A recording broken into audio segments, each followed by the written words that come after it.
good evening. I, Dr. Neha Sharma, Assistant Professor in Department of Radiation Oncology, Lady Hardinge Medical College, welcome everyone on behalf of Indian Society of Clinical Oncology to International Conference on Tobacco Control and Smoking Cessation.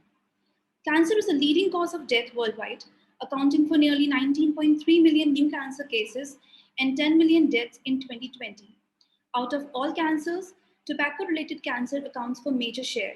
Smoking accounts for at least 30% of all cancer deaths and 80% of lung cancer deaths, which is the leading cause of mortality in both men and women. Smoking heightens the risk of up to 18 types of cancers, including head and neck cancers, leukemia, and cancers of the esophagus, bladder, pancreas, kidney, liver, stomach, colorectum, cervix, uterus, and ovaries. Efforts to reduce tobacco use face formidable obstacles like nicotine addiction, social pressures, aggressive cigarette marketing and promotion, and the vested interest of those who live and profit by cigarette sales. But the majority of smokers and a much larger majority of non smokers support tobacco control measures. Today, we are focusing on raising awareness about the substantial risk of carcinogenesis associated with tobacco use, need for anti tobacco campaigns, and building future strategies for tobacco control and smoking cessation. Now, I'd like to take a moment to introduce our chief guest. The chief guest for today's evening is Dr. Anil De Cruz, who is Director, Oncology Services, Apollo Cancer Center, ex-director at Tata Memorial Hospital, Mumbai, India, a recognized global leader, clinician, researcher, administrator, and crusader in the field of cancer control. Dr. De Cruz brings with him over 30 years of experience in the field of cancer care, and he is the first Indian oncologist directly elected as president at the Union of International Cancer Control, Geneva. Dr. De Cruz has been on the board of directors of the UICC 2012 to 18 and was elected as president-elect in October 2018. He also served as editor of Manual of Clinical Oncology, a UICC publication. Awarded the honorary FRCS from Royal College of Surgeons, London, for his exemplary work in surgery and oncology, Dr. De Cruz has held leadership positions and is on the board of numerous professional organizations, universities, research organizations, and cancer institutions across the country and abroad. His landmark contribution on the management was neck nodes in oral cancer and was awarded with the prestigious plenary at the American Society of Clinical Oncology in 2015. He has been past president of Asian Society of Head and Neck Oncology, Foundation of Head and Neck Oncology India Task Force Department of Biotechnology, Government of India, and Cancer Guidelines, Indian Council of Medical Research.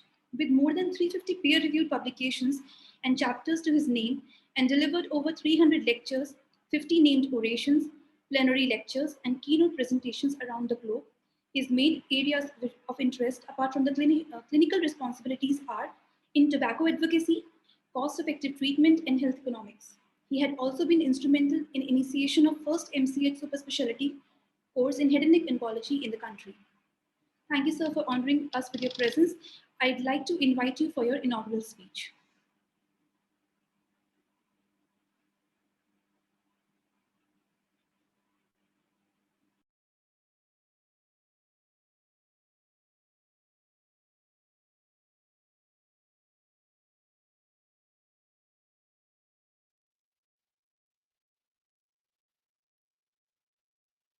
Good evening, everybody.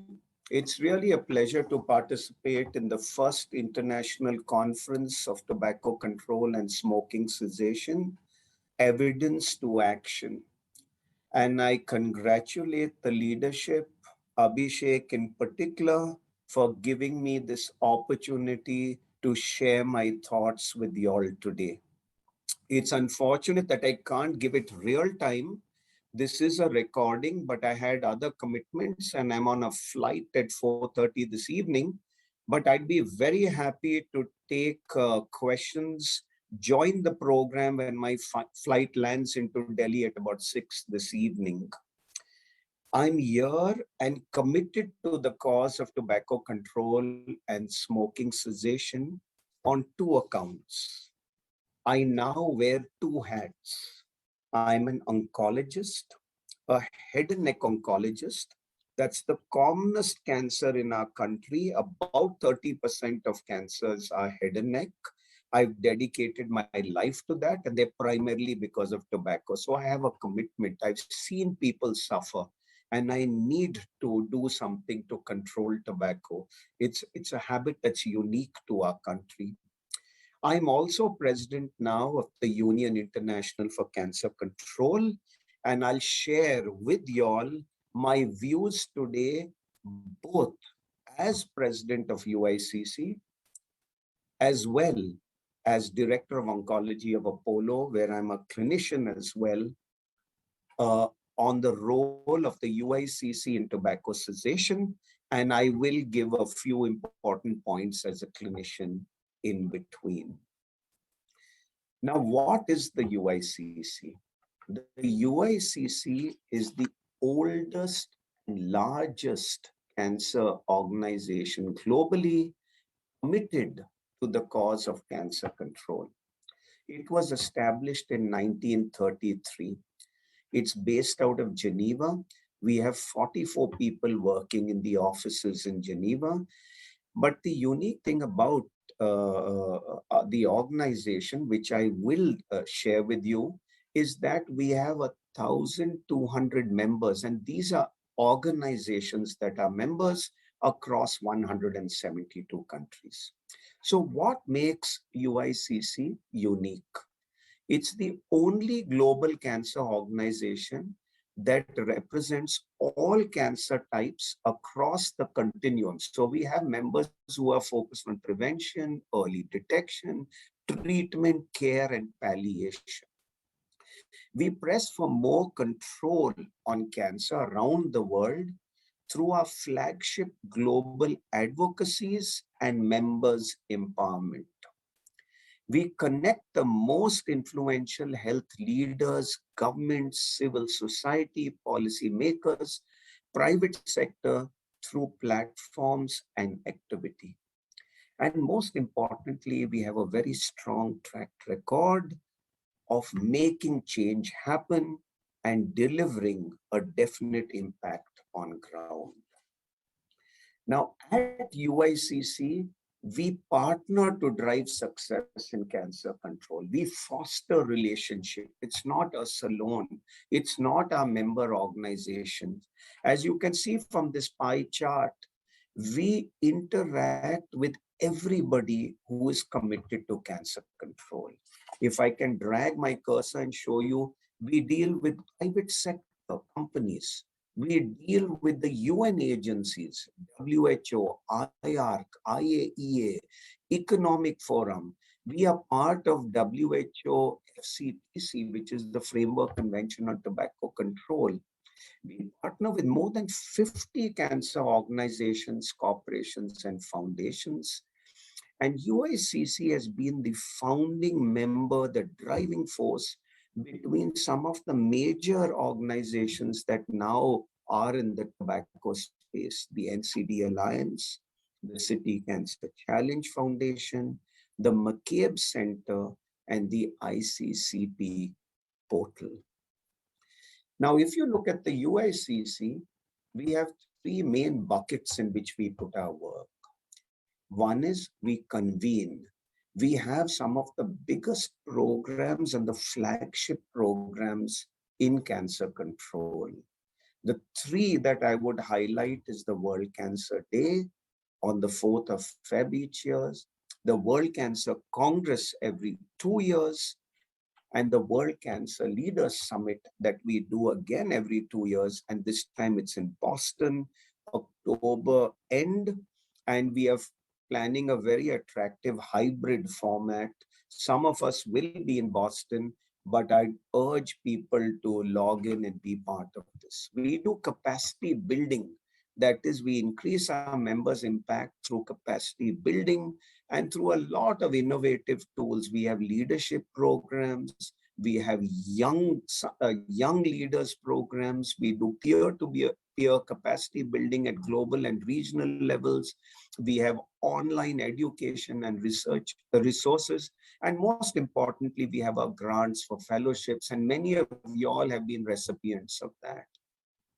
And the last is we do the advocacy, bridging cancer to the attention of global leaders. We do advocacy through knowledge sharing and policy and try to integrate cancer control in the global health and developmental agenda. And that really is a line taken from our mission statement. So three main buckets: convening, capacity building, and advocacy through knowledge and policy. Let's come to the main topic today. What have we done for cancer control? What is our for tobacco control? What is our role for tobacco control? So basically, the UICC, we need to do this tobacco control because at the UICC we recognize it is important. Tobacco is a big problem. 8 million deaths, 1.2 million from second-hand smoke, and 3 million of these deaths worldwide are because of cancer. 1.3 billion of smokers, tobacco users live in low and middle income countries, and we, with our population of 1.3 billion, see a large number of these. The social cost is high. We have to control tobacco. It increases poverty and discrepancies between countries. We need to synergize our efforts, and that's why tobacco control is important. How do we do it? We identify and engage all stakeholders, health community, governments, the public, organizations beyond health. We share knowledge and rare awareness, and we build communities and expertise in countries.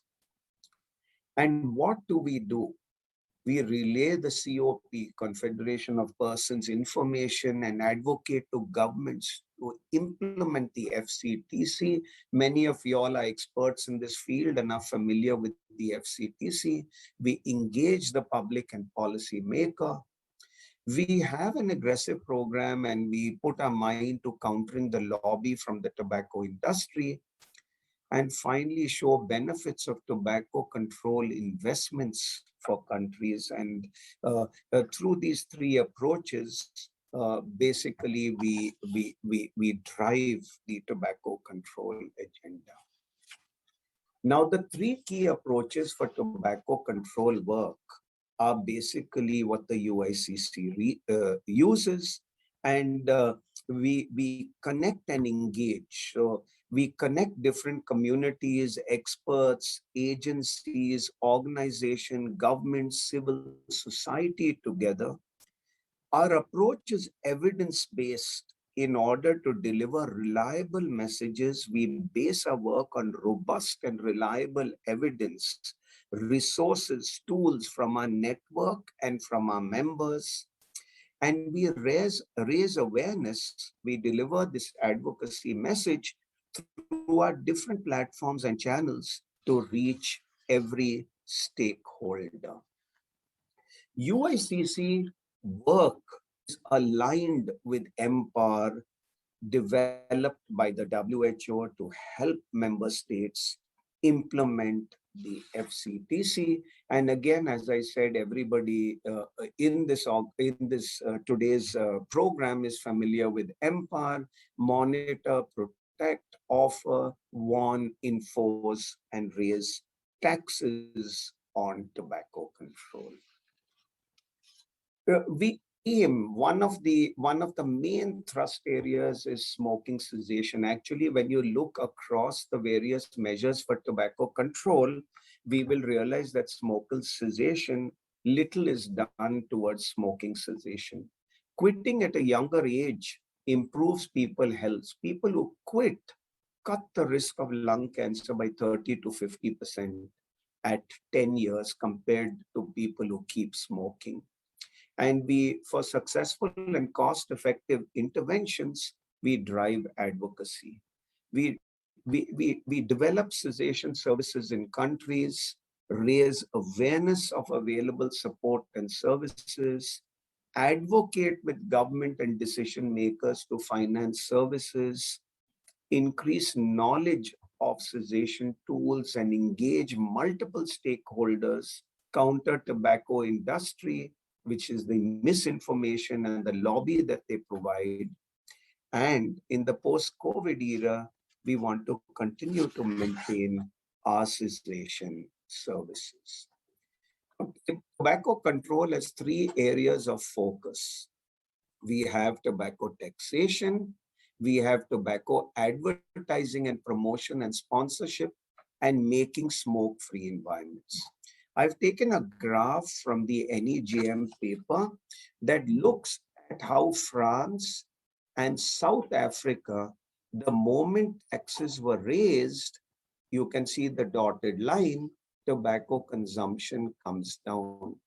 Just by raising taxes, France and South Africa reached some amount of decrease in tobacco consumption in a decade, as opposed to what the US took 3 decades for. The other is the tobacco advertising, promotion, and sponsorship, and smoke free environments. Let's look at tobacco taxation. And this is something that the USCC strives to deliver to any stakeholder committed to tobacco control. Tobacco taxation is the single most important measure that will help in control of tobacco consumption. A 10% increase in taxes leads to a 4.5% decrease in cigarette demand.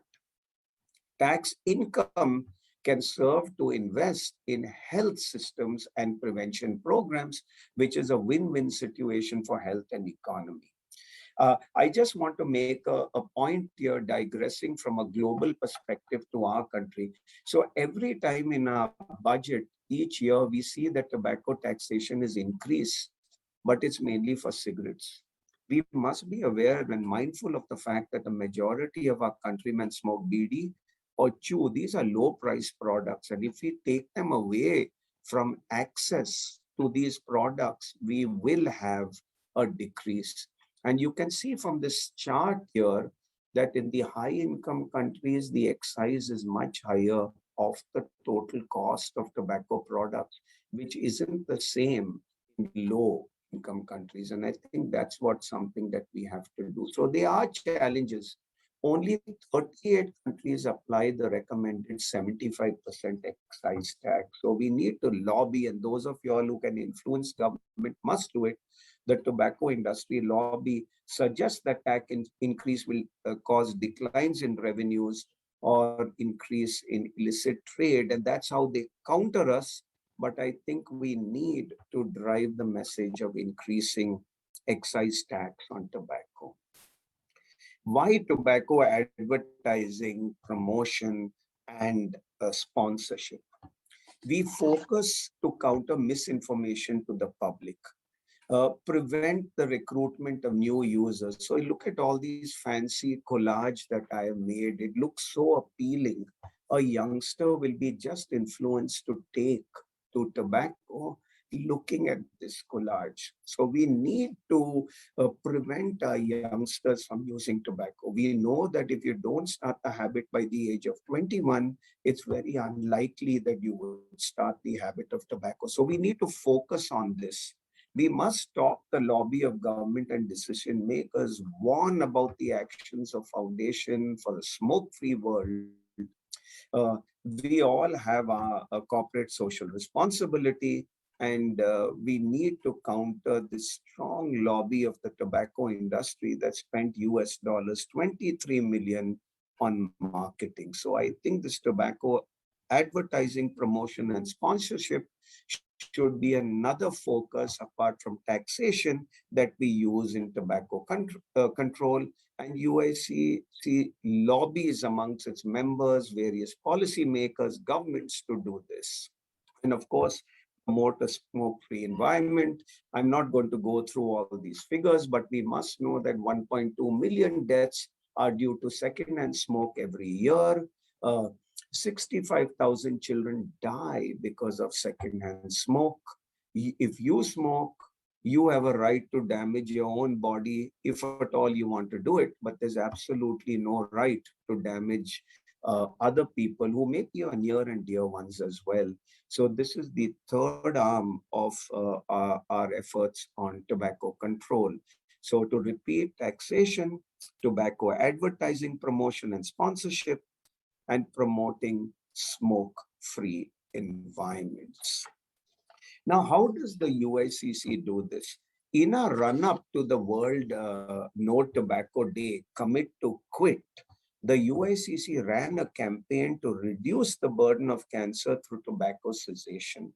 And we developed and shared resources such as infographics, and you can see it on the left panel. So this kind of one of our resources. We tapped on social media content. We use videos, blogs, uh, share external resources to engage and connect everyone who can support the efforts to tackle this global public issue. So UICC was very, very active, and some of these resources are available on our website, which I've said, which is uicc.org. To control tobacco, we must have a multi-sectoral approach.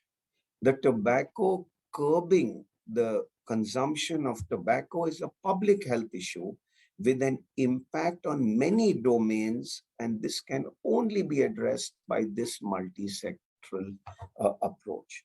Finance. We need to tackle the profitability of this business through either taxation, disinvestment, reducing or stopping banks or organizations to invest in tobacco industry. And just to share with you, a lot of share market money, mutual funds, various other organizations who are doing PPF investments may put into companies that do tobacco. And I think we need to garner support to stop people from investing in tobacco companies.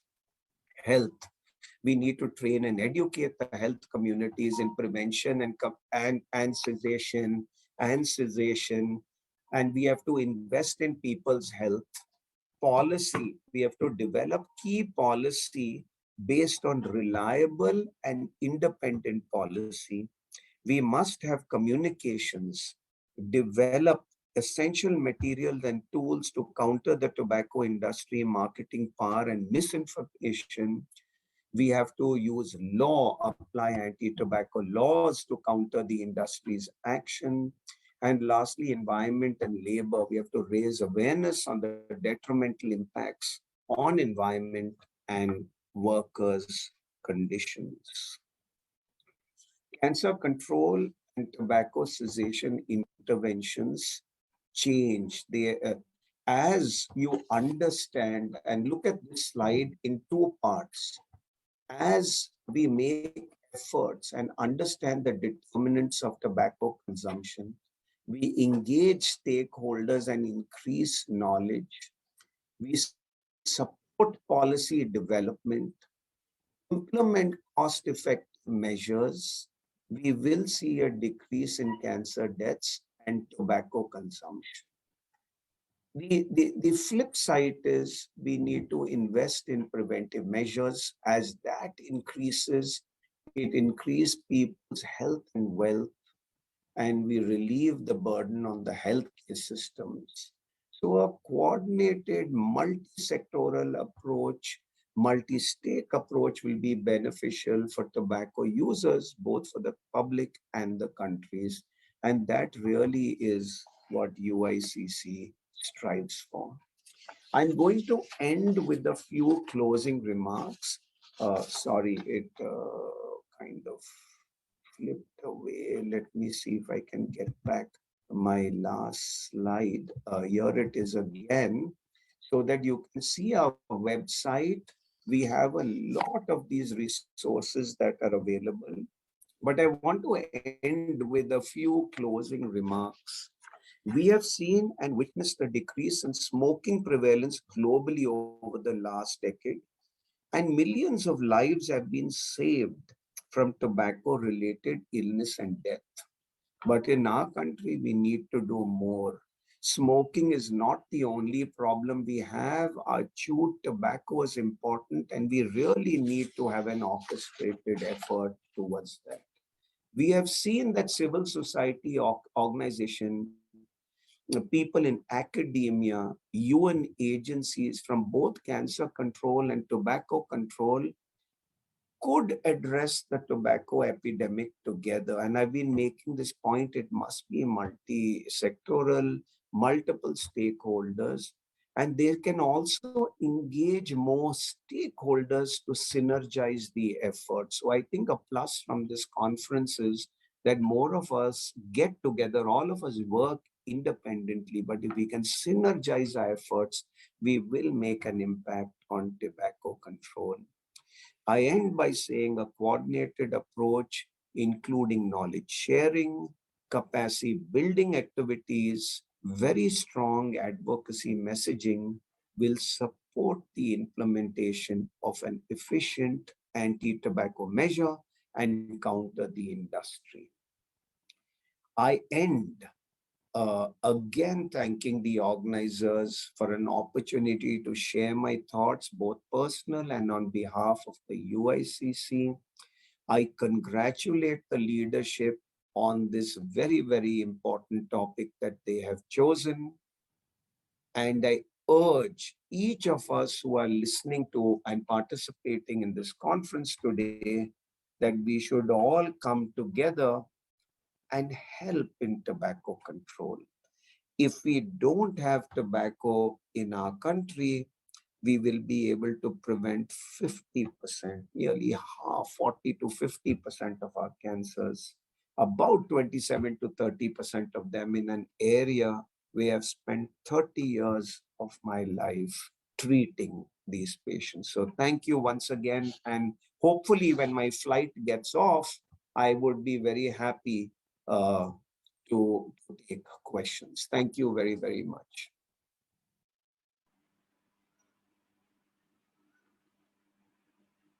Thank you so much, sir, for an enlightening and entertaining presentation.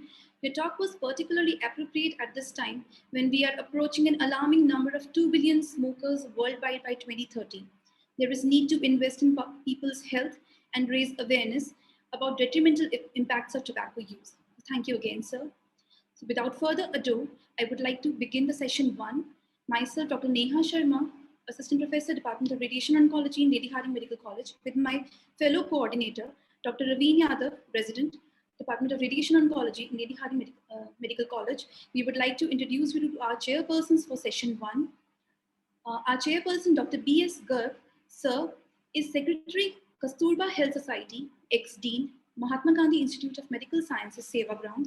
He is Director Professor in the Department of Community Medicine and also Director of the Dr. Sushila Nair School of Public Health and Director of WHO Collaborative Center for Research and Training in Community-Based Maternal, Newborn and Child Health. He was President of Indian Association of Preventive and Social Medicine in 2002. Dr. Garg has been awarded more than 75 research projects by WHO, UNICEF, PATH, USAID, Government of India, ICMR, INCLEN, NACO, BIRAC, Aga Khan Foundation, Population Foundation of India, and UNFPA. He has served as consultant to WHO, CRO, DFID, CRS, and various other international and national agencies on issues of public health concern. Then we have Dr. Alireza Muzavi Johari. Dr. Muzavi is a professor of epidemiology in Shahid Beheshti University of Medical Sciences, Tehran, Iran.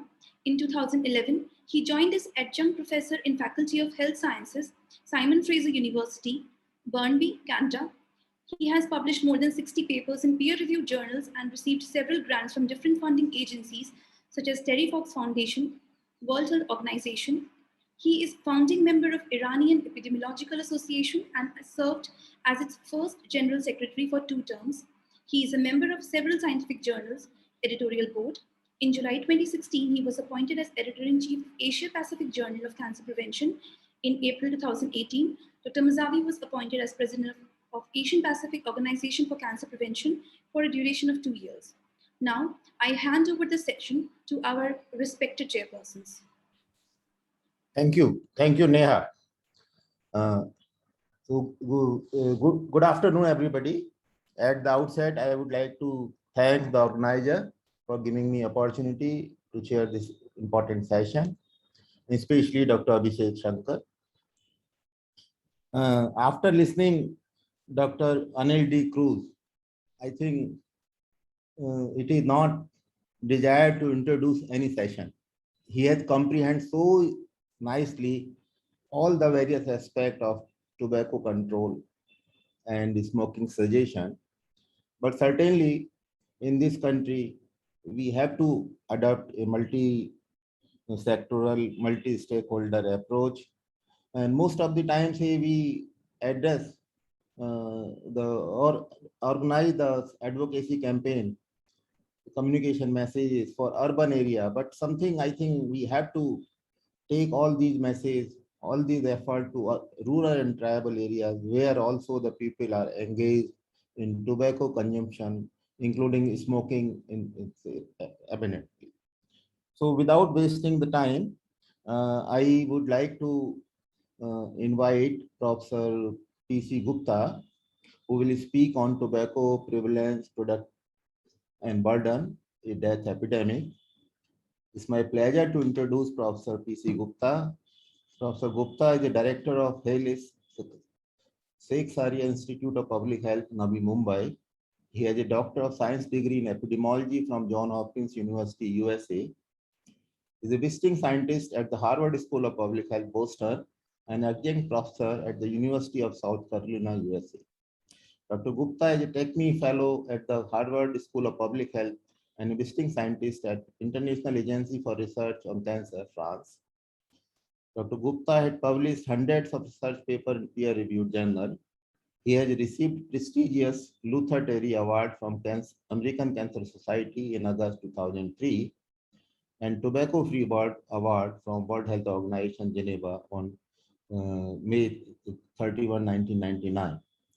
So Professor Gupta is a very well-known public health personality in India and has contributed significantly to the cause of the tobacco prevention and smoking cessation.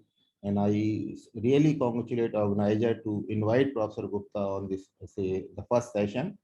So now I request Professor Gupta to speak on tobacco prevalence, product and burden, a death epidemic. Professor Gupta, please. Thank you very much, Dr. Garg, for that very generous introduction.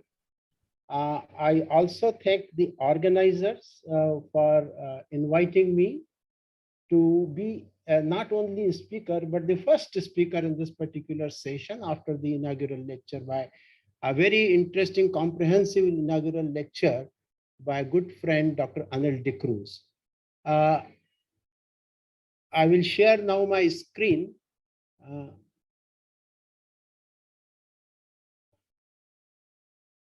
So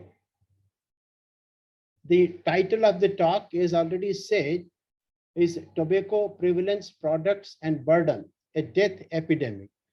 It's a very broad topic, of course, but I will try to do as much justice as I can within the given time of 20 minutes.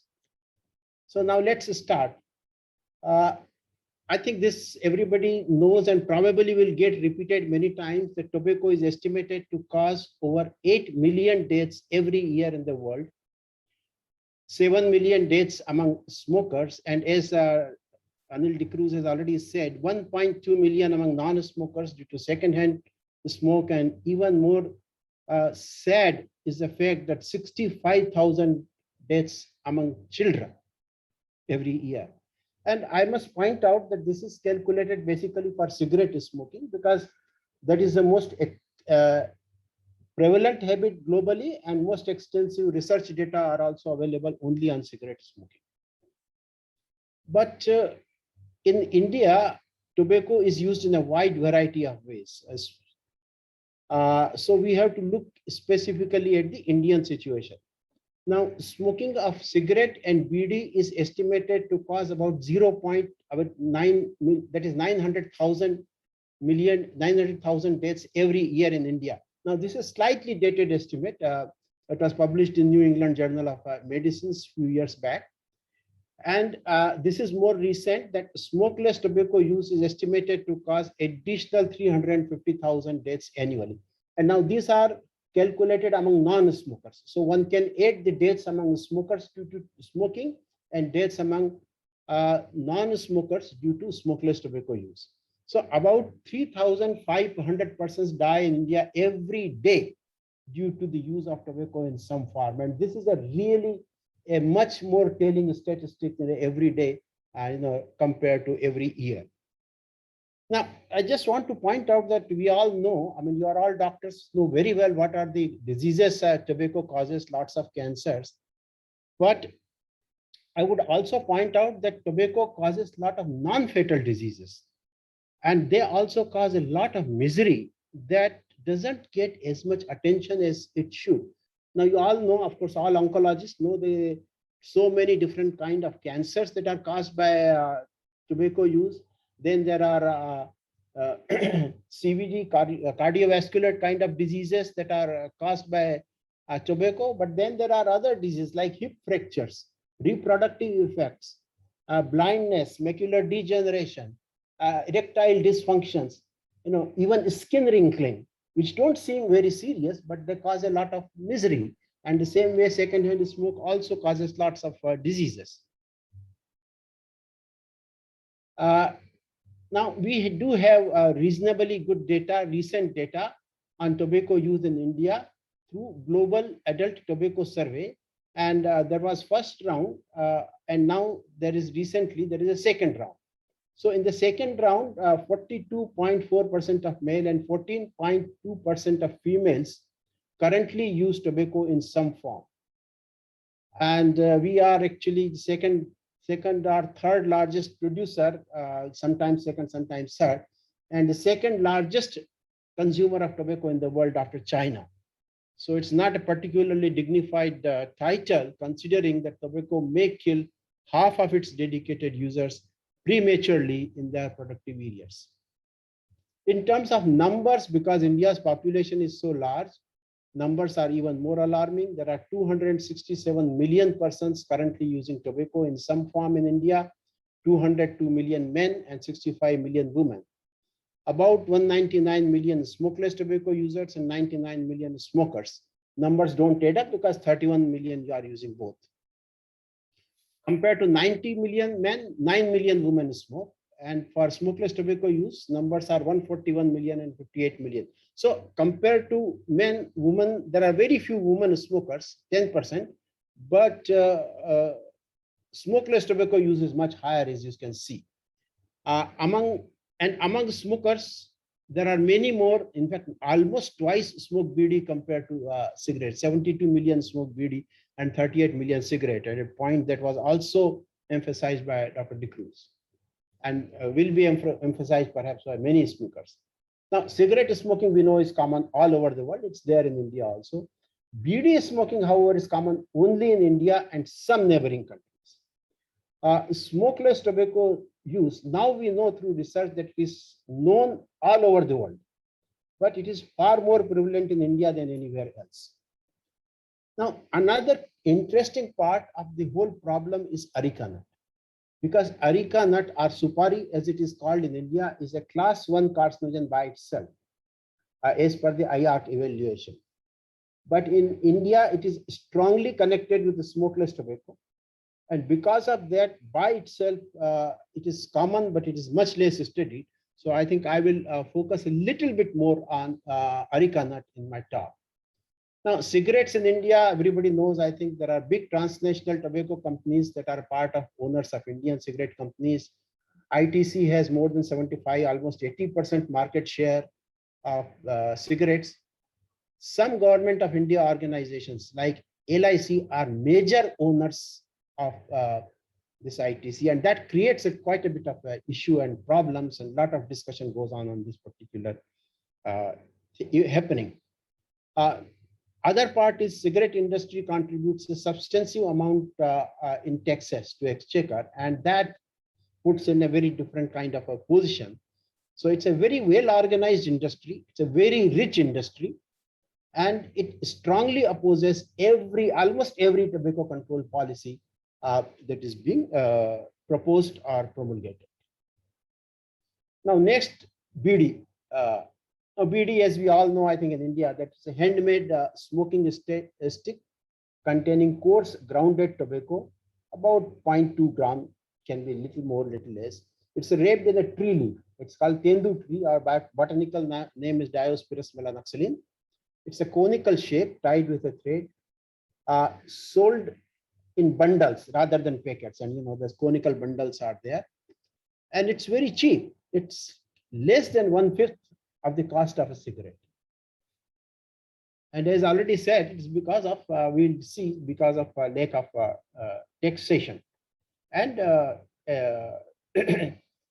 tricks by the industry to evade taxes. Now, BD is the most common single manufactured tobacco product that is used in India. As per the Global Adult Tobacco Survey 2, there are, we already said, 99.5 million smokers, out of which 37 are cigarette and 72 are BD smokers.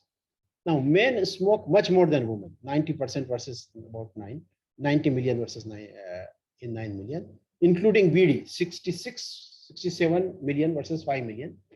Now, a very, very important part about tobacco use in India is that it has a very strong inverse association with education. So prevalence is 11.3% in lowest education group versus 2.8% in the highest one. So, the underprivileged, lower privileged section of society have a far bigger problem of tobacco use and therefore health consequences of tobacco use than more educated and more privileged. So whenever we do think of tobacco intervention or tobacco control, this is one fact that we should always keep in our mind, where our message and where our work is getting targeted. Now, if we compare the results of Gates 1 and 2 to see what is really happening to tobacco problem in India. So there are some good news and some not so good news. So in Gates 2 compared to Gates 1, smoking decreased by 24%, from 14% to 10%. So that's good news. Cigarette smoking decreased even more by 30%, from 5.4% to 4%. But BD smoking only by 16%, from 9.2% to 7.7%. And among men, even less, only 13%, 16.1% to 14%. So this is not so good news that we are not able to influence BD smoking as much as we should be able to. Number of cigarettes and BDs smoked per day, however, increased from Gates 1 to Gates 2 to Gates 1. And that's a bit of a worrying kind of a statistic. And exemplified by the fact that average number of cigarettes smoked per day increased by 10%, from 6.2 to 6.8, but BDs by 30%, 11.6 to 15.1. And when we analyze this increase, the highest increase in the number of BDs smoked was in lowest education group, and lowest increase in the highest education group. So it is not due to affordability. Obviously, those with high income can afford much more, but it is because of addiction, and perhaps because in the lowest education, lowest privilege improve, when the income increases, much more of it goes for addictions like BD and tobacco, rather than for other things essential for life. Now, just to demonstrate what is the effect of BD, because BD is peculiar to India and very little is known on health effects of BD. Nothing is known from outside India. Now, these are the results of a cohort study in Mumbai, results of about 100,000 persons followed over about 6 years. And you see that for BD, or it can include some of the other smoking substance, also cigarette, the age-adjusted relative risk is 1.64, for cigarette 1.37. So BD is not less harmful, it's probably more harmful than cigarette. And this is for all-cause mortality. But even more interesting, important fact is that even with a small number of BDs that are smoked, 1 to 5 BD, the relative risk is 1.42, which is quite high. And with 6+, of course, it goes much further to 1.78. So even a small number of BDs smoked per day causes a great deal of risk to smoker. Same thing about cigarette, even 1 to 5 cigarette, 1.30 and 6 plus 1.60, 56. But this is again a reasonably well understood and well known findings from international studies. Now let us look at the smokeless tobacco. The burden of smokeless tobacco use is very high in India. It is linked in India specifically with betel quid and areca nut. So how much difference does it make, including or not including areca nut? We'll specifically focus on areca nut use. Let's see. The number is 200 million, we already saw. Smokeless tobacco use is common among women, 58 million women users. The prevalence has increased. Prevalence has decreased in GATES 2 compared to GATES 1. But less satisfying statistic is that relative decrease in ST use is 17%, less than that for smoking. So our messages are not reaching as much, our work is not reaching as much to smokeless tobacco users compared to smokers. Gender-wise, among men, it decreased, but among women, also it decreased. The relative decrease was 10% among men and 30% among women. So women, of course, as always, everywhere, they are more sensible than men, and they have been able to decrease their smokeless tobacco use much more than men. Now, this is the just to demonstrate that the smokeless tobacco use is not quite a harmless kind of habit that is often portrayed. These are the death rates in Mumbai cohort study among women smokeless tobacco users in red and non-tobacco users in blue. And you see that and this is age specific, the cohort was recruited 35 years and over. So for every age group, the death rates among smokeless tobacco users is higher than among non-users. Now, areca nut, generally we don't have much information because it gets subsumed under smokeless tobacco, but in GATES 2, but in GATES 1, let us see what is the difference between addiction characteristics, dependence, areca nut and smokeless tobacco. Is there a difference? Now, one of the most important point is how soon after waking up one starts using the product. That is one measure of addiction. And you see areca nut with tobacco and areca nut without tobacco, the distributions are almost identical, not hardly any difference. So as far as addictive potential is concerned, they are similar, areca nut even without tobacco. And if you look at the age of initiation, again, very similar. In fact, areca nut, initiation of areca nut without tobacco may be at slightly younger age compared to those with smokeless tobacco.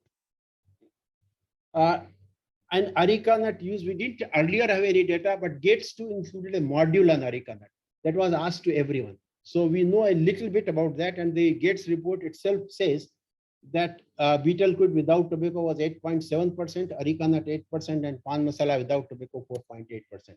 But these prevalences cannot be aided because they are not mutually exclusive, and many of them could have been using other tobacco products. So I carried out in-depth analysis of GATES 2 data, and these are the findings. So if we analyze areca nut use among those who were using tobacco and who did not use tobacco, so on the whole, about 20% of tobacco users were using areca nut also. But the astonishing find is that more than 15% of non-tobacco users were also using areca nut. So if you want to, and even the characteristics are different. If you look at the age distribution, smokeless tobacco use as always increases with age, but areca nut use is decreasing with the age. Now, what does it show? It shows that increase in areca nut use is comparatively a recent phenomena because it is much more among younger age groups than among older use group. And we don't have consumption data. We don't have trend data for consumption, but we can obtain trend data for production. And that is very telling that how over the years, especially recent years, how the production of areca nut has increased phenomenally. And of course, all this areca nut that is being produced, most of it is being used in India in the form of gutka and other tobacco areca nut products. So the total, if you look at the problem in totality, 11% are using areca nut products without using any tobacco. Now, if you calculate various kind of combination, smokeless plus areca nut is 33%. A smokeless tobacco user plus areca nut is 30 crores. When you convert that, adding smokers to the number of tobacco plus areca nut user is 40.16 crore. So when you look at the problem in totality, when we take it's less than 30 crore, 300 million tobacco users in India. But when you use areca, add up areca nut, it's more than 40 crores, more than 400 million. So the problem is in fact much bigger than what is generally thought. So now in terms of conclusion, what are the direction? We need to work more for reducing BD smoking because reduction is much less than for cigarette. Smokeless tobacco, we have to work more. Reduction is less than for smoking. Among men, we have to work more for reduction because it is much less than for women. And areca nut, I think we still need to start the work. We haven't started any work for reduction of areca nut consumption. It is still increasing rapidly, as you see, because the prevalence is high among younger age group. So it's a lot more work to be done by we people who want to improve public health and who want to reduce the deaths and disease caused by tobacco and areca nut in India. So thank you all very much for your attention. And of course, if there is time and if there are questions, I will be happy to take. Thank you. Thank you, Professor Gupta, for comprehensively covering the topic. And you have rightly said regarding the prevalence of type of smoking, BD, cigarette, urban area, rural area, and covered comprehensively regarding the smokeless tobacco consumption according to age, sex, education, mortality, and so on. And regarding the areca nut, I think it's the information to me also. I did not know that areca nut has that much magnitude and that it has that much impact, and I did not know that. And say we have one or two questions, we can take one or two questions. The one question is already there from Dr. Lalit Mohan Sharma. So he asked that are any tax rules applicable for BD and smokeless tobacco product? Can you repeat? Are there any? Are any tax rules applicable for BD and smokeless tobacco products? Yes, there are tax rules. But what happens is that there are concessions also for industries that produce small numbers. So a lot of BD industry and smokeless tobacco industry gets out of tax net because of that. Second, the rate of taxation is also low on these products compared to what it should be. Because this is in GST, it is put along with all products. So even if highest GST of 28% is there, even then it is much lower because if you remember Dr. Anil Dicru's slide, the taxes on cigarettes outside go much higher, 60-70%. And that is not the case in India. And there is one more question, Professor Gupta. Yes. And that what is the difference between cigarette and BD smoking? Which one is more harmful and why? Yeah. First of all, we have to, there is a very big, this myth and misunderstanding being spread that BDs are natural product. There is no paper, it's a tobacco wrapped in tree leaf, so it's less harmful than cigarette. And we didn't have much information, but this cohort study clearly shows that BDs are not less harmful. They could be much more harmful. And even in terms of relationship with diseases, specific diseases, it shows the same kind of association, in fact, higher association.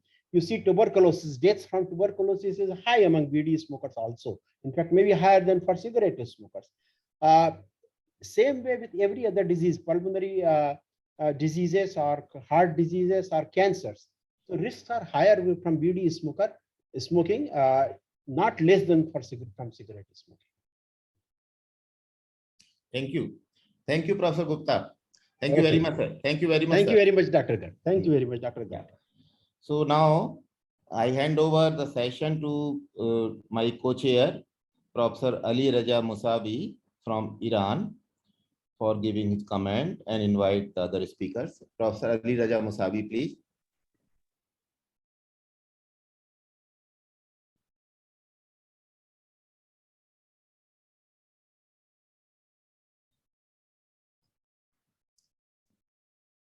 Professor Ali Raja, we can't listen to you. Can you unmute your mic, please?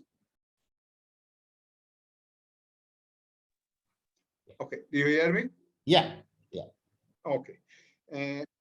Good afternoon, everybody. Thank you for having such a wonderful, in fact, informative conference. I'm very happy to participate.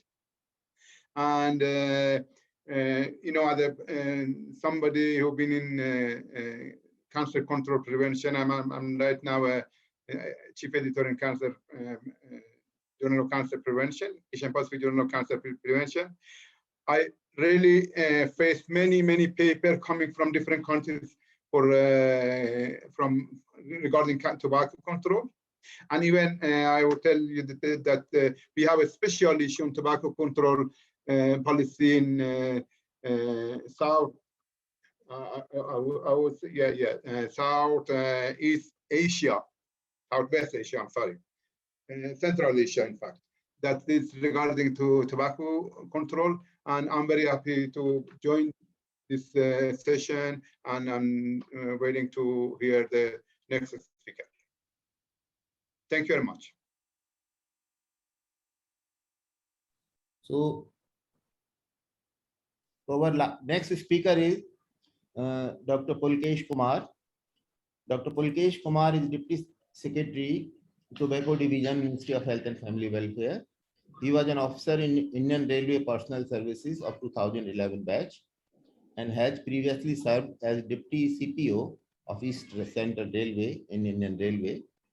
And Professor Dr. Pulkesh Kumar today will speak on topic tobacco use and addiction.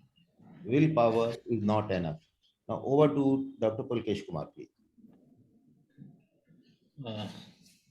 Thank you very much. Let me share my screen.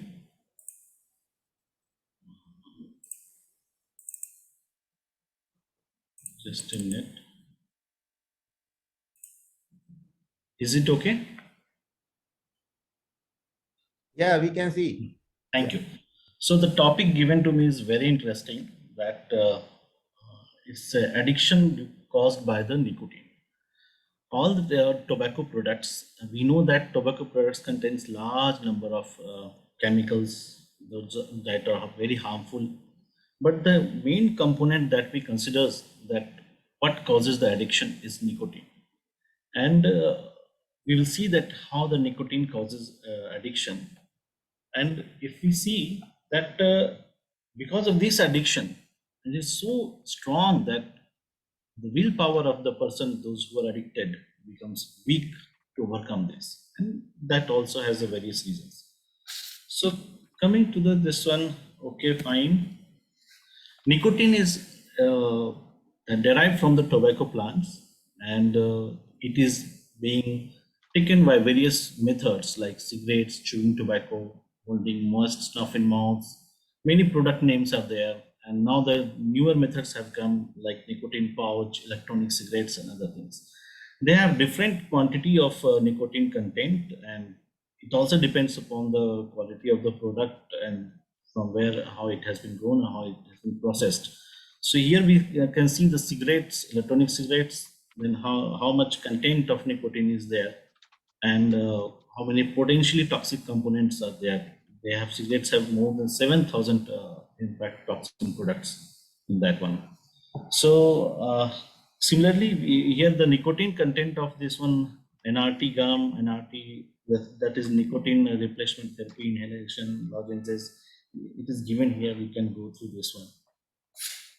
Next, the addiction that nicotine causes, that defined by WHO criteria for addiction, is a behavioral pattern in which the use of a given psychoactive drug is given a sharply higher priority over other behaviors which once had a significantly higher value.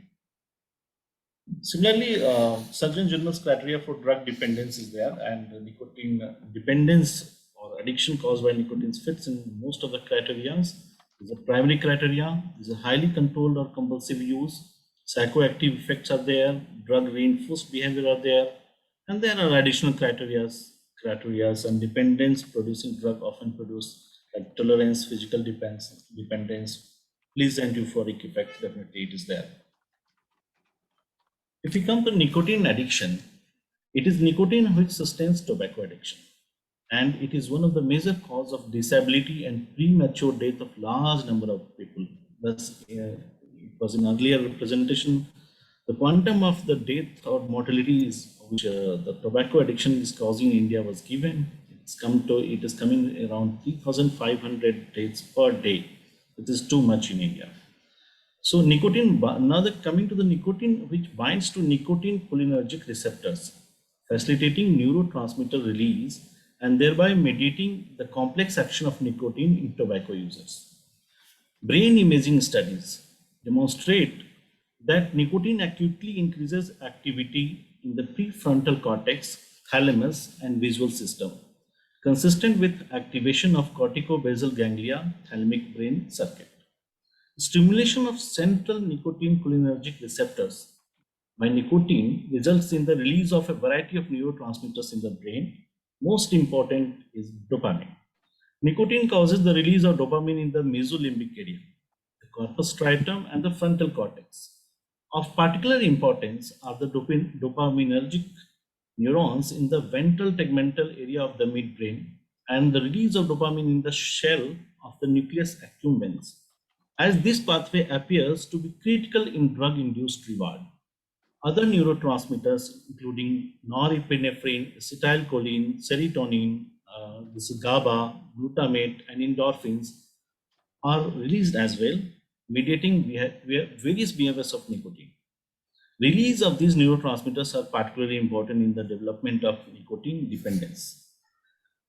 Nicotine addiction is more prevalent and more severe in those which are having the history of major depressions, schizophrenic patients, and the person who are already having the alcohol or other drug abuse problems. The severity of nicotine addiction can be assessed using different instruments, but these instruments are not so precise indicators of the key behavior in addiction. You can see the stages of nicotine addiction. First, the youths people or the people start, when adult people starts with experiment with cigarettes, whether they like it or not, or how it feels. They start, thereafter they start taking smoking regularly, they develop dependence, and with lots of awareness and enforcement from either due to the health conditions worsening or from the family perspective, they try to attempt to quit smoking, then again relapse to smoking occurs, and sometimes even more or less 5% of the population who try to quit smoking are able to successfully quit the smoking. If you see the biology of nicotine addiction, it's quite interesting that how it affects them. First, the metabolism of nicotine is affected by age, gender, also like female having higher metabolic rate of nicotine. Then genetics also depends upon genetics, psychiatric disease, and obviously the substance abuse, other substance abuse that they are related with. So the smoking behavior, it goes to body, then again goes to receptors, neurotransmitter releases, and it again reinforced. And this, I've already told that nicotine causes so many neurotransmitters release, and you see how these neurotransmitters acts like dopamine. They are related with pleasure, appetite suppression, norepinephrine, arousal appetite suppression, and similarly all the others are there. This one is very important. In addition to direct and indirect stimulation of neurotransmitter release, chronic cigarette smoking, remember, the chronic cigarette smoking reduces brain monoamine oxidase A and B. This reduces these activities of monoamine oxidase, which would be expected to increase monoaminergic neurotransmitter level such as dopamine and norepinephrine in synapses, thus augmenting the effect of nicotine and contributing to addiction. Inhibition of monoamine oxidase facilitates acquisition of nicotine self-administration in rats, supporting the idea that monoamine oxidase inhibition interacts with nicotine to reinforce tobacco dependence. Thus, monoamine oxidase inhibitors may be useful in treating nicotine addiction. This is with repeated this is very important, that how the nicotine addiction is upregulated. People start taking small amount of nicotine, then again high amount. They are not satisfied with, after for some time they are not satisfied with this amount of nicotine.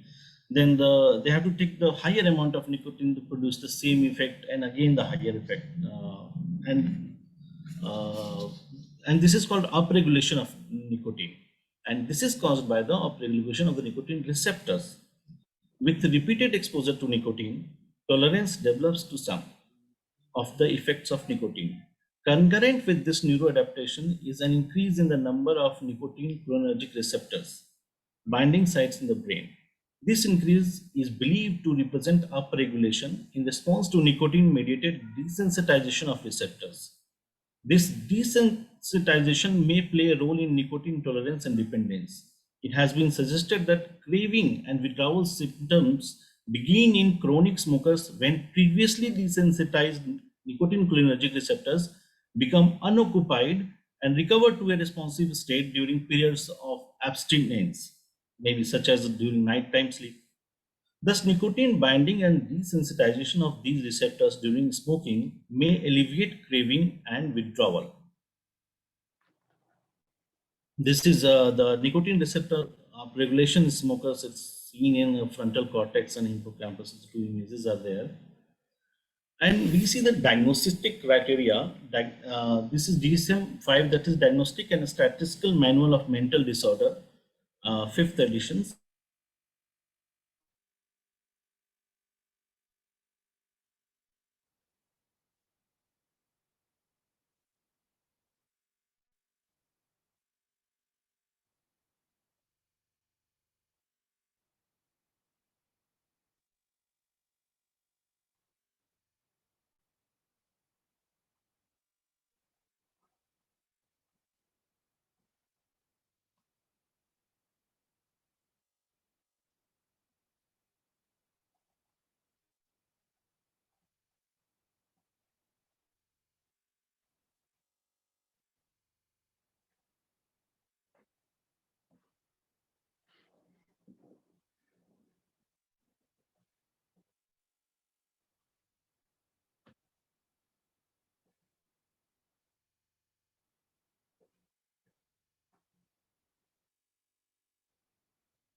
Hello, something. So Dr. Pulkesh had some network issues. He's joining back. Joining back. Okay, okay.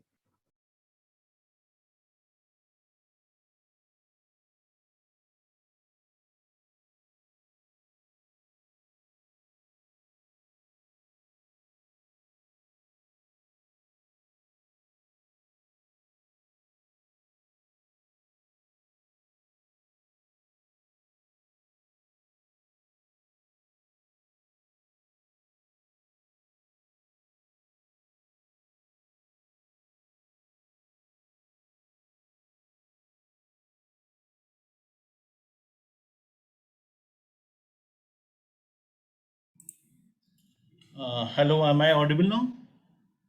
Yeah, Dr. Pulkesh, we Yeah, can hear I'm extremely sorry, my connection got lost. So I'm just sharing the screen again. And please let me know what till when uh, Was this slide there, DSM criteria? Hello? Yes, we can see your Yeah, slide. yeah, please. So I was showing this images that how the nicotine receptors uptake is regulation, upregulation occurs, and there is a diagnostic criteria which is there by Diagnostic and Statistical Manual and Mental Disorders, 5th edition. So out of 11 criteria, if 2 is there, then some diagnosis can be made that the person is having addiction. These are thus diagnostic criteria.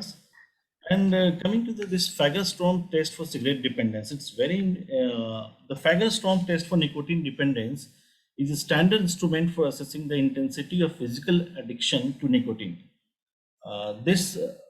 The Fagerstrom tolerance questionnaire was developed by Carl Olof Fagerstrom.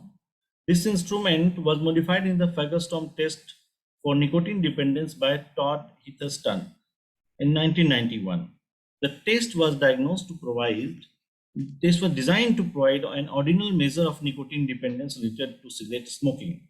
It contains 6 items that evaluate the quantity of cigarette consumption, the compulsion to use, and dependence. In scoring, the Fagerstrom test for nicotine dependence, yes, no items are scored from 0 to 1, and multiple choice items are scored from 0 to 3. The items are summed to yield a total score of 0 to 10.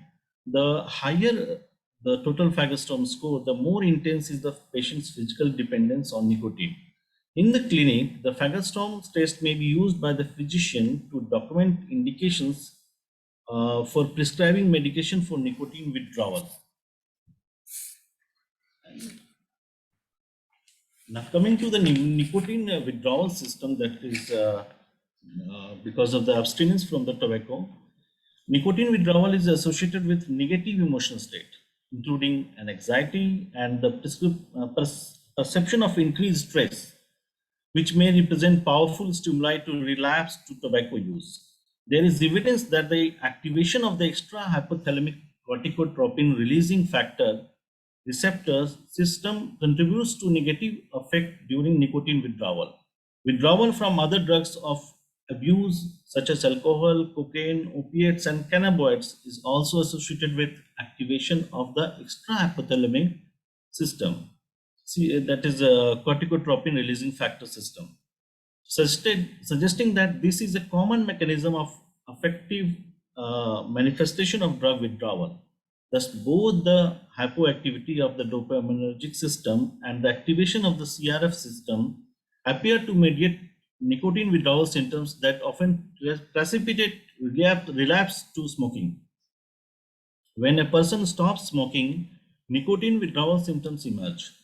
These include irritability, depressed mood, restlessness, and anxiety, as I told earlier, problems getting along with friends and family, difficulty concentrating, increased hunger and eating, insomnia, and craving for tobacco. Nicotine withdrawal in untreated smokers produces mood disturbances comparable to intensity to those seen in psychiatric outpatients. How this nicotine addiction is maintained, it's very important. The pharmacologic basis for nicotine addiction can be seen as a combination of positive reinforcement such as enhancement of mood or functioning, as well as avoidance of the negative consequences of prior drug use, that is the relief of withdrawal symptoms in situations when nicotine is not available. This one is very important, smoking and conditioned behavior. All drugs taking behavior is learned, which is a result of conditioning. Drug taking behavior is made more probable or reinforced by the consequence of the pharmacologic action of the drug, as is here for nicotine. At the same time, the user begins to associate specific moods, situation, or environmental factors with the rewarding effects of the drug. Similarly, cigarette smoking is maintained in part by such conditioning. People habitually smoke cigarettes in specific situations such as after a meal, with a cup of coffee, or an alcoholic drink, or with friends who smoke. The association between smoking and These other events repeated many times cause the environmental situation to become powerful cues for the urge to smoke. Likewise, aspects of the drug taking process, such as the manipulation of a smoking material or the taste, smell, or feel of smoke in the throat, become associated with the pleasurable effects of smoking. Even unpleasant moods can become conditioned cues for smoking. For example, a smoker may learn that not having a cigarette provokes irritability, a common symptom of the nicotine abstinence syndrome. So, And smoking a cigarette provides relief after repeated experience of the sort. A smokers may come to regard irritability from any source, such as stress or frustration, as cue for smoking. This is the nicotine addiction cycle, that cigarette smoking, how the nicotine absorption occurs. Half-life cycle of the nicotine is roughly 2 to 3 hours. Then arousal mood modulation pleasure, then tolerance and physical dependence develops, and drug abstinence produces withdrawal symptoms. excuse me, sir. Again, because of this, craving occurs. To interrupt, but we are running out of time. If you can Okay, just a minute. Thank you. highly appreciate it, sir. Then this is the comparison between with other abuses, how the nicotine causes the psychoactive effects, drug in reinforced behavior, compulsive use. We can compare it with heroin, cocaine, alcohol, and caffeine also. This study is very also important. Like food addiction is loosely defined as hedonic eating behavior involving the consumption of highly palatable foods such as high in salt, fat, and sugar, in quantities beyond homeostatic energy requirement. Craving is a crucial component of food addiction. Several studies have found various correlation between substance abuse, food addiction, and some eating disorders like bulimia nervosa, anorexia nervosa, binge eating, etc. The correlations are not only neurobiological but also clinical and epidemiological. And this study shows that concludes that prevalence of food addiction among addicted people is greater than in the general population. Risk of food addiction increases with the increase in number of used substances like polyabuse. Age is inversely correlated with food addiction, and there is a positive and significant correlation between body mass index and food addiction among substance tobacco users. So it concludes that long-term exposure to nicotine produces biologic adaptation leading to tolerance and withdrawal. Withdrawal symptoms, especially self-reported craving and negative affect, are related to some indices of addiction. Further study required to understand individual withdrawal symptoms related to relapse and maintenance of nicotine addiction. This is very important so that the treatment of the addiction can occur. So with this, I thank you for giving me this opportunity, and thank you very much Thank to you. all. Thank you. Thank you, Dr. Pulkesh Kumar. It's a very interesting talk, and you have nicely covered the nicotine addiction, dependence, the mechanism of neuroadaptation, nicotine dependence, how to measure the severity of addiction, so on. But due to paucity of time, we are not taking any question for this session. And now, I would like to invite the last speaker, Dr. Shiv Shekhar Datta. Dr. Datta is a professor and head in the Department of Community Medicine in Tripura Medical College, Agartala. He is a fellow in Foundation for Advancement of International Medical Education and Research, and an alumni of International Clinical Epidemiology Network Leadership and Management Program. He is the Secretary of Indian Association of Preventive Social Medicine Northeast Zone since 2018, and also a member of IAPSM Governing Council, the chairman of Operational Research Tripura State. With over 65 publications, both national and international, he has received Kaluram Memorial Award 2009, Chandrasekharam Young Scientist Award 2010, and Vijay Narayan Scientist Award for Community-Based Research 2011. And he is also alumni of Mahatma Gandhi Institute of Medical Sciences, Sevagram. So now I would like to invite Dr. Shiv Shekhar Datta. He will speak on the topic socio-cultural and genetic determinants of tobacco use. So over to you, Shiv, please.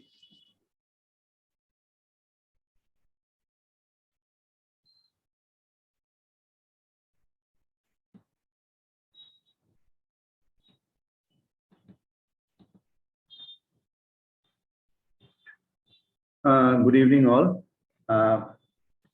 Thank you, ISCO, Lady Medical College, and UICC for having me as a speaker for this session. More than all my designations, I am a proud student of Professor Garg sir. So I'm very happy and delighted since I'm presenting when sir is in chair. So thank you, ISCO, for giving me this opportunity. So the topic which has been allotted to me is socio-cultural and genetic determinants of tobacco use. Uh, we all know why this topic is important because by and large, tobacco is killing almost 1.35 million people in India every year, and worldwide 7 million deaths are because of tobacco. This is current data 2019.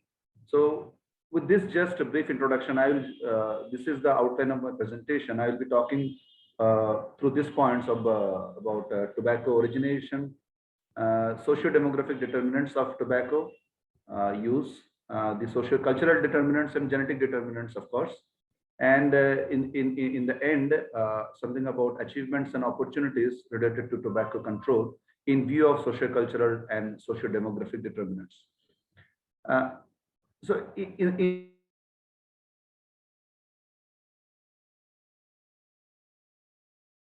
promoted, but also patronized smoking. And in a sort of, it has glamorized tobacco and smoking so much so that in Asian subcontinent, a young generation is almost attracted towards smoking to as a self portrayal of manliness and courage.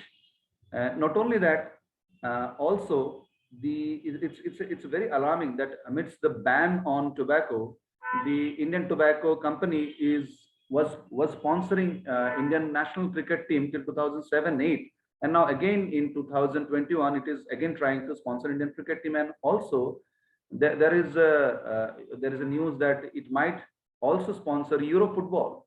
So these are the things when we are talking about tobacco ban and tobacco cessation. These things are very much, uh, uh, not a sounding news. Now, regarding tobacco origination, we all know that tobacco has almost 2,500 known compounds and almost more than 4,000 compounds in tobacco smoke. But what is important to know that there are already 43 known carcinogens after that classical Doll and Hill study, which showed that tobacco causes lung cancer. It's almost after 75 years later also, we are talking about why tobacco consumption should be banned. Now, in simple terms, tobacco causes death, disease, and disability, if I have to say the 3 Ds. And the 30% of the cancers are directly due to or attributed to due to tobacco. Again, globally, 942 million men and 175 million women, those are aged 15 years and above, are current smokers, which is very significant. Now, talking about history of tobacco use, the initial history goes back to 1st century BC, where we can find Mayan people in Central America use tobacco leaves for smoking, and they were particularly using as religious smoke in religious ceremonies. Followed by, we can see that Native Americans started use of tobacco to cure such illness, some illnesses like asthma, ear aches, to prevent a sort of snake bites also, for bowel problems, pain abdomen, insect bites, and so on, so many other conditions. Now, there started the story of tobacco, and in current India also, in particular in rural areas, we still see that smoking and tobacco is many times used as a preventive purpose, whereas it has so many hazardous side effects. Now, then from Central America, Portuguese and Spanish sailors helped the spread of tobacco throughout world in the forms of pipes, cigars, and snuff. And now, from medicinal use to addiction use to now we are talking about cancers, that is the all story of tobacco use and smoking. Now, every year, globally, 6.7 million tons of tobacco are being produced at present day, and India approximately 96,000 registered tobacco workers were enrolled in year 2016. Now, we have already heard that India is the second largest producer and consumer of tobacco. So here I could search an article from on systemic analysis of global burden of disease, where we can see that India, if you see on the 8-6 prevalence of tobacco use in 2019 with both smoked and smokeless tobacco, if you can see the age and sex distribution, we'll find that in India, people start smoking or the use of tobacco in early 20s and 30s, and which is maintained in their entire life. So if we can target in this age group, particularly the 30 to 35 age group, or even if we can make aware the adolescent age group, then probably we will hit the nail where we can prevent the tobacco consumption in the entire life. If you can see the chewing tobacco versus tobacco, smoked tobacco in females, the same study also shows that in females also chewing tobacco is a alarming cause, and it has very high figures of approximately 15 to 20% of Indian females, particularly in rural area, use smokeless tobacco in the form of chewing, in the form of snuff or gutka. And not only that, approximately 7 to 8% Indian females also do smoke in the form of BD, and we have heard a discussion on that BDs are even more dangerous than cigarette smoking. Yes, of course, the literature says that it is almost 4.7 to 5%. There are more carcinogens in BDs compared to the cigarettes, because it's not the natural form. It is the raw form of tobacco, which is consumed in the form of tobacco, and that's why it is more dangerous, almost 5 times more dangerous than the cigarettes. That is not a happy news for the cigarette smokers, of course, because cigarette smoking also kills. Likewise, BD smoking kills.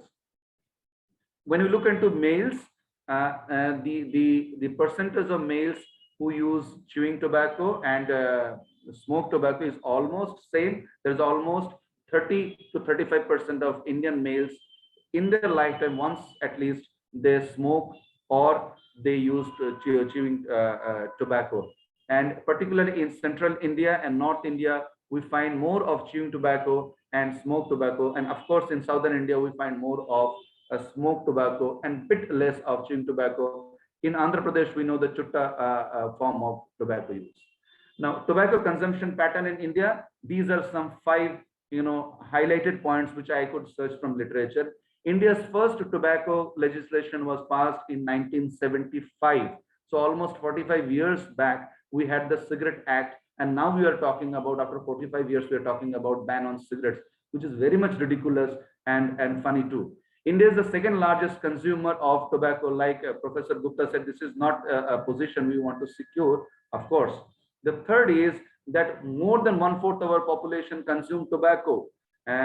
Global Adult Tobacco Survey, which was done in 2016-17, which said almost half of the men use or consume tobacco, and 1/10 of the female also do consume tobacco, which is very, very much alarming. Now, they have also counted that on an average, one Indian male smokes 6.2 cigarettes per day, and financial burden of tobacco-related disease, if we which was calculated by economists, was from 2011 to 2012. I'm talking about 10 years old data, which was almost equal to $22.4 billion. Now, when we talk about taxation on tobacco and taxation on cigarettes and cigars, it is the revenue which is generated from the taxation or the excise duty which is put on this cigarettes and other tobacco products, is actually 25 to 28% of what is the burden. So we are not actually on the higher side. We are not the mere talk that's if you ban cigarette, there will be a lot of burden on the taxation. So actually, we are on the burden. We are having the burden, if we consider it is 22.4 billion. the tax we get is actually 1/4. So that means actually 75% loss or 75% burden is on health. So by eventually, if we talk in terms of profit, if we simply just ban tobacco and tobacco related products, will be 75% richer by next year only. And not a wonder that we are talking about so many things, but the data which was published in 2013, which was done on 18 medical colleges, which said 50% of Indian male doctors actually do smoke, and the number is even high among male students and male interns. So when at one end we're telling the common people not to smoke, not to engage into tobacco consumption, actually 50% of our fraternity are involved in smoking or tobacco consumptions. Now, when we look into determinants of tobacco use in India, the Global Adult Tobacco Survey GATT says that males use more compared to females. Individuals in rural areas use more compared to urban areas. This has all been discussed. Illiterate use more than person with some formal education. Young men and middle age, that is 30 to 44 age group, is the highest consumer of tobacco, and persons engaged in informal sector are more consumers of tobacco compared to the formal occupation, simply because in offices they can't smoke. So from 2007, smoke-free zones, offices, most offices are smoke-free zones, so there they can't smoke. But if you look at the outside offices, people are smoking, and so that is that needs to be taken care of. This is a bit of qualitative finding. So 1,300 men were asked about reasons for starting smoking, and they said, saw my friend smoking, and they were curious. Now, when asked into deeper, they said it looks that I am a mature person. So that is the reason. Reasons to continue, whenever they're in tension, they wanted to get relaxed. So that is the cause for consumption of tobacco. Now they say that smoking zones in offices, and now we can see in airports also there are smoking free or smoking zones. I don't know why these are these zones are existing even. Knowledge on regarding health hazards, then almost all of them know it very well. And they also said that we don't smoke in front of kids and females. So they are very much being kind on the kids and females, but not on themselves. Aspects related to quitting, they said try to quit, but tension again forces. So if we see, by and large, the ultimate onus becomes on government. When they were asked what if manufacturing stopped, and they said, why don't government just stop it? So anti-tobacco commercials, so they said these are all there, but why doesn't government act? If government doesn't act, why should we? So this is a very interesting a study which I found in literature. But globally, when I searched 7 or 8 articles, I could come out with this 5 determinants of tobacco use. Number 1 being use of tobacco and approval of tobacco by the peers or by siblings or in the family. Second was smoking by parents or guardians. Third was accessibility to tobacco products. So this has to be targeted. Fourth is exposure to tobacco use, promotional campaigns, like I said, movies and other advertisements needs to be banned. Fifth is low self-esteem or self-image. So if we look at the top 5 determinants, we'll find there are 2 major groups. One is individual or family related. The second is the legislation related. So we have tried for last 40-45 years to make people aware, to motivate them, which actually is working up to 20 to 25%. But the 75% onus is on the governments, the legislators, and the acts. Now coming to genetic determinants of tobacco use, it was in 2003 actually when they talked about from nicotine dependence to genetic determinants. They said not only it's the behavioral or the environmental factors which is responsible for tobacco consumption or the maintenance of tobacco addiction, it is also the genetic determinants. So they said that initiation and continuation of smoking is due to both the genetic and environmental factors, which was published in 2004. And then I can see 2002 and 2004, there were 2 articles which were published, which said initiation of smoking is 50% genetically influenced and maintenance is almost 70% genetic contribution has. So there are two evidences, though there are 2 strong evidences in favor of that. article which was published in 2009, which said twin and family studies show that several genes together determines who will develop smoking addiction and remain addicted to nicotine. So that means there are strong genetic predisposition also to tobacco initiation and maintenance. Then there were 3 or 4 cluster groups of chromosomes which were strongly associated regarding smoking initiation and maintenance. So this also strongly says that once a smoker, addicted, it is very difficult to bring him out of that loop. So it is better to target those high-risk family members, those where the parents or the peers or the siblings are actually smokers, so their awareness will act. Now, talking about achievements and opportunities regarding tobacco control in India, there are 4 achievements if I can say. The WHO framework of CTC, that is Convention on Tobacco Control, which is in imposition since 2005. Then there is in Government of India has declared strong smoke-free laws since 2007. That has actually, which Professor Gupta showed, that because of that, the number of cigarette smokers have gone down, but also at the same time, BD smokers has gone up by 2%, which is actually 30% increase. Prevalence of smoking and secondhand smoke has decreased, which has already been discussed by Professor Gupta, that has been 11 to 13% in India. Tobacco packaging legal acts. See, now more than 70% of the cigarettes, cigars, and not BDs, but other cigarettes and cigar packages has to be shown that cigarettes causes cancer, has actually to part worked. Now there are opportunities. Now this is the most important area. Now you have to significantly increase tobacco taxes, which already Professor Cruz said that tobacco taxation in developing and poor countries is very less. We need to increase it by many-fold. Ban tobacco products and ingredients. Totally just simply ban, as I have already said, 75% will be benefited. Ban tobacco industries corporate social responsibility initiatives. These are the things under which they hide their business, that huge business. They are contributing to the world the death in disguise of CSR initiatives. And just I have said that overcome the false health versus economy dilemma. Economy is going to survive, and our economy is going to be actually benefited by banning tobacco. So with these things, I think I'll close my presentation. Thank you, Dr. Seb. Very interesting topic and nicely covering the history of tobacco use in India as well as abroad. I also covered the tobacco consumption pattern in India, what are the determinants of tobacco use in India as well as globally, and lastly, the genetic determinants of tobacco use, which I did not know at least earlier. Thank you for this informative talk.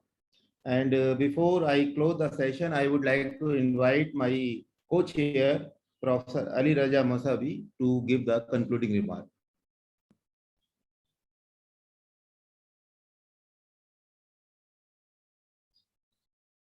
Professor Ali Raja Masabi. I think we have lost him. Okay. So overall, all the 3 speakers, they covered their topic in a comprehensive manner, in an interesting manner, and we all have learned a lot. But due to the paucity of time, we could not take questions. I would like to congratulate the organizer for arranging this interesting session. And now hand over the mic back to the organizer. Thank you. Along with my fellow coordinator, Dr. Raveen, I would like to extend my sincerest thanks to respected chairpersons, Dr. B.S. Garg sir and Dr. Muzavi sir, for chairing this session. We are grateful to esteemed speakers, Dr. P.C. Gupta sir, Dr. Pulkesh Kumar sir, and Dr. Shivsekhar Datta sir, for the time and effort you took to share your thoughts and informative presentations with us. Thank you again for your contribution. Now over to Dr. Richa and Dr. Vipin Kharare to start the session 2.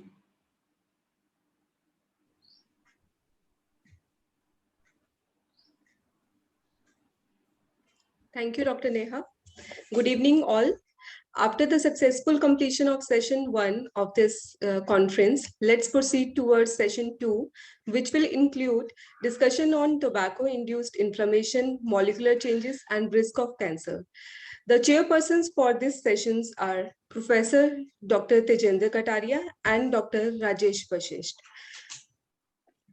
Professor Dr. Tajinder Kataria, ma'am, she is presently chairperson of Radiation Oncology Department, Medanta, the Med City, Gurgaon, India.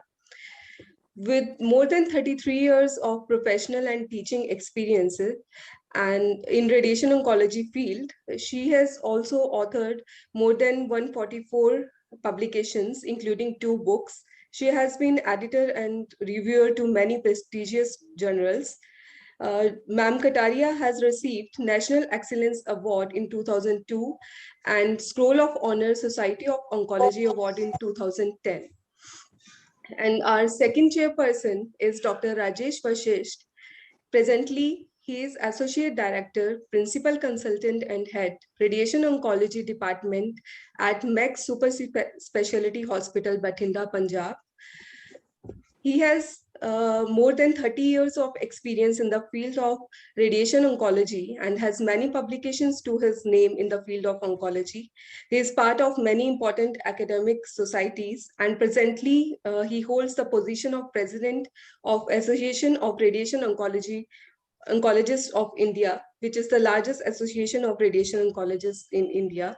I welcome both the chairpersons, Professor Dr. Tajinder Kataria ma'am and Dr. Rajesh Vashisht sir, and hand over this and request them to start the session 2 without any further ado, because we are already short of time. Over to you, sir and ma'am. Thank you. Good evening, everybody. Madam, Good evening, everyone. How are you? And thank you, Dr. Richa, for your kind introduction. And on behalf of my co-chair, Dr. Rajesh Vashisht, I would like to invite Dr. Chandra Prakash Prasad, who is the assistant professor, associate professor now at the Department of Medical Oncology, Lab Services at All India Institute of Medical Sciences, Delhi. And he will be speaking on tobacco-induced molecular changes during cancer development and progression. Over to you, Dr. Prasad.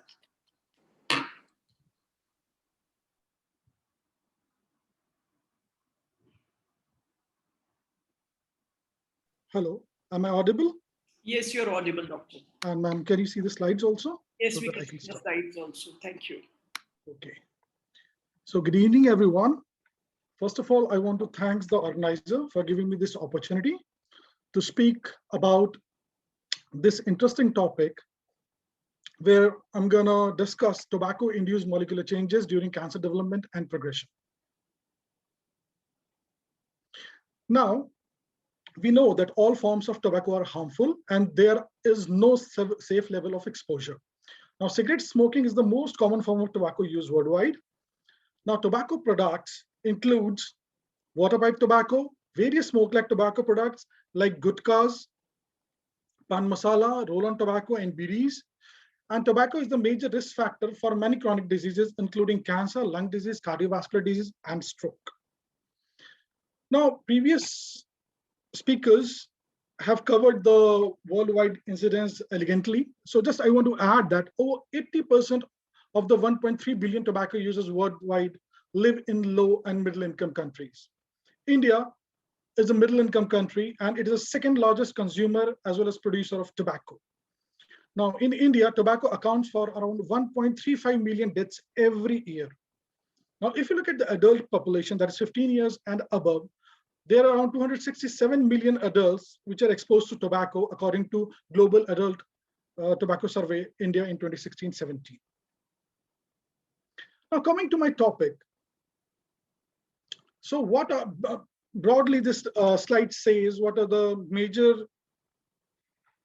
carcinogens in tobacco? So there are poisonous gases like butane, carbon monoxide, and toluene. There are toxic metals like arsenic, cadmium, chromium, lead, and cancer-causing chemical like benzene, formaldehyde. Now, if you look very carefully, there are specific carcinogens that has been evaluated by International Agency for Cancer for Research on Cancer. And you can see that in tobacco smoke, there are PAH, polycyclic aromatic hydrocarbons, like benzopyrene. Then there are nitrosamines like NNK, NNN, aromatic amines, aldehydes, etc. In unburned tobacco, you will have all these compounds coming again, PAH, nitrosamines, aldehydes, etc. Now,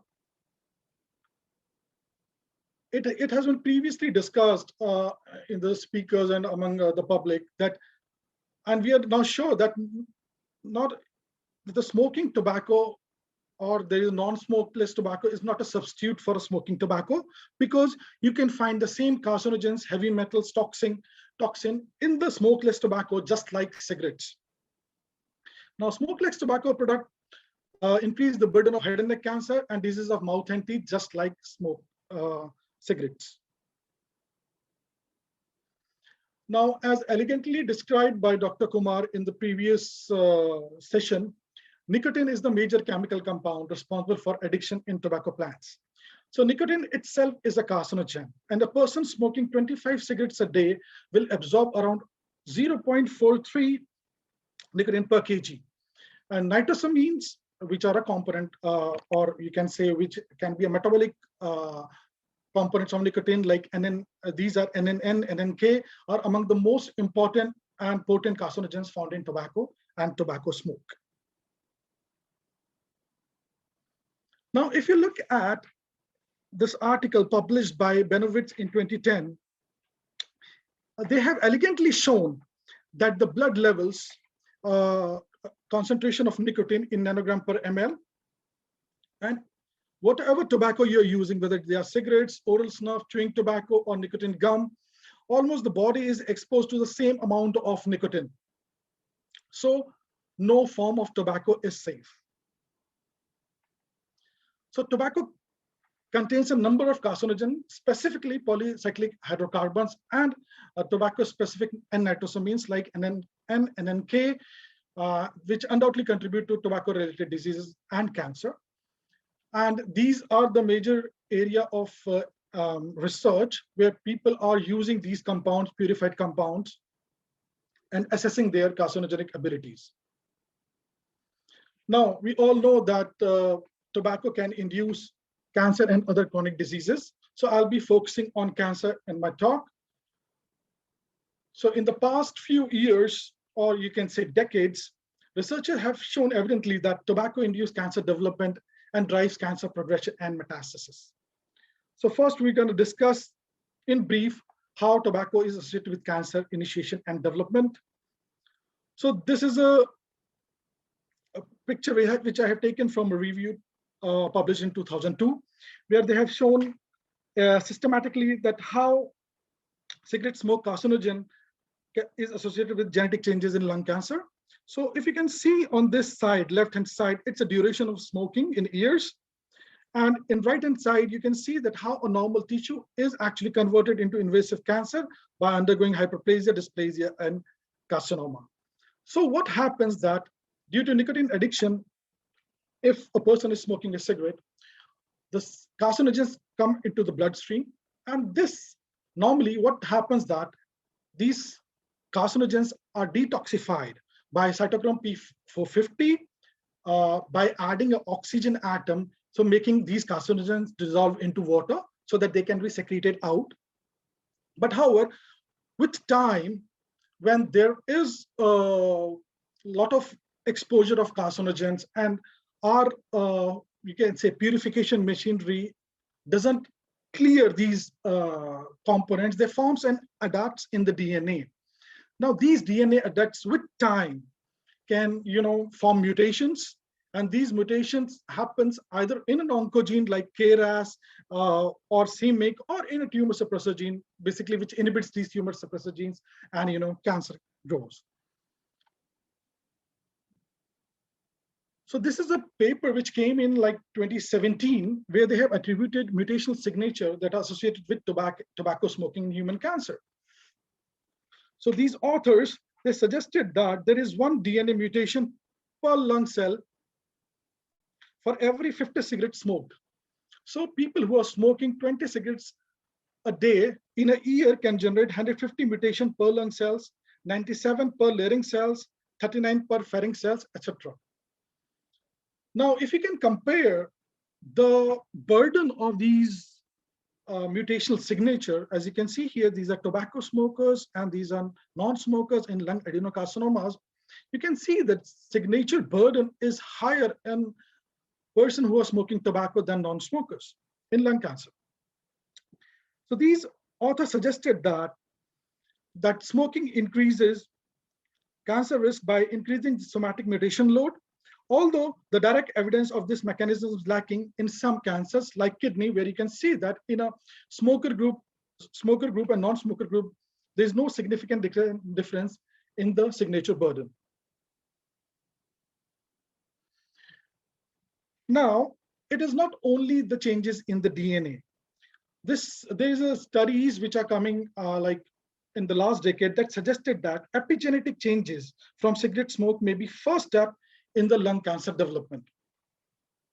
So what is cancer? What is epigenetics? It's the study of how cells control gene activity without changing the DNA sequence.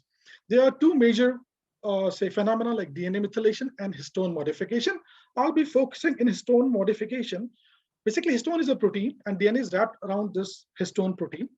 And when modification happens in this histone protein, DNA loosens up or tightens up, which actually governs the transcription machinery.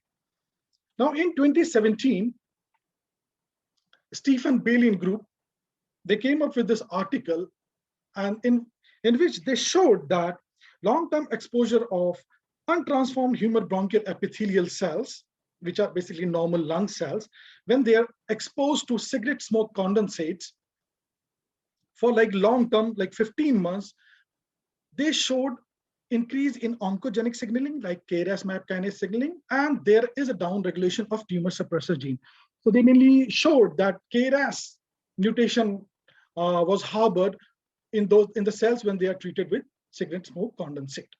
They further showed that there is a methylation of the key tumor suppressor genes like BMP3, WIF1, SFRP2, SF5, SLATE2, which activates major oncogenic signaling, basically, which is required for cancer cell proliferation. So I have highlighted these, that loss of BMP3 can activate KRAS MAP kinase signaling. Loss of WIF1, SFRP2, SFRP5 can activate Wind pathway activation, and loss of GATA4 can activate MAP kinase ERK oncogenic signaling.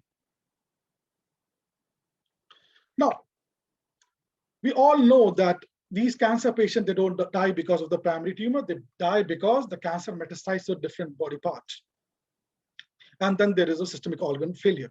So one of the important phenomena that is responsible by which the cancer cell attain this motility to go out from the tissue and reach the different organs is epithelial mesenchymal transition. Now, in this phenomena, what happens that epithelial cells, which are adhered to each other very tightly because of the cell-cell junctional proteins like E-cadherin, cytokeratin, ZO1, actually loses these adhesion junctions because of the downregulation of these proteins. And these cells become motile because they are not adhered to each other now. And these cells come into the circulation and moving to the different body parts, causing metastasis. Now, this is a paper which came in 2012. They elegantly showed that lung cancer patients who are never smokers have a better survival than the current and the former smoker. They have shown clearly that if you can see the brown color, basically it's a E-cadherin staining, that in never smokers, they have a high E-cadherin staining. That is, they're showing that cell-cell adhesion is still intact compared to current smokers and former smokers. They further showed that the cancer patient who have high levels of E-cadherin, this red line, they have a better survival than the low E-cadherin. Using this lung cancer cell lines, when they expose the cigarette smoke condensate to these cells, they found that as compared to control, the migration as well as invasion capability of these lung cancer cells increases. They further showed that HDAC inhibitor MS275 is really good in curbing this increased migration and invasion induced by tobacco. So now there are various pathways which have been shown that can be activated by tobacco carcinogens like nicotine, NNK, polycyclic aromatic hydrocarbons, that can actually dependent or independent of the receptor itself, thereby regulating various components like cytoskeleton component or E-cadherin, which is a epithelial marker, vimentin, fibronectin, which are like mesenchymal markers. they regulate this epithelial to mesenchymal transition, meaning that carcinogens have this ability to induce EMT, thereby inducing metastasis in cancer patients. And same way, the cigarette smoke can activate various transcription factors like SCLAG, STAT3, RAC1, AKT pathway, and thereby modulating the epithelial to mesenchymal transition, giving cancer cells motility to invade to other body parts. So these are the publications. Just I have compiled that it is shown in breast cancer also, and head and neck cancer, esophageal cancer too. So next is, now researchers have shown also, like in a past decade, so we have this data that tobacco actually induces metastasis. So here I have taken a study where they have shown that when the mice, AJ mice, is treated with nicotine 1 milligram per kg, you can see there is an increase in metastatic foci in lung as compared to vehicle alone. And if you compare nicotine 1 mg per kg with nicotine 25 mg per kg, of course, the lung mets have increased in these mice, thereby showing that nicotine basically positive regulates the lung metastasis in these animal models. Furthermore, these authors showed that when nicotine is combined with NNK, which is a nitrosamine, the cancer becomes more aggressive. As you can see here, so NNK alone can give you this much of legs, but like there's a twofold increase when nicotine is combined to this NNKs.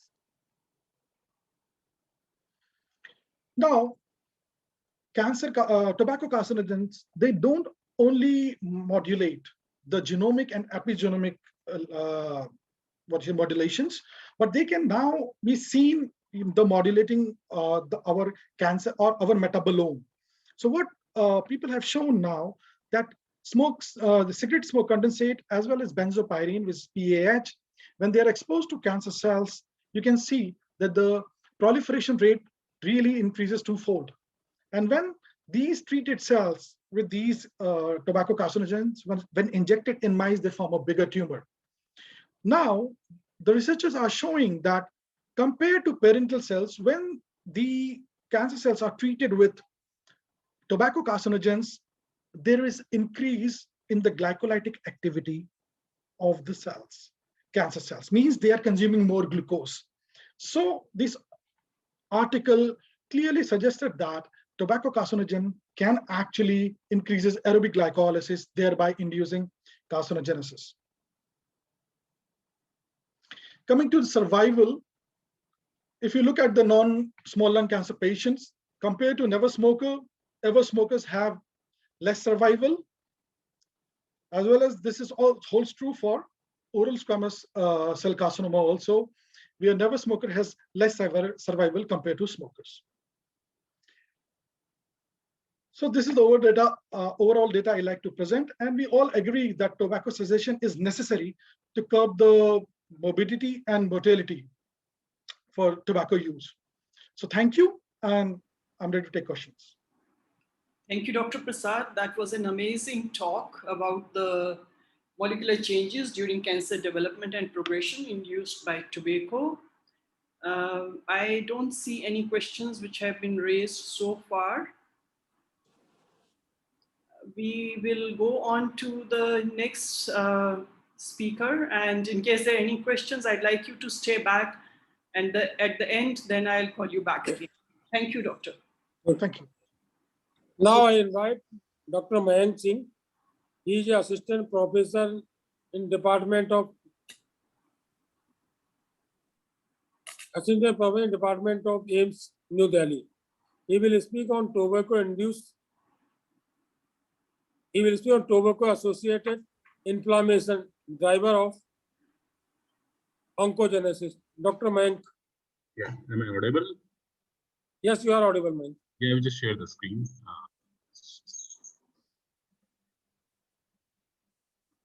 Is the screen visible to all of you? Okay, visible. Go ahead. Yeah. Yeah, hi.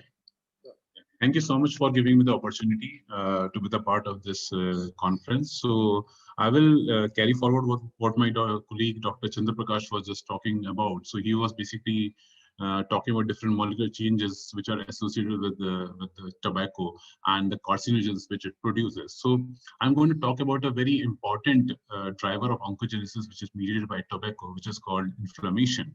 And the title of my talk is obviously tobacco-associated inflammation, which is a driver of oncogenesis. So if you see what is inflammation, inflammation is basically a part of a complex biological response of the body to the harmful stimuli. So whenever body influences an insult, then there's an inflammatory response by the body immune system.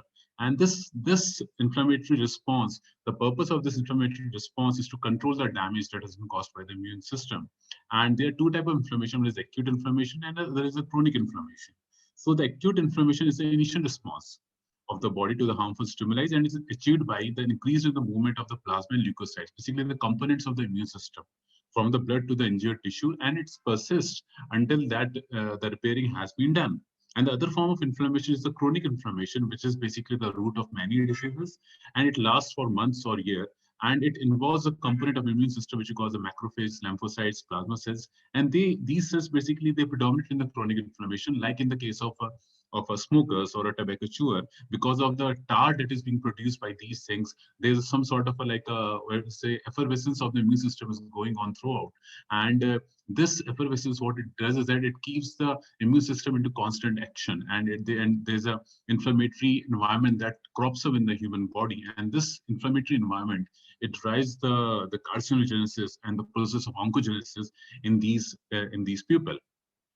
So when I started this talk, I was talking about the chronic inflammation. It's a root of many diseases. And we, as of in this 2020, when we understand a lot about inflammation, what inflammation is, what it can do to the human body. And it is well established that the inflammation is the root of many forms of cancers, be it lung cancer, bladder cancer, or cervical cancer, which is triggered by HPV infection. In fact, the infection by many bacteria like H. pylori in the case of gastric cancer, or in the case of or HPV, human papillomavirus, in the case of cervical cancer.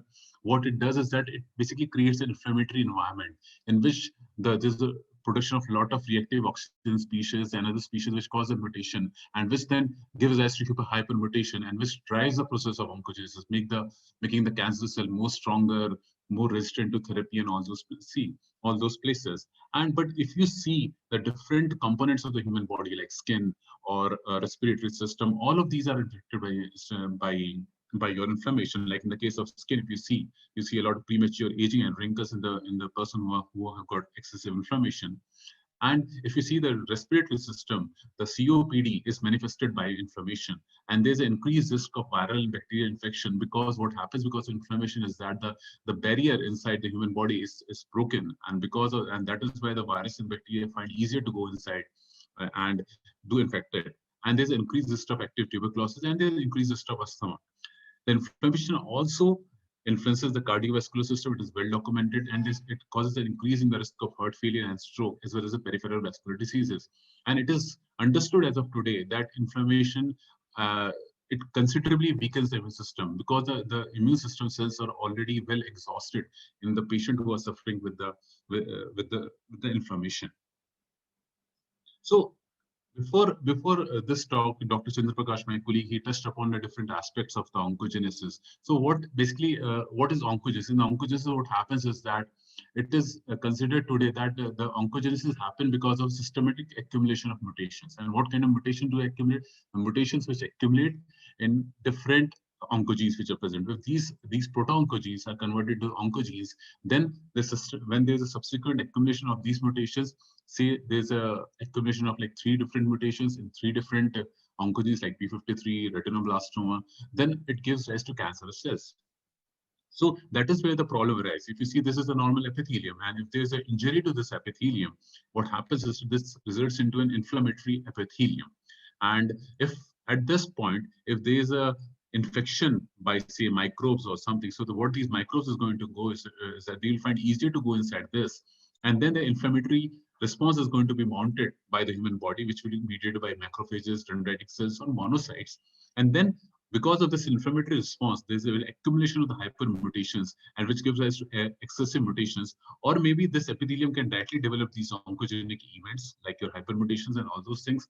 And then this gives rise to these the pre-oncogenic cells. And when you combine this with excessive cytokines or inflammatory mediators, and there will excessive proliferation, there will be no functional restoration of these cells, and there will be immunosuppression, and then this will finally lead to the process of tumorigenesis, resulting in the accumulation of tumors. So this is basically classically what happens. This is how basically an inflammation coordinate with the oncogenes to develop the cancers. So it is now known that about 15 to 20% of the cases of cancer are preceded by infection or a chronic inflammation or autoimmune diseases at same tissue or the other side. So inflammation has been regarded as the root of cancer as well as the driver of the cancer as well. And the action of systematic inflammation can take place even during the late stage of tumor. That is what I'm telling, that the sequence of event can be either way. The first inflammation can be there, then a cancer can come, or the inflammation is, or the cancer is already there. And suppose if you give a patient a chemotherapy drug, now it is documented that many drugs which are administered to cancer patients, like cisplatin, which works by excessive production of reactive oxygen species, they basically drive the hypermutation process, and this can lead to aggressive tumors, which are like therapy-resistant tumors. And this is what exactly happens in our body. See, this is the normal epithelium. And what is happening normally in a person who's got a healthy immune system or a healthy DNA repair system. So the normal epithelium, when it witnessed an injury, say infection by a microbe or something, is going to get regenerated back to this, because there's an intact DNA damage response, or there's an intact proto-oncogenes and which can repair the DNA damage. But a person who has some abnormality, say it has some inflammatory disease, say it has some asthma or like some autoimmune disease, there will be a tissue disruption. And when there's a microbe infection in these cases, this tissue disruption is going to drive the immune cells here. And these immune cells are then going to give rise to different inflammatory molecules. And after that, this can lead to tumor progression, metastasis, and therapy resistance, and then finally tumorigenesis. And what inflammation does is that, so inflammation basically what it does is that it modulates the tumor microenvironment. And this tumor microenvironment is very complex. And what is happening is there's immunosuppression that is happening there. There's myeloid cells, Treg cells, which are getting dysregulated. There's an induction of auxiliary cells like fibroblasts, angiogenesis, macrophages, which are working out there, producing reactive oxygen species. And there's a mechanical and metabolic regulation as well. And all of these converge into what we call as a tumor growth and promotion. If you see this all over environment, this is pretty complex. And this is actually how it looks like. You see this figure, this is a pretty complex figure. So what I will try to simplify it. So what is happening is that here you've got this tobacco smoke, the cigarette smoke that is coming in. And this cigarette smoke has got reactive oxygen species. And first thing what is going to happen is that this reactive oxygen species is going to attack the epithelium. And then you will have the first allergy-like symptoms. And this allergy-like symptoms is lead to degranulation of the mast cells, which is going to produce a lot of reactive oxygen species. And once this smoke goes inside the alveoli, it's going to initiate a cascade, which is going to drive the emulsion, and which is basically characterized by the polarization of the M1 macrophages to M2 macrophages. So there are basically two types of macrophages, there's an M1 and there's an M2. So M1 has got distinct phenotype because these are more of an inflammatory cells, while M2 is a less inflammatory cells, and you've got a blunted immune response in those cases. And this M2 polarization is there, then these cells are going to produce a reactive oxygen species excessive. So there's going to be amplification of the reactive oxygen species, as well as they're going to, and these reactive oxygen species are going to drive the inflammation there. This inflammation is going to drive the tissue damage here. And this tissue damage is going to drive the processes like your impaired phagocytosis, your secondary necrosis, and all those things. As well as you will have the increased production of esterases and proteases, which are like matrix metal proteases, MMP9, and all those things, which are going to cause a tissue disruption here. And then it's going to subsequently lead to the process called angiogenesis and all those things. As well as you will get a tumor microenvironment in which you have got the altered production of IL-beta, IL-6, IL-8, TNF. Basically, these are all inflammatory cytokines and the chemokines that is happening there. As well as what you see here is that you see a dampened immune system. This is how the dampened immune system looks like. You've got alveolar macrophages, so they will have deficient presentation to the dendritic cells. And these dendritic cells, they have been shown in the smokers. What is happening in those cases, these dendritic cells are unable to mature properly. And because they are unable to mature properly, they are insufficient in presenting the the antigens to these cells, alveolar macrophages, and therefore this immune system is blunted. As well as what you are going to get here, you've got altered natural killer cells as well as the Th1 and Th2 cells.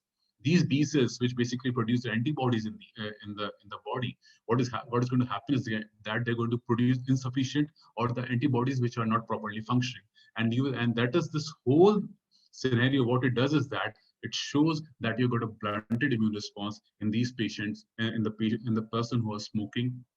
As well as what you see here is that you've got highly inflammatory microenvironment that is being created, which basically give rise to the tumor and subsequent result in a tumor microenvironment. So to simplify this thing, these are the different stages. What is happening here is that, so early exposure, what it does is that you have a cigarette smoke, and then you got altered macrophages, natural killer cells, and these all these, they will give rise to precancerous phenotype. And this is an opportunity for the infection and colonization by the viruses and the bacteria. So they're going to come in the picture, and then they're going to drive this inflammation here, and then you will have a highly inflammatory environment. And this inflammatory environment, in association with viruses like human papillomaviruses or H. pylori, is going to rise to the metastatic cancers, which have got a blunted immune response. So the immune system is unable to mount any sort of like opposition to this kind of metastatic response. So this part, I would like to just touch upon my friend Dr. Chandra Prakash also discussed this part. So cigarette smoke, what it does is that it is rich in like free oxygen radicals, free nitrogen oxide radicals, and this gives rise to oxidative damage. And this oxidative damage, it manifests in the form of DNA damage, protein oxidation, lung inflammation, mitochondrial damage, as a lipid peroxidation. So all of these basically alters fuel the tumor microenvironment to precede the inflammation. So as well as this smoke also has an adverse effect on the vascular function as well. If you see the profile of the person, this effect from an article, and that they have shown that in the person who's even like take e-cigarette, there is a distinct profile as compared to the cigarette profile. And you see but in both the cases, there's an activation of the reactive oxygen species, nitrogen species, and then this oxidative stress, this gives rise to inflammation which is characterized by CRP, NF-kappa activation, pro-inflammatory cytokines, and then finally endothelial dysfunction. And so this is how the inflammation also drives the CVD, which are the chronic vascular diseases. So reactive oxygen species is an important mediator of oncogenesis. In one of our work, which was published like 12 years back, we showed that actually the reactive oxygen species like hydrogen peroxide, it induces apoptosis in the cervical carcinoma cells. But in that work, we also found was that those were the cancerous cells. But when you expose the normal cells to the oxygen species, then in those cells, the repeated exposure can drive the process of oncogenesis in that. And this is what we see. The reactive oxygen species, what it does is that it causes DNA damage, DNA fragmentation, mitochondrial DNA damage, the telomere, which are the end of the chromosome attrition, which is shortening of the chromosome, and many epigenetic abnormalities like acetylation, methylation, phosphorylation. It can control by that.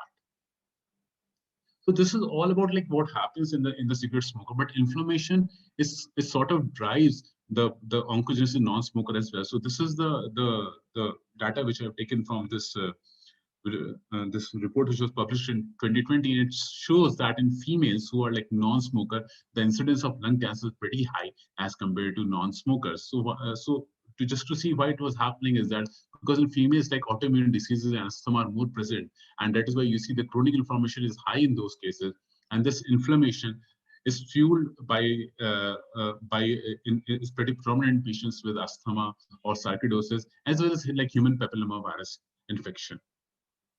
So this was one of the recent study which I came across, and this is very important in the context of what we are seeing as of today is that it was published recently in Development Cell, and it shows that the cigarette smoke exposure and inflammatory signaling increased the expression of SARS-CoV-2 receptor AC2 in respiratory tract.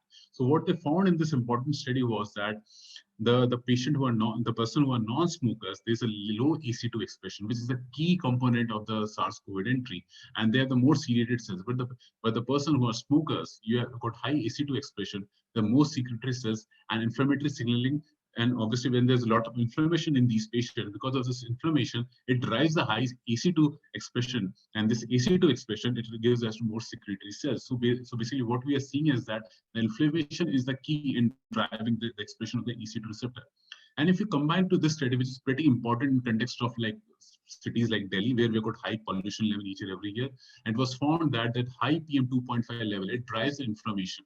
There's a lot of inflammation which induces in the body, and this high inflammation, what it does is that it leads to high EC2 expression, and this EC2 expression makes these people more prone to like coronaviruses. So if you combine, if we see the person who are living in Delhi and who are like smoking, like chain smoker, they are much more susceptible to these viruses as compared to others who are not smoking. So now is a good time to quit smoking, because if you see the health benefits of quitting smoking, it improves health and increases life expectancy. It lowers the risk of 12 types of cancer, including like mouth, voice box, esophagus, lung, AML, liver, stomach, pancreas, kidney, colon and rectum, bladder and cervix. It lowers the risk of cardiovascular diseases. It lowers risk of chronic COPD. It lowers risk of some poor reproductive health outcomes, and it benefits people who have already been diagnosed with coronary heart disease or COPD. And it benefits even the people who have quit smoking, and because the people who have quitted smoking have reported benefits after like a year or so. So that is why I will like to finish my talk on the note that stop smoking, it can save your life. Thank you. Thank you, Dr. Singh. And that was an excellent talk. And it does take us deep down into the effects that are produced by the smoking, and the benefits you elucidated are many and way beyond what anybody can think, and especially for preventing the carcinogenesis in different parts of the body and cardiac as well as pulmonary complications. So with this, I have the pleasant duty of inviting Dr. Arjun Gupta, our third speaker, who is Assistant Professor, Division of Hematology, Oncology, Transplantation, University of Minnesota, Minneapolis. And Dr. Gupta is a student of All India Institute of Medical Sciences, very highly awarded, gold medalist. Welcome to the session, Doctor, and he will be speaking on tobacco smoking and risk of cancer. Over to you, Dr. Gupta. Thank you very much, Dr. Kataria. So, hi everyone. I actually moved from Delhi to the US for my postgrad studies and just started as a faculty. Very, very happy to be here and speaking to this audience, mostly based in New Delhi, where I grew up. So Dr. Abhishek Shankar, when he told me about this conference, I was obviously very excited. And then he gave me this topic, which I think is the most general topic. And I know it's a little bit of preaching to the choir here, tobacco smoking and risk of cancer. But I'll try to cover a few important points and mostly focus on the importance of stories and storytelling. So when I was thinking about what to speak about today, I decided to look at the conference agenda. And, these were sort of the things that this conference aimed to cover. And I really decided to focus on this to raise awareness portion. Dr. Mayank Singh before me has sort of spoken about this, and other speakers as well, about which cancers are increased with tobacco consumption. I'm sure every oncologist and most people who are on this call know about this very, very well. We also know that 30% of all cancers are related to tobacco consumption, and almost 50% of all cancer deaths are related to tobacco consumption. These are enormous numbers. These are extraordinary numbers. And yet, we've done very little to be able to make headway into this. And I think part of it has been our inability to connect with a wider audience, despite everyone's best efforts. So I'm going to ask the group a question. If anyone wants to answer, please take a go. Which is the deadliest animal in the world?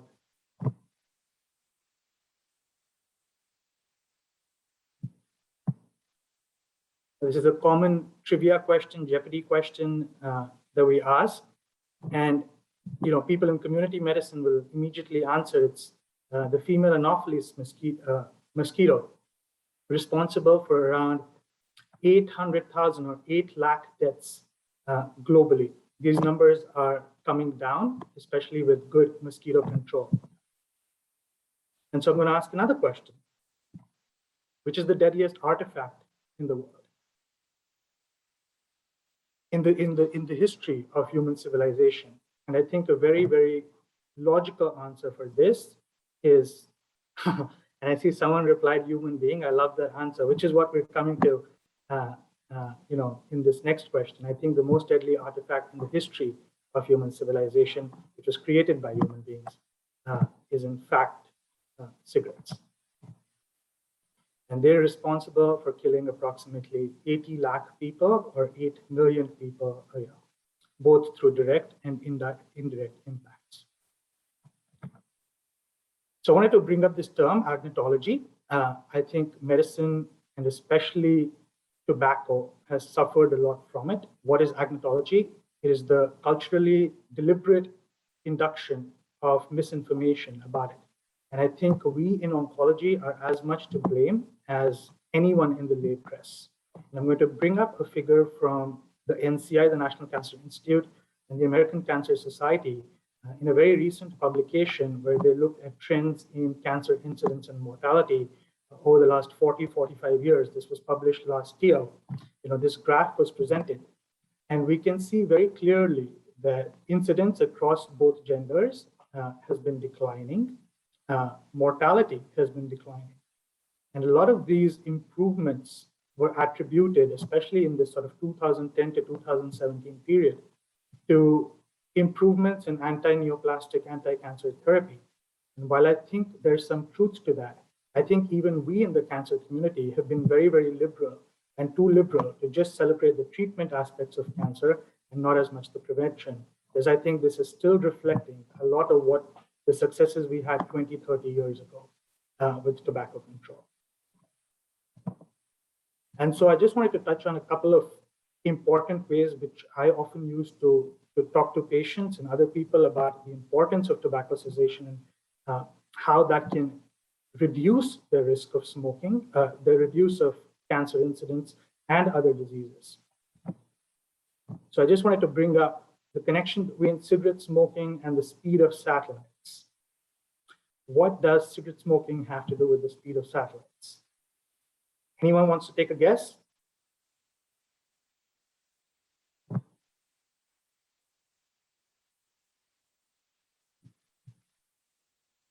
All right, so I'm going to say that it's 10 kilometers per second. And if you were to imagine that there's 6 trillion cigarettes consumed per year in the world, each cigarette is approximately 5 to 6 centimeters long, that's the smokable part. If we were to divide that by 1 year worth of time, that's how much smoking we're doing. And that's how much area a satellite covers in a second. So that's the rate of harm that we're causing in our communities. And what is the human life worth to a cigarette manufacturer?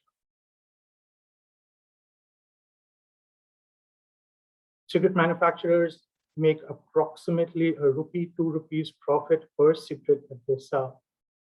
It takes approximately 1 to 1.5 million cigarettes to kill a person. So based on that logic, it takes just around 8 to 10,000 US dollars, which is approximately 6 to 7 lakh rupees, to kill a human. And that's what a person's life is worth to these manufacturers.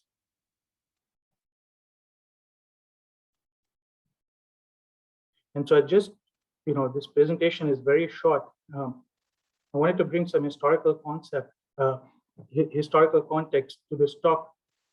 In the 1920s, this is just after World War I, German researchers had sort of caught on to the idea that cigarette smoking had an intrinsic connection with lung cancer incidence. Dr. Muller had published this article in 1939 based on data collected in the 1920s and 30s. But World War II sort of stalled these efforts. But soon after, the landmark papers in the BMJ and JAMA sort of confirmed the relationship through these two large, one case control and one large study. And now we're sitting here in the 2020s talking about what next and how things will change. And I'm hopeful that in 15 years, when we talk again, we'll say that this conference paved the path to success going forward. So that's the end of my very, very short talk, and thank you very much for the opportunity. Thank you, Dr. Gupta. That was really a very short and thought-provoking lecture. You asked very relevant questions because we need to go out of the medical domain to look at the human life birth and the finance and the economics that are interlinked to the production of tobacco and the diseases that are caused due to tobacco. So everyone's mentioned about a lot of direct correlation to the tobacco and cancer. I just have an indirect question to you because I still don't have any questions coming in from the audience to me. I have a question for you regarding the breast cancer in women and associated smoking, and the risk of recurrence.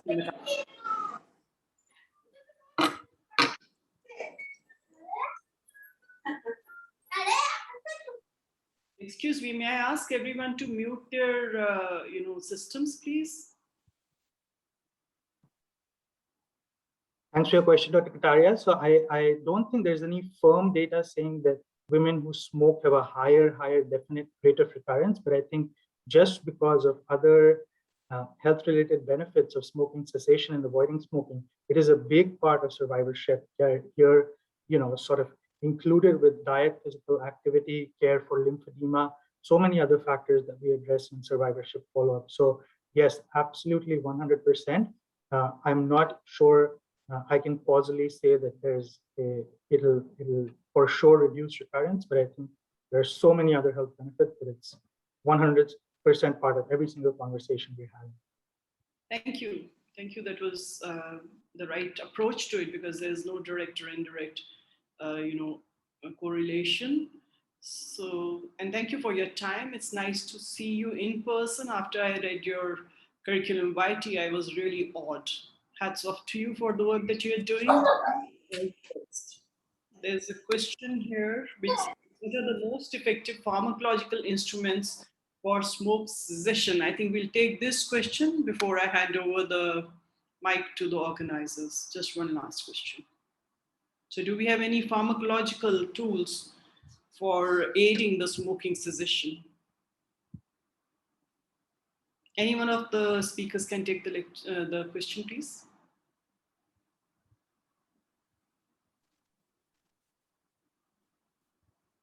So this was a question from the audience. Yes, there are pharmacological tools which are available. So the person will have to go on oral nicotine, which is available as patches or as oral, use. And it has to be done under guidance of the pulmonologist, and a proper de-addiction program has to be mounted. So with this, I'd like to thank the organizers and Sally, one question asked from one hand is raised by Dr. Saheli. Dr. Saheli? No. No, madam. Thank you. In the end, we thanks Dr. Abhishek and Dr. Richa to nicely conducted the topic different from our field. Thank you for organizing with my co-chairman, Dr. Tajendra Kataria. Thank you very much.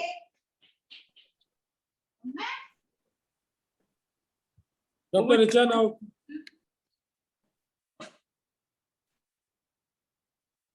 Dr. Richa, now you can take mute your.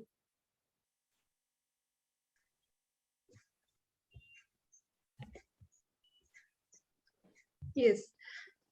On behalf of the organizing team, I would like to thank the chairpersons and all the speakers of this session who had made this session so much informative. Thank you all. And now I want to invite Dr. Nalin Goyal and Dr. Priyanka Agarwal, who are the coordinators of the next session. And I hand over to them and request them to proceed with the next session. Thank you all.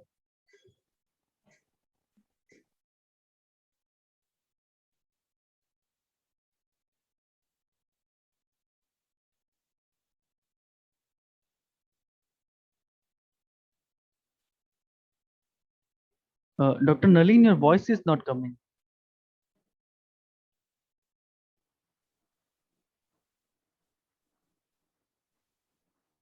Audible now? Yeah, audible. Okay, sir. Good.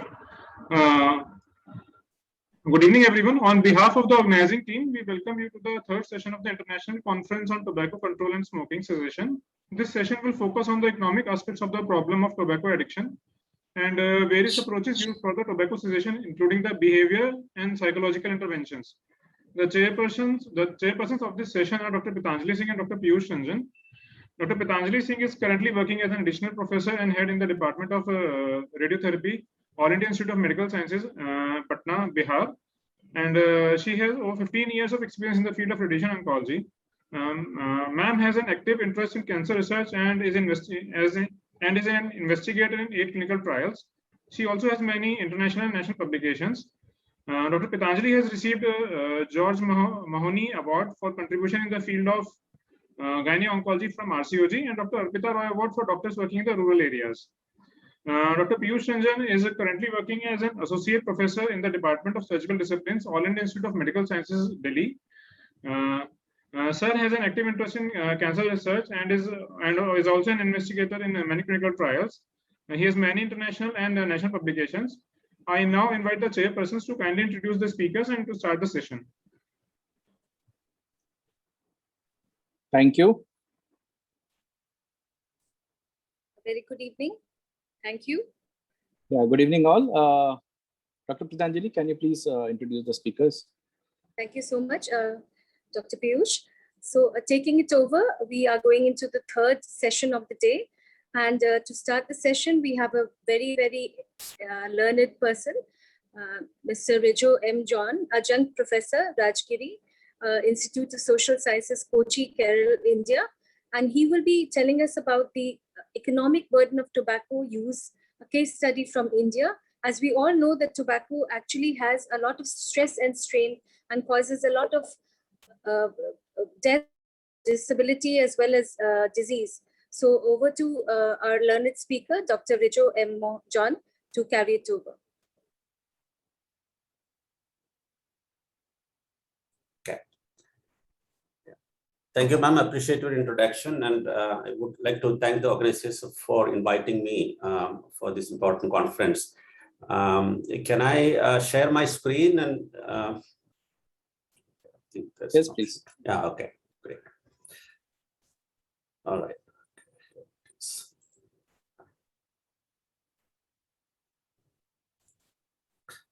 All right. So as we already mentioned, I believe I have only 20 minutes, so I have to probably rush through a little bit. But when I'm talking about the economic burden of tobacco use as a case study from India, which actually we did a study on this very recently, and I would be presenting some of the results from this study for your benefit.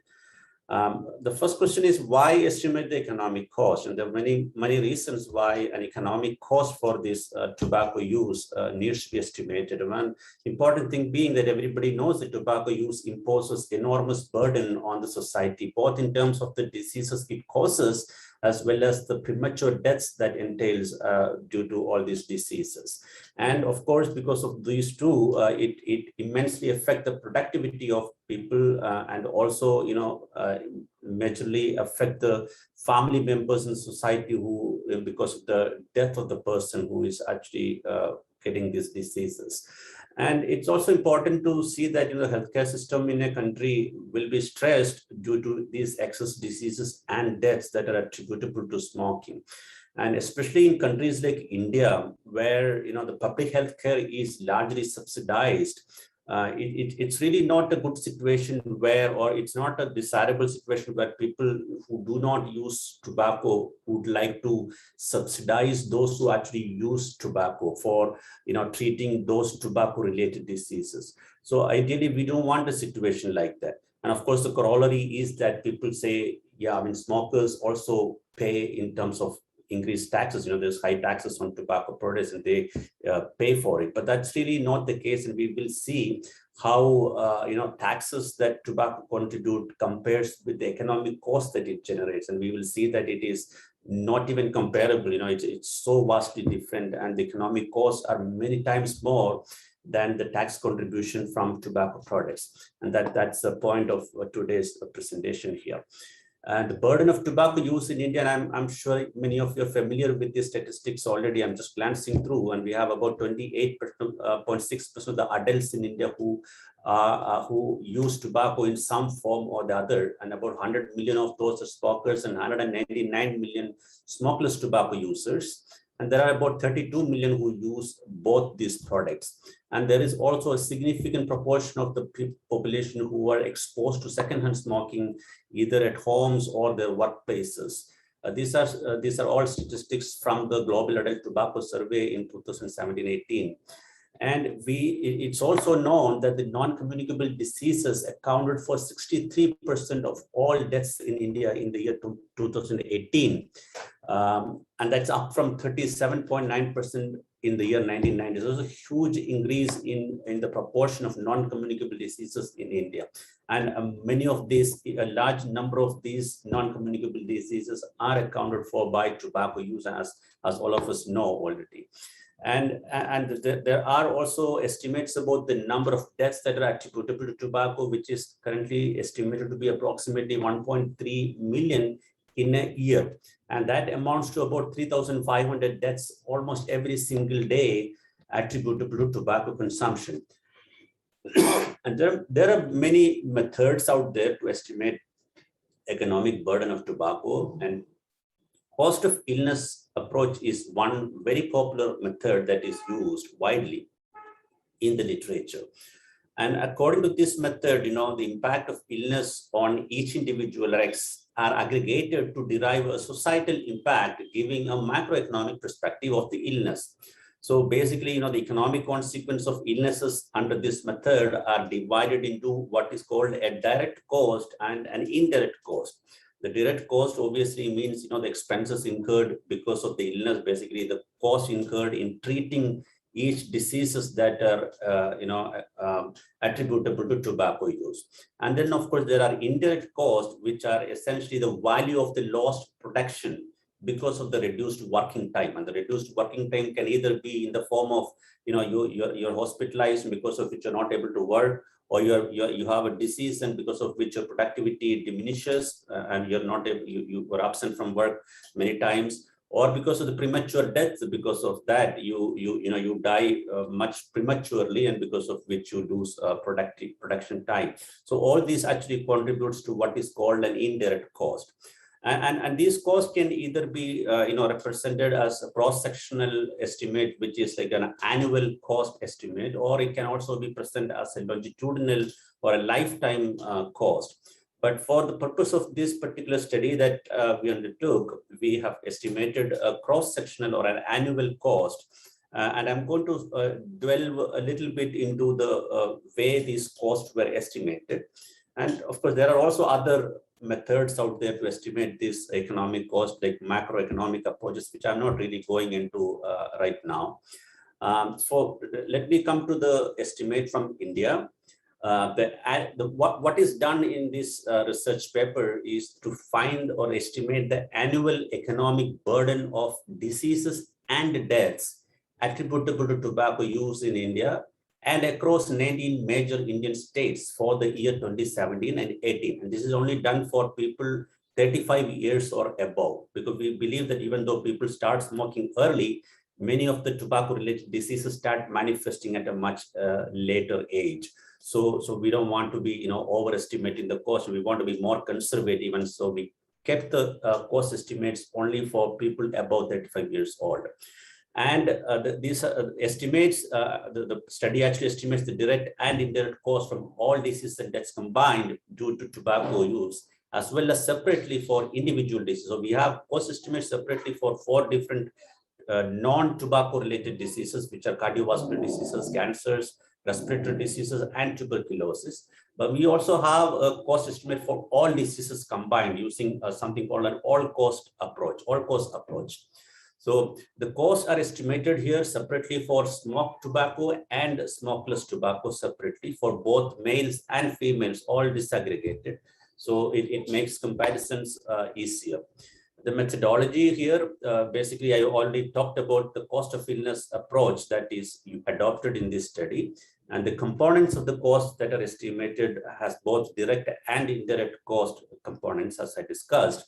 Under the direct cost, the study actually looks at the cost of medicine, surgeon fees, ambulance, diagnostic tests, bed charges, attendant charges, medical appliances, and ambulatory services, all for treating various diseases. And the indirect costs are again expenses by the escorts and family members who accompany the patient to the hospital, or the lost income for the family while this hospitalization event happens. And then, of course, mortality costs, which are basically the cost of premature mortality. One of the key component in the estimation of cost like this is something called a smoking attributable fraction.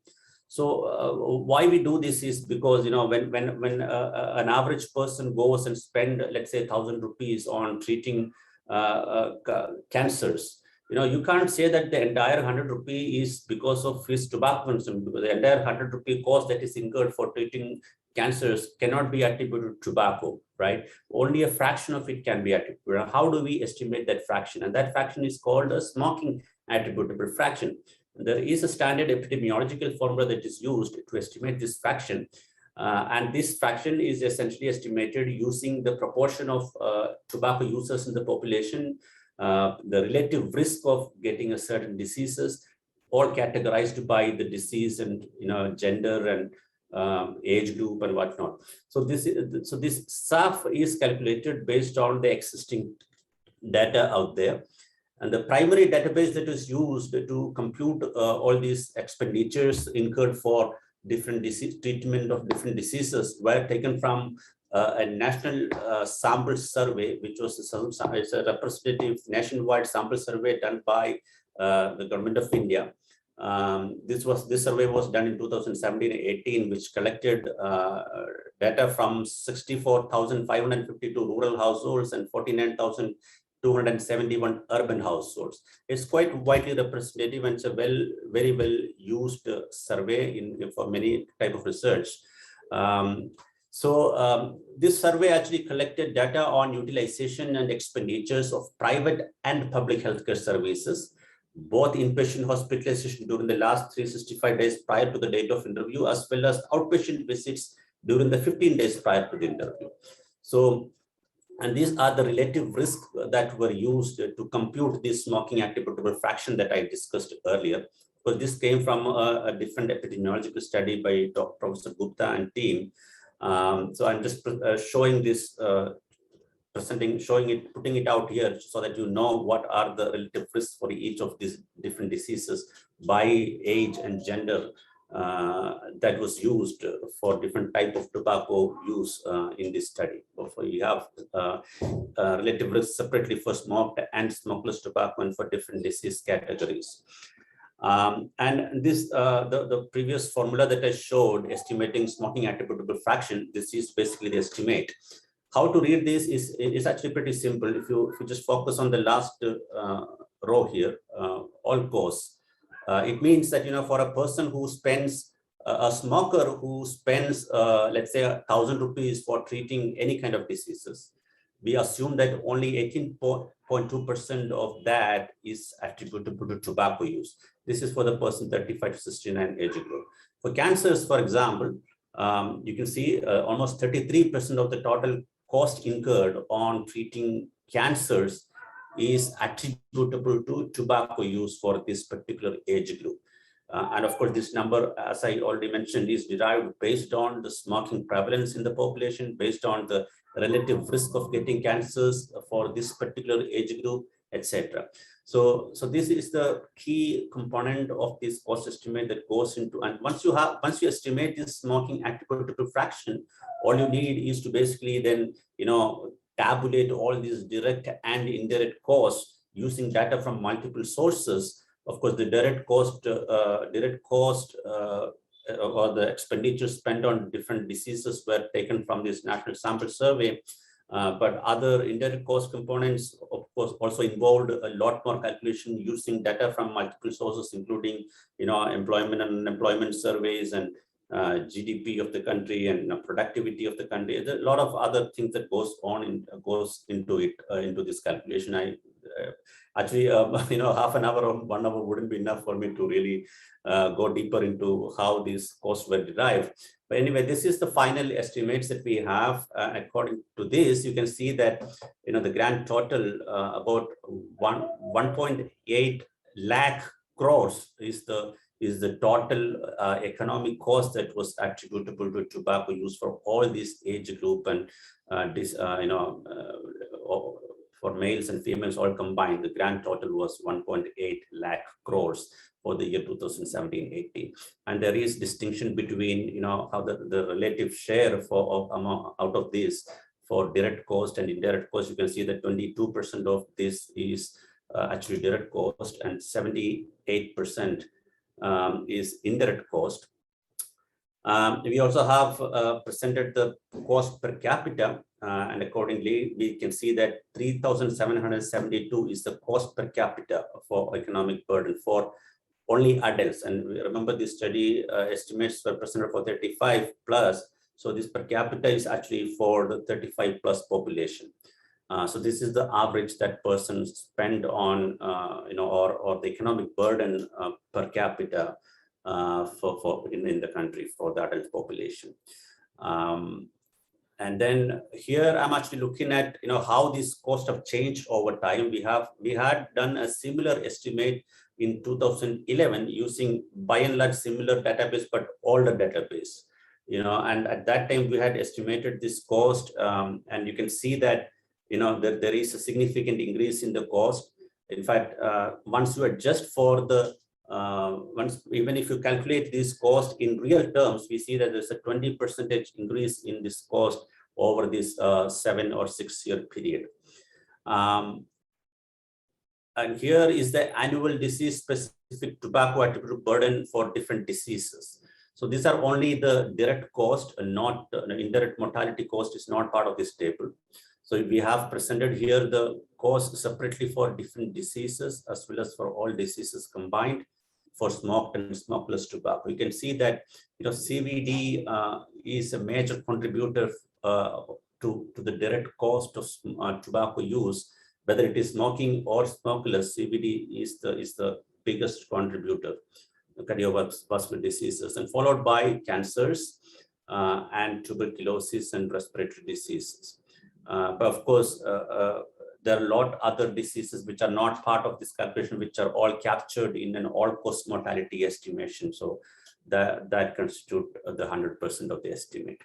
And we have also estimated the state-wise cost for some 19 major states in the country for this particular study, which are presented here. Now, let me put these cost estimates in some perspective so that it makes a better sense in comparing. So on the one hand, we can see on the top row here that the 1.8 lakh crore is the total economic burden of tobacco attributable diseases and deaths. And I have also presented certain other variables out there for comparison. For example, the total excise tax from tobacco for the year 2016-17 was only 21,720 crore. You compare that with the 1.7 or 1.8 lakh crore. I mean, even if I were to take only the direct medical cost, I mean, you ignore the indirect cost in terms of mortality cost, morbidity cost, and you only consider the direct medical cost, that itself is much higher than the total excise tax collected from tobacco in the year 2016-17. And remember, this was pre-GST, and excise tax was the major component of tax revenue for the government of India at that time. Total private and public health expenditure, private and public expenditure on health total is only 6,98,428 crores. Okay. And the GDP in that year is this much. So we can see that the cost, as we estimated as percentage of the GDP, is little more than 1%. That's a very significant amount. And the excise revenue from tobacco as percentage of tobacco attributable cost is only 12%. So which means, for every 100 rupee that is collected from tobacco as taxes, many times more, almost 5 times more is spent on is incurred in terms of economic cost attributable to tobacco use. And the tobacco attributable direct medical cost as percentage of total healthcare expenditures is about 5.3%. So when you compare the estimated economic cost with these variables, it really shows, how significant these costs are. And it really points to the importance of, controlling tobacco in the general population and thereby reduce these costs in the society. So this just concludes, and for your benefit, this paper has actually been published already in the journal Nicotine and Tobacco Research. I have provided the link here. If anybody is interested, please refer. And I'll stop here. Thank you for listening to me, and I'm open to any question if you have. Thank you. Thank you, Professor John, for an excellent presentation and for putting the facts into perspective, as many still actually argue the economical benefits attributable to tobacco use. But you have clearly shown that the sheer magnitude of the problem actually outweighs the benefits, and that too in a huge way. Thanks a lot for your presentation. Thank you, so sir. we can have questions in the chat box at the end of the session. Thank you. And now may I have the opportunity to invite a very learned speaker, Emily Stone from University of Sydney. She's a very eminent speaker, and she'll talk about how to approach a patient for tobacco cessation. Indeed, a very, very important topic. Emily, can you hear me? I can. Can you hear me?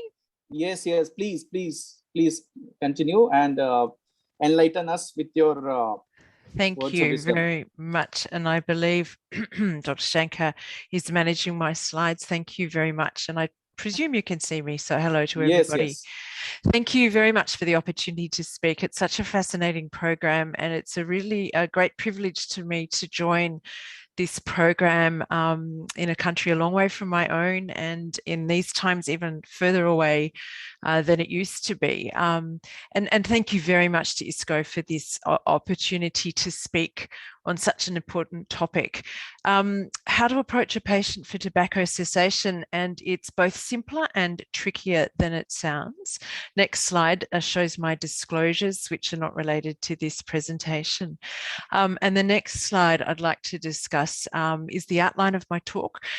There are very distinct benefits from smoking cessation, and I don't need to tell this audience what they are, but I do want to go over a couple of points because I find these helpful when I'm actually sitting with a patient, trying to think about how to talk effectively about tobacco cessation.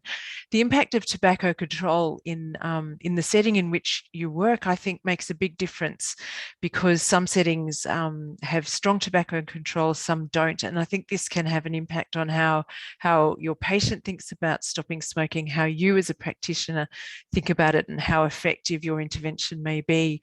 I'll go over some updates more or less briefly on various types of effective or emerging medications and devices, and refer briefly to a recent guideline, and then talk about some of the strategies that I use in the clinic. Thank you. Next slide. This is a really interesting paper that I have become aware of recently and read fairly thoroughly by a very eminent writer that I'm sure you'll all recognize his name. This is a summary of the evidence and epidemiology around smoking and smoking-related outcomes in high-income countries. And the author chose this setting, the high-income countries, because this was where he felt that the tobacco epidemic was relatively mature, which I think means overall the smoking peaks have been passed, at least certainly in men, and we're able to now sort of look at the aftermath and watch what's developing as smoking rates decline. And this isn't quite the case in lower and middle income countries around the world, and certainly not the case for female populations in those countries. But what you can see is that following the 60s in here, the US, the UK and Canada, that the peak of smoking was reached around then, just after the midpoint of last century, and have been in steady decline ever since, although the impact and the outcomes have not started to fully decline across the board just yet. Next slide. this is one of my favorite graphics, which is the same shape. It's the US smoking rates between 1900 and 2012. And you can see that the peak was just here in the mid 1960s. And of course, we all know that that's when the 1964 Surgeon General's report on smoking and health was published, which was probably one of the first big major governmental documents that firmly recognized the link between smoking and adverse health. And on the downhill run, heading towards the 21st century, in came many of the measures that we're quite familiar with today that help with tobacco control. So the sense of non-smokers' rights, the introduction of federal tax and increase in those taxes, more Surgeon General's reports in the States, the availability of nicotine medications, and much later, and not detailed on this graph, the introduction of plain packaging. Next slide. Which has certainly had a detectable impact in my country. This is back to the paper in eLife, which shows lung cancer mortality. Again, no surprises here, but it's a beautiful depiction of the delay between the blue line, which is per capita cigarette consumption, and the lung cancer death rates. And this concurs with that sense of where we are with the tobacco epidemic in high-income countries, in that the male lung cancer death rate peak has been reached, it seems, and now those rates are declining, although have not disappeared. And the female lung cancer death rates are probably still increasing, maybe, although you can get a sense of a slight decline there. And both of those peaks follow the per capita cigarette consumption peak by a couple of decades at the very least. It's quite hard for individual patients to detect that themselves. Next slide, thank you. The next slide, I think, depicts a model of the tobacco epidemic. And this is an elderly paper from the mid-1990s by Alan Lopez. And it's something that I find helpful to think about, because I remember when I first started working in tobacco cessation, it all seemed too simple and too big, and mapping it out this way helps me understand it. So stages 1, 2, 3, and 4, not cancer stages, but epidemic stages. And if you just follow the thinner blue line, that's the male smoking rate, and that has peaked between stages 2 and 3 and tails off. And that seems to be clearly where we are in countries like Australia and the UK and the United States. The female smoking rates, which is this tiny dotted line, a lower peak and a longer lag. The curve is flatter and longer. And then the male smoking, deaths from smoking, not just lung cancer, but overall deaths, is the dark line. And here the female is increasing. And so that that proposed 1994 model, I think, was really shaped around male smoking rates and male death rates. And if we go to the next slide, that model has been updated. This author group includes Alan Lopez, and it's published a lot more recently. It's based on more recent adult smoking prevalence data. The top panel is men and the bottom panel is women. And it really shows you almost the same thing, but it's easier to probably apply to non-high income settings, particularly if we think a bit more critically about the female smoking rates. In many lower and middle income countries, the female smoking rates remain very low. We hope and pray that stays the same, but we're not sure that that will. And what happens there will really determine how things translate into outcomes. So next slide, thank you. Back to the eLife paper. So this is a disease incidence paper. And I like this because it not only shows us lung cancer data, but COPD data, again, taken from large American registry data sources. But I think it's representative for many of the high-income countries, or for any country at this particular stage of the smoking model. If you look at the top left panel, just to orientation, on the y-axis, it's number of deaths per 1,000. So this is lung cancer, and this is in women in the left column, men on the right. The three lines are different time periods. So the 50s to 60s is the dark line, the dotted is the 1980s, and the grey is the early 2000s. And it's from ages 50-ish to 80-ish. And what you can see if you just look at panel A, top left, is that there wasn't much lung cancer in women in the 50s to 60s. Unsurprisingly, that kicked up in the 80s and is still going up in the 2000s. Men, on the other hand, it was high in the 50s and 60s, not as high as now, and and you can see a downturn as we get to the older age groups, COPD, a similar distribution with slightly different shaped curves. So I think that tells us both what's happening similarly and differently in men and women, and similarly and differently across the decades. And you only have to watch some old movies to explain some of these curves here. So next slide, thank you. So there's not an enormous amount of ELMIC data that sort of talks about the outcomes and helps us translate to this model, but this was a very interesting paper, and I'm sure some of you know it better than I do. But essentially this was smoking data drawn from global adult tobacco survey data, several sequential surveys with at least 5 years between them, and it looked at differences over time in smoking rates, general cigarette smoking rates, and then hardcore smoking rates, either out of all the smokers, top 3 panels, or all the population of the respondents. And the long story short is that many countries' smoking rates fell between these surveys, and India is one of those countries where smoking rates went down, and it's a tiny dot, but I'm sort of pointing at it so you can believe me. And I think really if you just focus on the fact that the curve kicks up to the right, down to the left, so that, and this relates hardcore smokers with overall smokers or overall population. One of the worries was that even if you got general cigarette smoking rates down in this setting, that you wouldn't get the hardcore smoking rates down. That does not seem to be the case. They both seem to go down. And it's not shown on this graphic, but this study also calculated an mPower score. We can chat about mPower in a second, and showed that there was some correlation between mPower score, that is better implementation of the mPower measures, the WHO tobacco control measures, and a reduction in hardcore smoking. So there is some sort of shape of the model and impact of global tobacco control strategies visible in this data. Next slide, thank you. Another favorite graphic, and this is where we're moving to look at how smoking cessation benefits your patient with lung cancer. This is a relatively small cohort with a really impressive results. This was a study from Graham Warren's group, which looked at several years ago people with a new diagnosis of lung cancer across all stages. They all had opt-out telephone counselling, and 81% were contacted, and 250 of the 388 went on to do further counselling. They had a reasonably and impressively high quit rate, even by the first telephone call, 28% quit, and by the next telephone call, 40% quit. And what they found that over time, that there was a big survival difference across all lung cancer stages between those who quit, which is the dotted line, and those who didn't quit. Now that's a 10-month median survival line, and you can see the 50% median survival gap, which is impressive there. And I always like to think if this was a drug, that drug would be earning millions right now. So you can make an enormous difference to your patients with lung cancer if you help them quit. Next slide, thank you. Lung cancer screening is a really hot topic at the moment, and we're sort of heading towards it in Australia. We're not there yet, but we're working hard. It's there in the United States. I confess I don't know much about lung cancer screening in India, and I do apologise for that.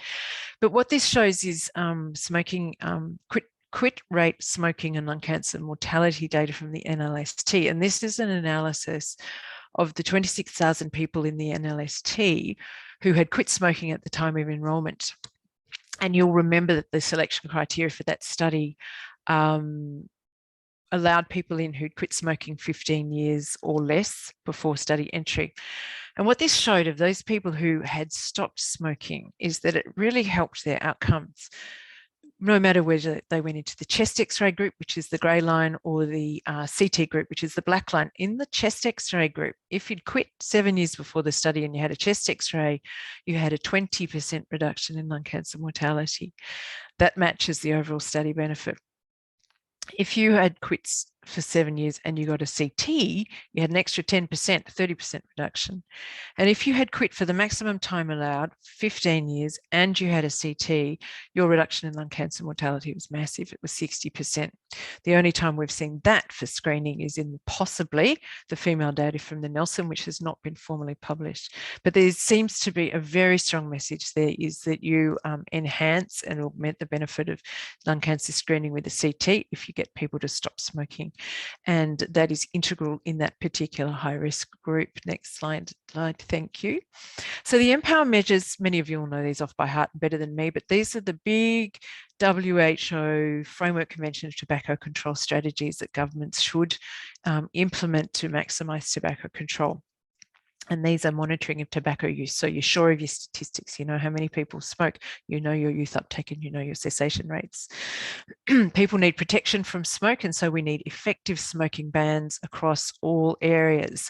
And you can go to places like Tobacco Atlas and globaltobaccocontrol.org and have a look at how well smoking bans are enforced around the world, and you may be pleasantly or unpleasantly surprised about your own setting.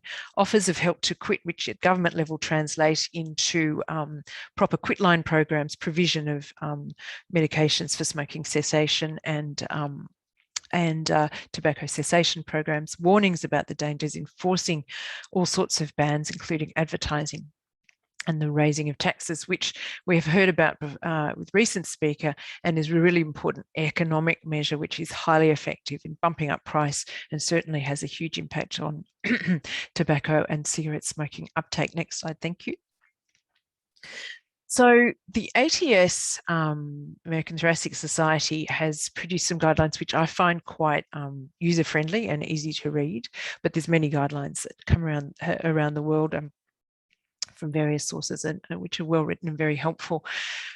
I found these key points for practice very helpful, which is that varenicline is more effective than nicotine patches and bupropion, with similar or fewer adverse effects, and as we'll see shortly from the Eagles study, with no significant worsening of outcomes in people with neuropsychiatric disorders.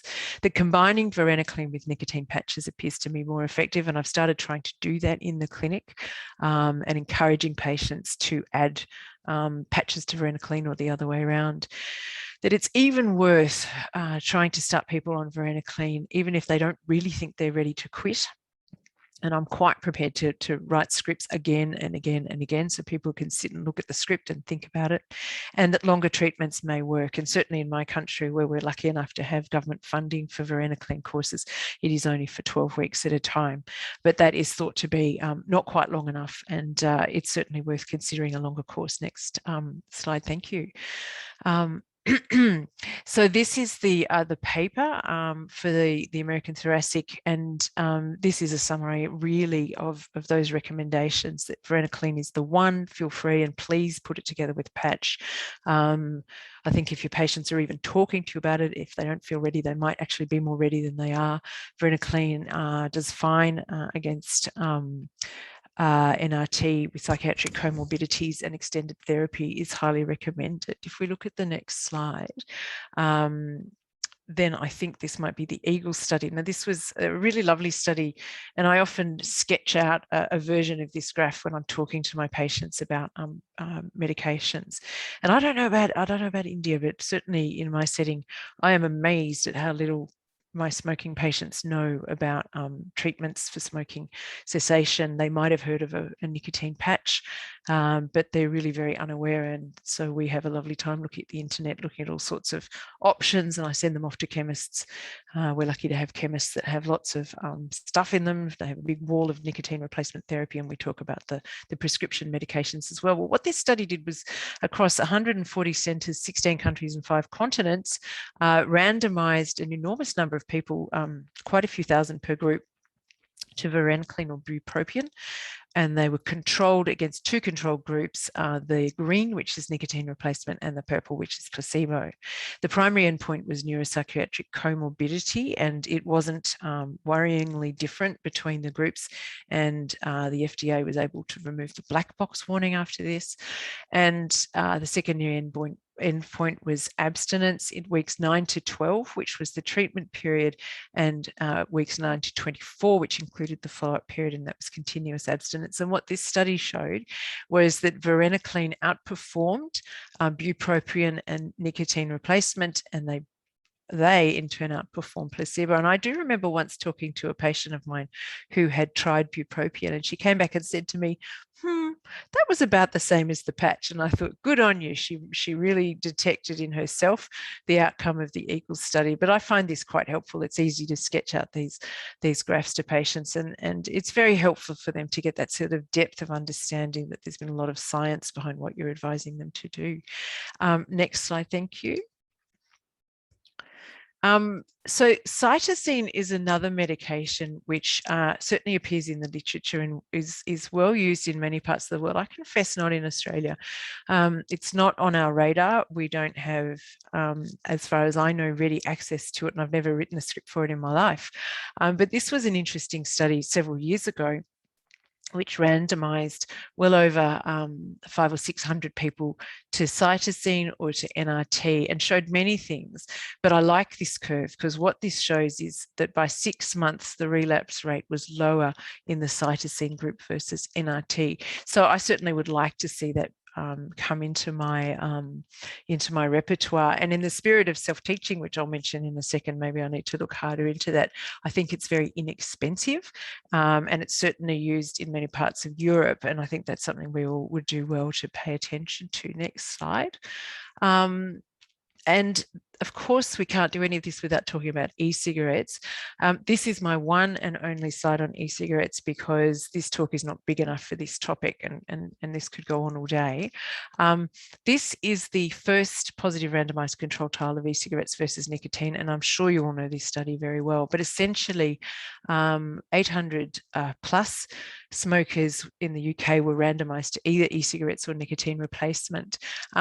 These were earlier generation e-cigarettes, so not the fancy dual device or some of the stuff we're seeing now around. But the patients were provided with devices and e-liquid, and then they were free to go to their local vape shops and top up. And the nicotine replacement group were also able to supplement their supply locally. And ultimately, at 52 weeks, their primary outcome showed a benefit from e-cigarettes with an 18% abstinence rate from cigarette smoking at 12 months versus 9.9% in the nicotine replacement group. And naturally, this promoted, led to a flurry of considerations in the literature and in the communities. What I can say is that e-cigarettes are regulated and embraced very differently around the world. I come from an e-cigarette resistant setting where by and large the medical community is hesitant, and I'm very happy to admit I'm one of those, to embrace e-cigarettes, and the addiction community is more positive about e-cigarettes. They are unlawful / illegal with a few nuances and twists in Australia, although our TGA is having a think about how to approve something along the lines of an e-cigarette. And there's some concerns in our community about really very poor detail and lack of detail on some of the components that would go into an e-cigarette and potential long-term respiratory toxicities from them. Be that as it may, there are many countries which embrace them vigorously, most notably the UK and New Zealand, where they're very much part of the repertoire. And the social experience with e-cigarettes in those countries differs again from the United States, where, as you know, the youth uptake for devices such as the Juul and other flavored e-cigarette devices has been alarming. And there's a really confusing and tangled regulatory approach in those sorts of settings for the United States, where they're very much marketed as consumer products, not as either therapeutic or tobacco products. So we're all struggling with that, and you can look for graphics which show you maps of how e-cigarettes are regulated around the world, and it's very different from tobacco. We don't have anything as unifying as the WHO and the FCTC. Moving on to the next slide. So Global Tobacco Control is a really informative website, and tobacco and COVID-19 is a very important topic, which I'm not going to get into now. Again, it's much too big a topic. Suffice to say that we've seen a lot of data and papers come out about tobacco cessation and consumption during the pandemic, and it's been variable. Some people have smoked more, some papers show that people have smoked less. You'll all know the South African experiment with tobacco prohibition, which ran into a lot of trouble because the cutoff in supply was not met with support from government to help people quit. This is a tobacco and COVID-19 course, which I haven't opened yet, but I spotted it recently, and I think I might do this because it looks really, really interesting and very topical for our time. And I think probably the effects of what we've all been going through might have to be factored into how we deal with our patients as we go a little further into the pandemic. Next slide. So in the clinic, I keep it simple, but what I've learned over the last years is that there's enormous complexity behind that simplicity. The 5 A's is part of the guidelines: ask, advise, assess, assist, and arrange follow-up. And I don't remember those at all when I'm talking to patients. I can't write a tongue twister, and it's too many A's. But I think we all naturally do that with our patients. Somebody clever said to me a long time ago, nobody gets out of my clinic without a chat and a script, and I try and adhere to that. And in oncology clinics, and we've all seen those surveys of oncologists that show that there's some hesitancy to get caught up in tobacco cessation. But if you actually do open that conversation, most patients I find are really open to it. Feel free to teach yourself. I am completely self-taught in smoking cessation. My colleague Matt Seliger, who is speaking shortly, is formerly tobacco trained, and as a surgeon, I salute him for that, but I've never got around to that.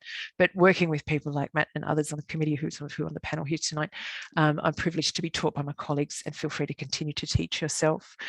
So I think I've almost finished my talk. Next slide, thank you. So the take-home messages from me are that the benefits of smoking cessation are everywhere, certainly even after cancer diagnosis, for lung cancer screening, for non-cancer respiratory disorders, for other cancers, and for long-term outcomes of many sorts.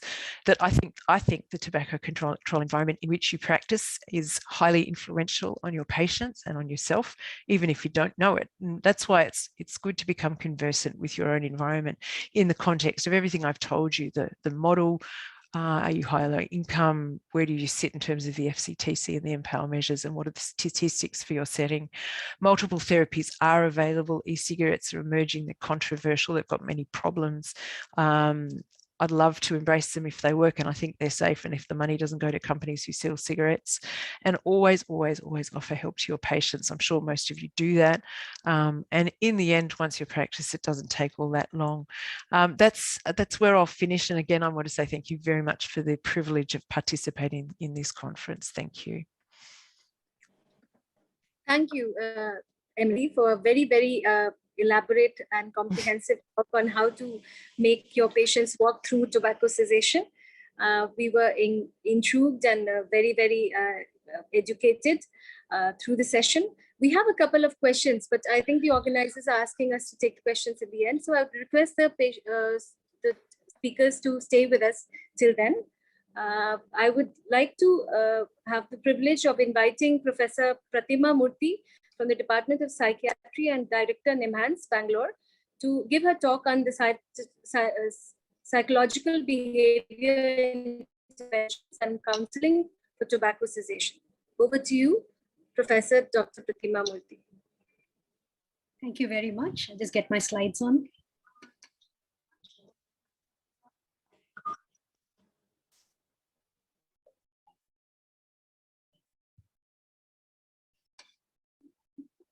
I hope you can see my slides.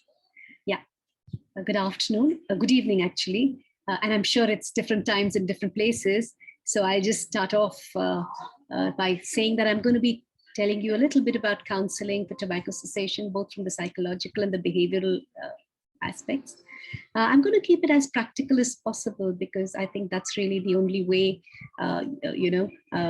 I'm going to really avoid too many statistics and try to tell you what my experiences in terms of tobacco cessation has been in the last few years. I can't emphasize enough the qualities of a good physician in terms of communication and empathy, because that has a very, very important role in terms of how effectively you can counsel patients for any kind of behavioral change, particularly in tobacco cessation. So just having the scientific knowledge and the functions of the intellect, perhaps, you also need to have compassion and empathy in communicating with patients. And that's very, very important when you want them to change any particular behavior. And therefore, Learning about listening skills, responding skills are very essential in order to bring about behavioral change. And being empathetic is really the key to evoking the desire to change, where patients understand that you are with them, you give them hope, you try and understand their thoughts and feelings, and you're going to be willing to work together with them to bring about change. Emily just mentioned the Empower approach, and I'm sure many others have talked about it. And it's important to understand that 2 of the 6 policies for effective tobacco control lie with the healthcare sector in terms of offering help to quit tobacco use, as well as warning about the risks of tobacco use. I'm just going to focus on the truisms or the evidence that has accumulated in the last couple of decades and how you can use these in a practical approach to providing counseling to patients. So one of the things we know in the A's is to ask all patients about tobacco use and document tobacco use status on a regular basis. In fact, I think it's as important as any of the other vital signs and part of a habit or life skill issue to be able to document some of these things in patients' case files so that you'll be reminded every time a patient comes back to inquire about the tobacco use status at every visit. The second thing is that it's very important to strongly advise tobacco users to quit, and there's now enough evidence about the benefits of quitting, and that's something that we need to make sure we pass on to patients. And every clinician, irrespective of where the patient has been seen, especially if patients moves from one clinician to another or from one health professional to another, the more complementary these messages are, the more likely it is to make people want to quit. And we know that even a 3-minute intervention works, and therefore there's a lot of benefit even for busy clinicians to actually give these messages to patients. We also know that more intensive interventions produce better outcomes. And generally, it's recommended that at least 4 or more sessions can improve abstention rates. Retention and treatment, and that's something that we found, that if you keep patients in the treatment loop, even if they're not immediately ready to give up tobacco, if they're retained in treatment for about 3 or 6 months, they will eventually work at quitting tobacco.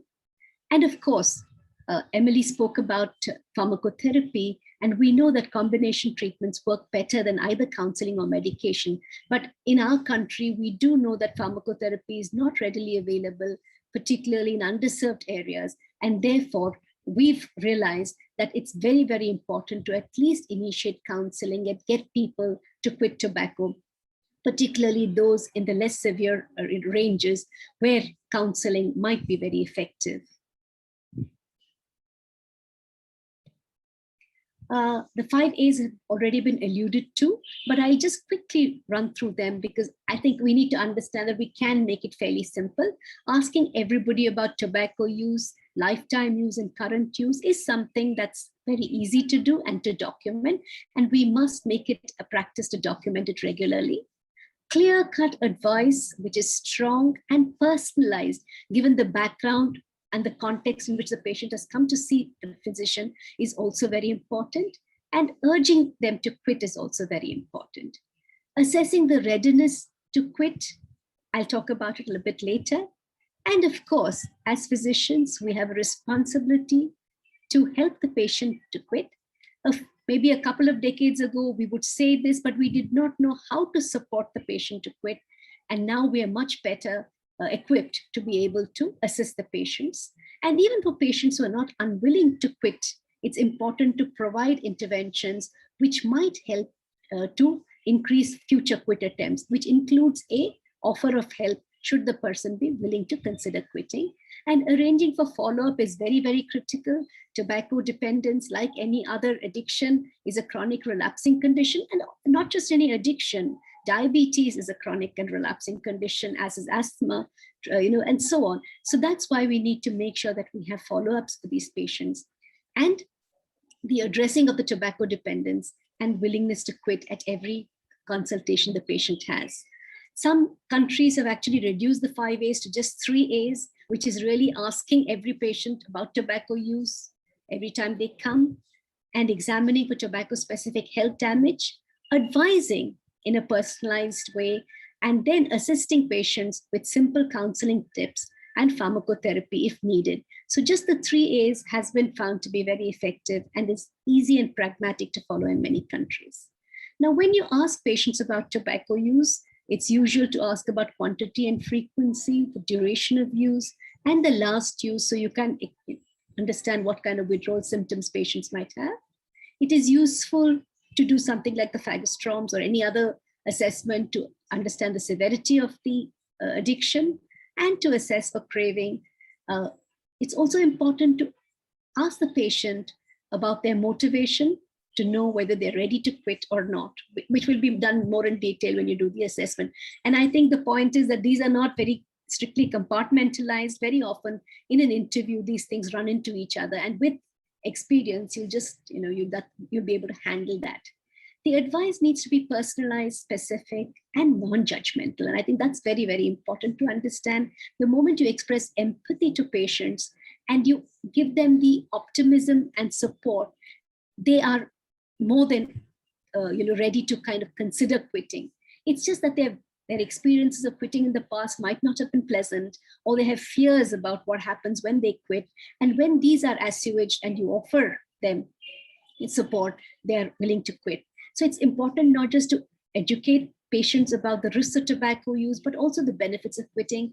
Very often having a self-help booklet or having some kind of a information of how they can quit, making sure you ask about quit status and follow-up are all important aspects of advising patients. The assessing patients' readiness to quit can be done in various ways. Just simply asking patients, are you willing to try to quit, if support is available? On a scale of 1 to 10, how ready would you say you are? How can we make a score of 4 or 6, a 7 or an 8? Patient might say, look, I'm very worried about withdrawal symptoms. I'm very worried about being able to go to the toilet. So if you can help me with this, I might be more ready to quit. So understanding these nuances are very important. And of course, as I mentioned before, if a patient is still unwilling, I think it's important to advise and talk to the patient about the benefits and what you might be able to offer as a clinician to help the patient to make the quitting process as unpleasant as possible. This is some work we've been doing as part of a project Impact, where we've really broken it down. This is for people with severe mental illness, where we are trying to get them to quit.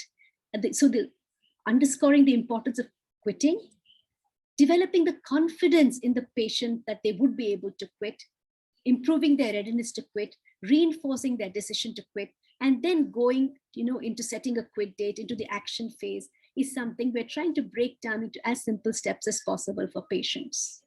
How do we improve the motivation of patients? One of the things I first ask patients is, what are the good things about tobacco use? And that kind of throws them off, saying, what can be good about tobacco use? And then I explain to them that they wouldn't have been using tobacco if there had not been some perceived benefits. So people will tell us that they feel relaxed, they don't have withdrawal symptoms, they can concentrate better. And then you have this dialogue where they talk about the not so good things about tobacco use. And then gradually you get them to see the benefits of quitting in terms of, perhaps most importantly, the health benefits that it might bring about, and the worries they have about quitting. And if you do this engagement in a methodical manner, you can actually move them along this readiness to change by using the simple balance sheet approach. And of course, more challenging patients might require a more detailed interaction, but very often I find that this really helps even in a busy clinic. For patients who are ready to quit, I think important thing is to acknowledge that they're making this quit attempt, help them to fix a quit date. Very often we have families who come with our patients, and involving a family member in the decision-making is again very useful, because you need extra treatment help to help people to quit. Choosing a method to quit, we know that gradual quitting isn't really very helpful. It's much better to quit abruptly. And of course, if they're severely addicted, to offer some pharmacotherapy alongside the counseling. So setting actually what to do on the quit date. And as I mentioned, if necessary, referring for treatment or for pharmacotherapy, if it's available. Otherwise, there are other simple ways that especially people with milder dependence or milder forms of addiction can actually do to handle their craving and withdrawal. So it's very well known that craving, the simplest form of behavioral approaches for craving are the 4Ds. That craving comes in waves. And if you're able to withstand the craving by following the 4Ds of delaying the craving, distracting yourself, deep breathing and drink water, the craving is likely to subside. And before the next craving comes, if you're prepared with this, you can handle the craving. Withdrawal symptoms, to understand that these are transient, that the patient will recover from the withdrawal symptoms. That itself is very reassuring. And then you teach them some simple ways of dealing with withdrawal, including how to keep their mouths busy, how to keep their hands busy, and so on. And then anticipating high-risk situations where they might be tempted to use tobacco. And once they've gained a little mastery in terms of what they did right to avoid a high-risk situation, that can be a good reinforcement to keep the patient continuing to manage these high-risk situations. Making a behavioral plan, writing down the reasons why they want to quit, how other people can help me with. In fact, this can also be used in patients who cannot read or write by the clinician or the treatment provider actually helping the person jot down at least these points, especially in a booklet form. These are very, very useful. Fixing a quit date, usually within the next couple of weeks, and planning what to do if there's withdrawal symptoms and craving before the quit date is also a very pragmatic way to make sure that the person is able to quit. And on the quit date, enjoying and celebrating a decision to quit, in terms of having a life without tobacco, avoiding risky situations, keeping busy, making sure the person is properly hydrated, and of course, learning to relax are very, very important, simple strategies to deal with the quit date. So there are three aspects of any addiction: the behavioral aspects, the physical aspects, and the psychological aspects. The physical aspects we know are transient, they last for a few weeks, although craving can continue to occur for a longer time. The behavioral aspects are really the habit formation, and the psychological aspects are the emotional attributes and the emotional changes that might encourage the person to use tobacco again. So it's very important to help the person to deal with craving, to deal with withdrawal, and to deal with the high-risk situations. All service providers must understand that patients go back to use tobacco because it helps them to deal not just with relaxation, with stress and overstimulating or understimulating environments. And therefore, understanding this will help the patient to deal with those situations. So we need to help them to deal with them in terms of changing old habits, learning how to relax, dealing with stress, dealing with negative emotional states. The common challenges are in the morning when the patient cannot go to the toilet, after food, and after a tiring day. And this is something that we help patients with. Teaching the patients tobacco refusal skills is also very important.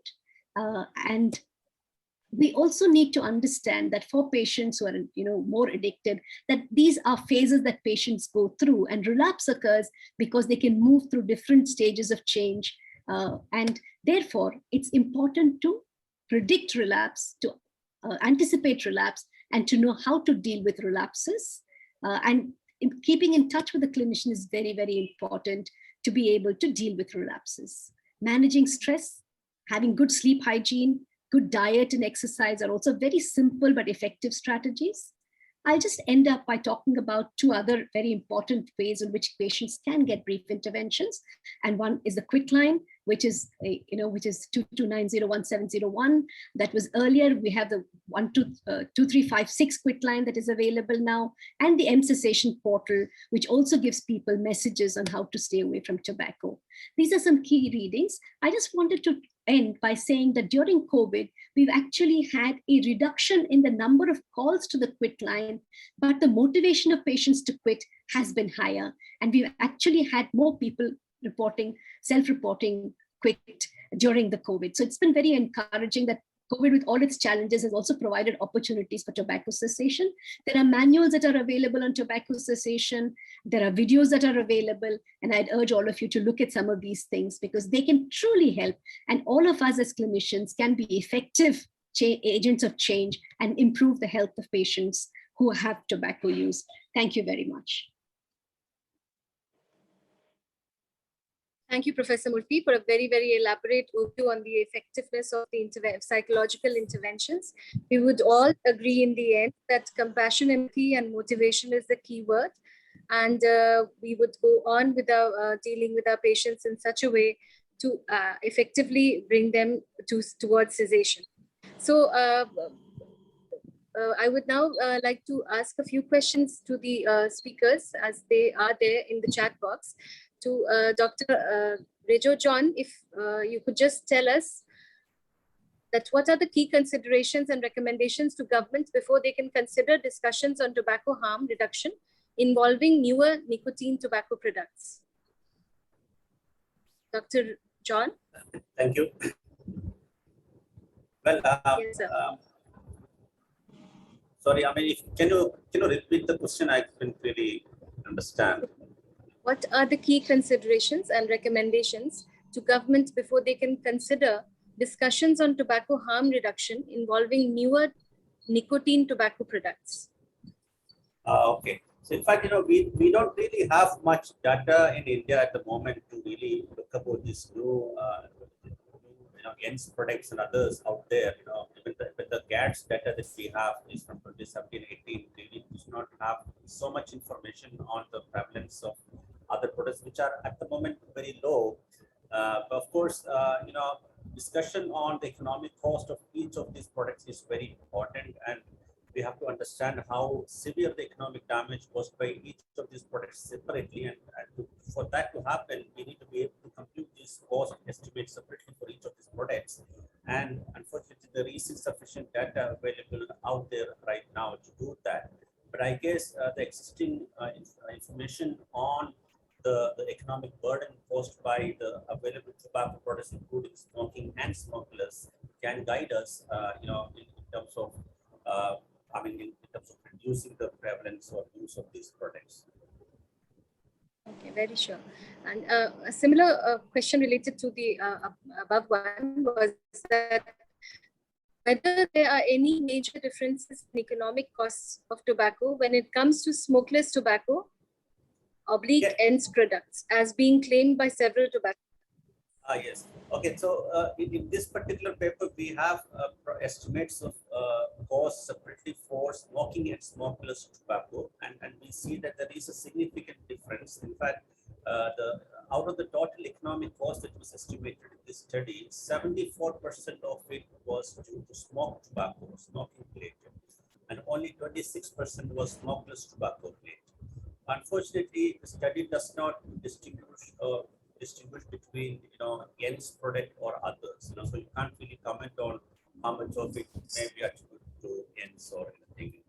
So the on-cost mortality cost is what we have in front of us, and we can see that there is a significant difference, and smokeless tobacco contributes much lesser compared to smoking. In fact, there is also a gender difference in this. When it comes to men, the contribution in smokeless tobacco is so much less, whereas for females, their contribution to smokeless tobacco is significantly larger.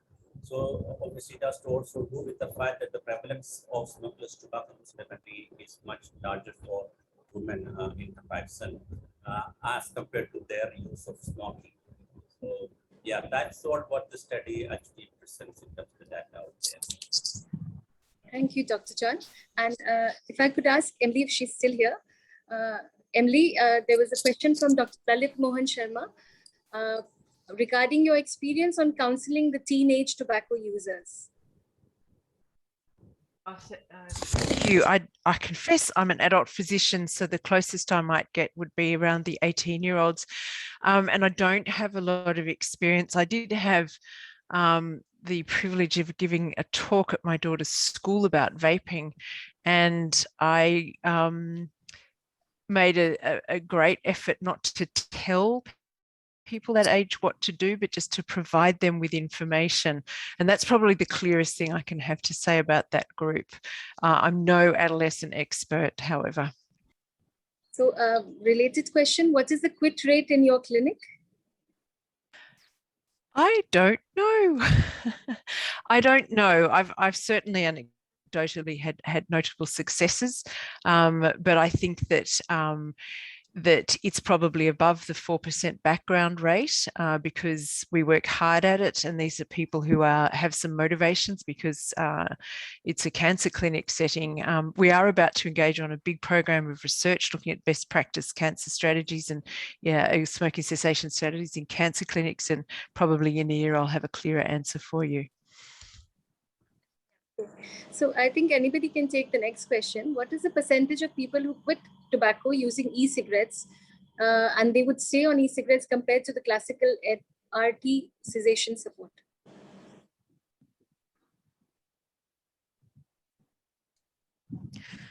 I'll take that one. I think it's not well defined because the settings are so variable.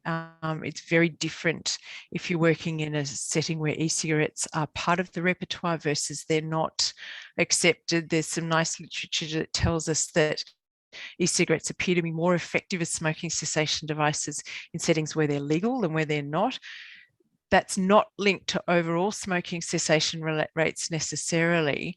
And one of the difficulties with e-cigarettes is that they, from the smoking cessation point of view, should be short-term, but they're not always short-term depending on the age group. So it's quite complex.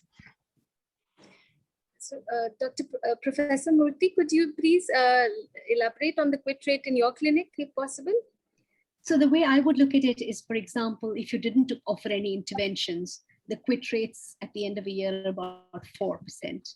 So you can actually, and it's very difficult to generalize quit rates in different clinics, because some clinics, as Emily mentioned, are cancer clinics, some others are tobacco cessation clinics where very severe people with severe addiction come. But what I can say is that you can increase it by about 4 to 6 fold if you offer tobacco cessation services. So no magic bullets here, but I think combining pharmacotherapy and I think if you can, one of the things that we've shown is if you increase retention rates, the number of people who move from using tobacco to reduction and to stopping tobacco again increases further at the end of about 6 to 9 months. So therefore, offering cessation, and again in the tobacco quit lines, again, about 15 to 20% are the cessation rates at the end of 3 months. So I think these are all very encouraging, and that's what we should be doing.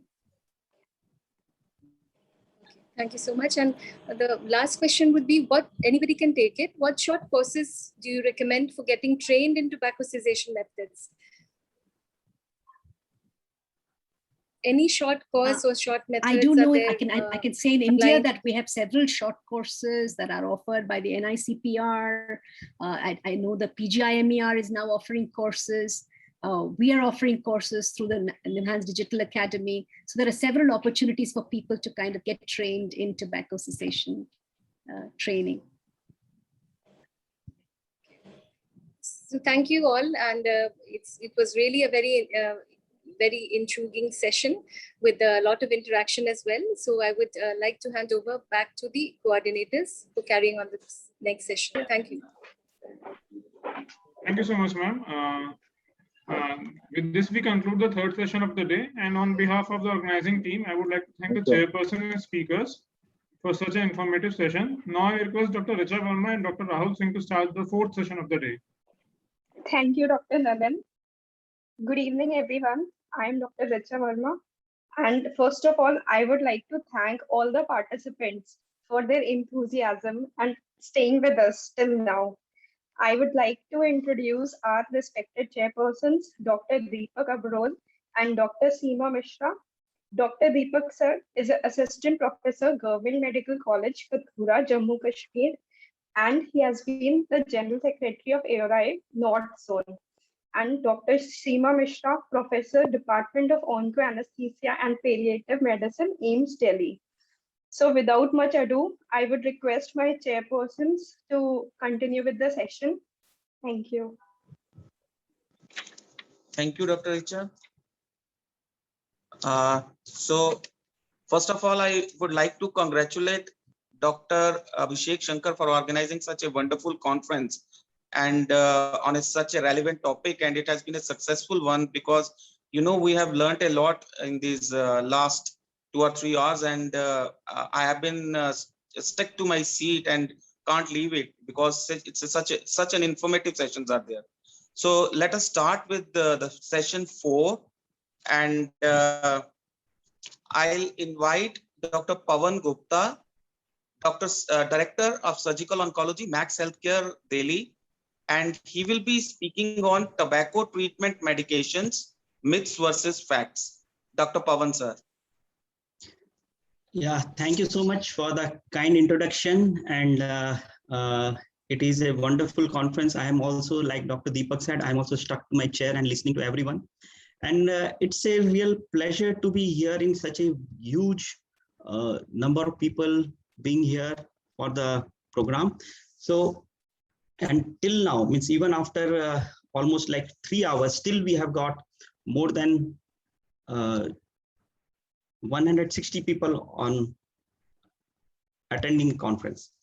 So I will be talking very shortly the tobacco treatment medications, myths and facts. So this is all based on my personal experiences and what I have seen. See, I'm not going to talk about the common things that is happening and which has been probably covered so extensively in the previous talks. So I will be talking something very interesting or rather uncommon myths which probably no one speaks about. So this is what I am, and this you would see that I have been head and neck cancer surgeon. I'm founder of ICAN Care and the course convener and master trainer for certified tobacco cessation courses. Just now there was a question about the various courses available. Yes, there are courses, and I'm the course convener and the master trainer for that. And these are some of the books that I have written. You know, Be Smart, Do Not Start, We Know What Tobacco Made Easy, Tobacco Cessation, a guideline. And of course, now we are on the making an institution tobacco free, and some of the important campaigns I'll be talking about later. And of course, this is something that I have been doing extensively.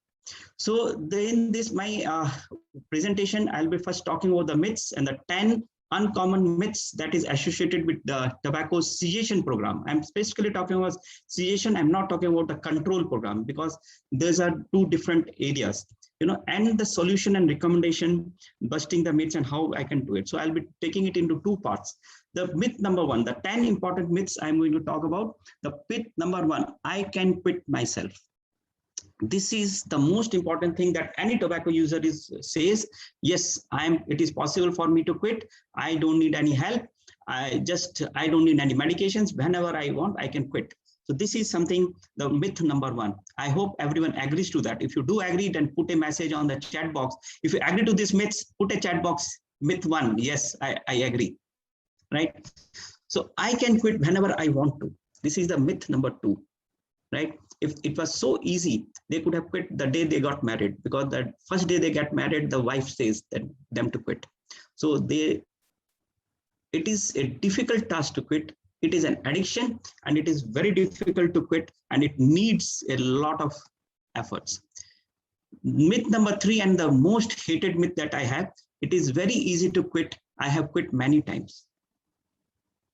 This is again, as Dr. Murthy has said, other speakers have said earlier, there are medications, there are various methods available, and it is easy to quit. As if you are willing, it is possible to quit. You don't have. This probably has been put by the pharmaceutical companies, or rather the drug companies, or this nicotine companies, to so that the people do not get into that.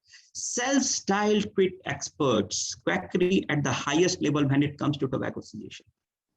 I'm sure a lot of people are going to get angry with this, but the fact is, even the highest, even the cardiologists, the oncologists and others, they are at the highest. They are self-styled quit experts, and there are a lot many people. Even every doctor feels that he's an expert in quitting tobacco, in helping a person to quit tobacco. And this is the quackery at the highest, because unless you are trained to help a person quit, the quit rate is going to be dismal, like 3%, 4%, as people keep on talking. Willpower is the only thing to quit tobacco.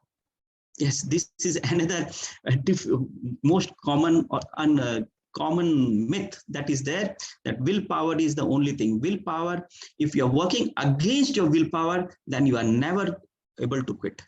You have to work with your willpower, and that is what. And that is another thing, that just willpower is not enough, because willpower over a period of time will exhaust.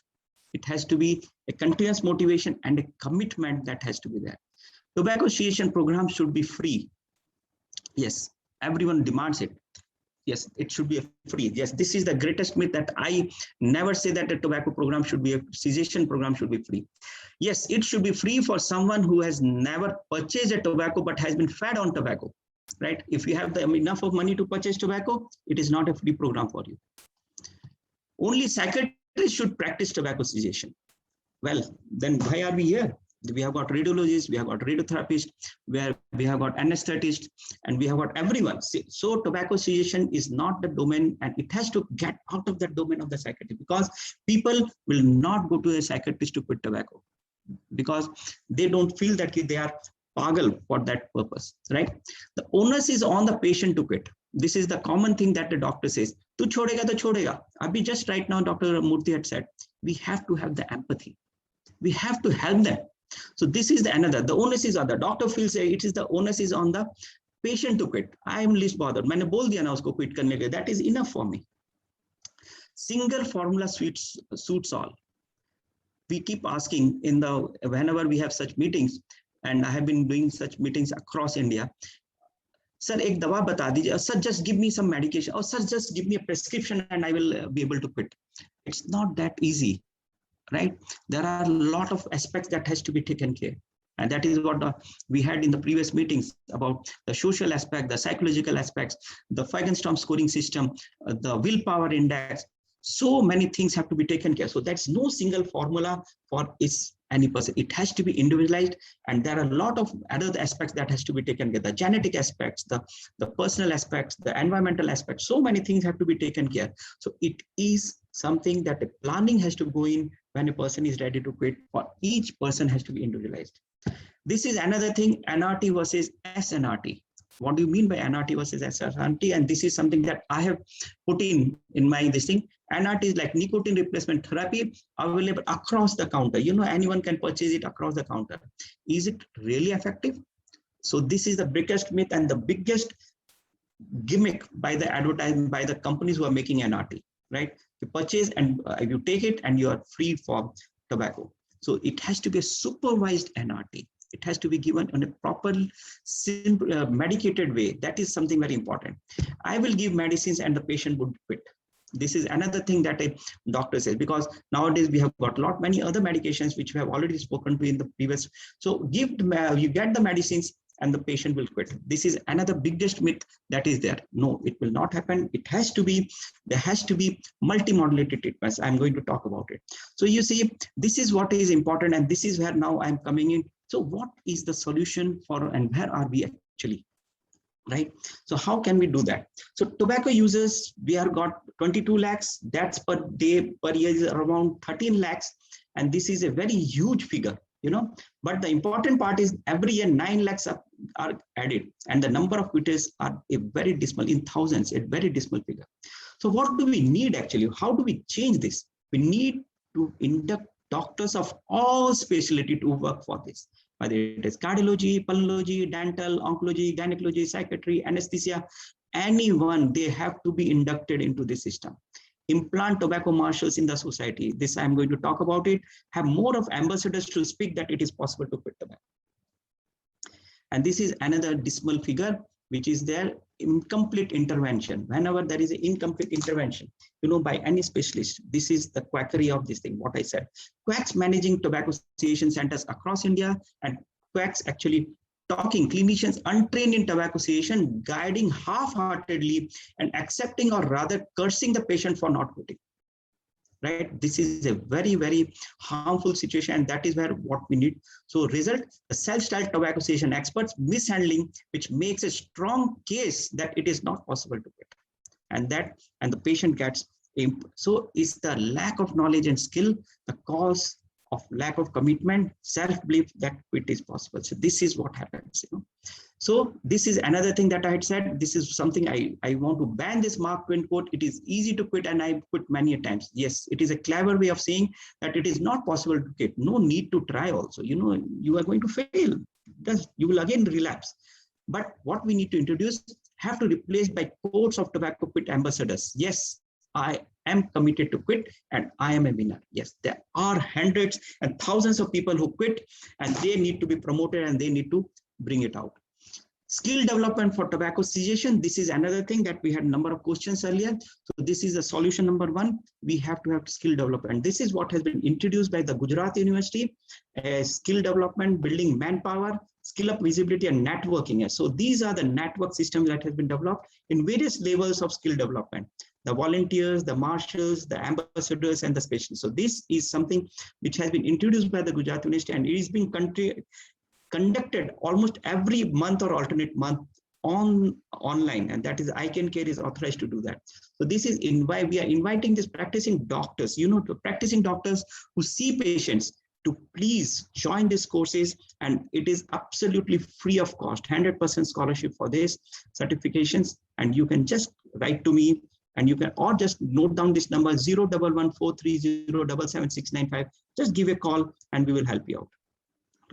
So this is another thing that we have started adopting the protocol, that is the ICANN-CARE app is there, which has included, it has made the things very easy. If a busy cardiologist or a busy anesthesiologist, even an oncologist like me, who is busy, if he has to go in for the tobacco cessation program, it is very difficult. He has not been taught from this during MBBS also. So learning and adopting this protocol, a very nice system, and where everything comes out from the system, okay, what is the intervention that is required. It really helps the doctor and also the user. So it has got many things into that, everything, and including oral examination has been included in this program. So this is what is important. And we have to work on that oral screening, self-examination, and assessing willpower, quit tobacco knowledge, articles, e-prescription, everything has been included. And the best part, it is made in India and by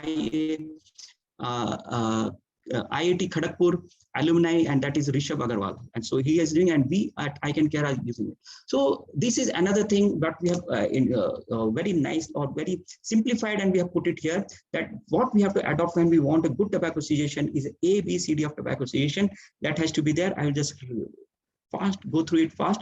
Multi-modal approach to treat complex diseases like tobacco. It's a complex disease, so follow the ABCD of tobacco cessation. It should not be just focused on tobacco, but we have to look at the patient on the entirely.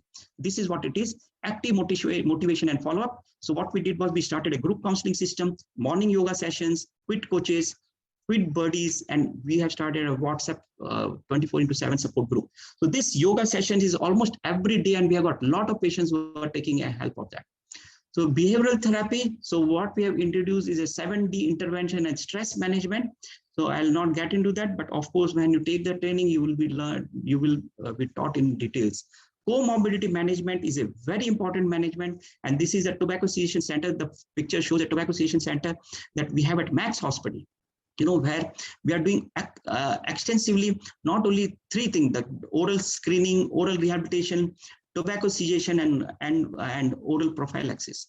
So, and including that, taking care of the comorbidities, taking care of certain like constipations, sleeplessness, hypertension, diabetes. You see, that has to be a part of the management, including immunity and including nutritional supplements that needs to be given. And the fourth D is the drug. That is whether to give NRT or non-NRT. That of course comes the last.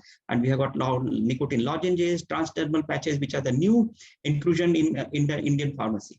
So this is something very important. And what again I want to say, for those doctors who are seeing patients but they are not trained, so please adopt AAR and not restrict to AA. That is number one.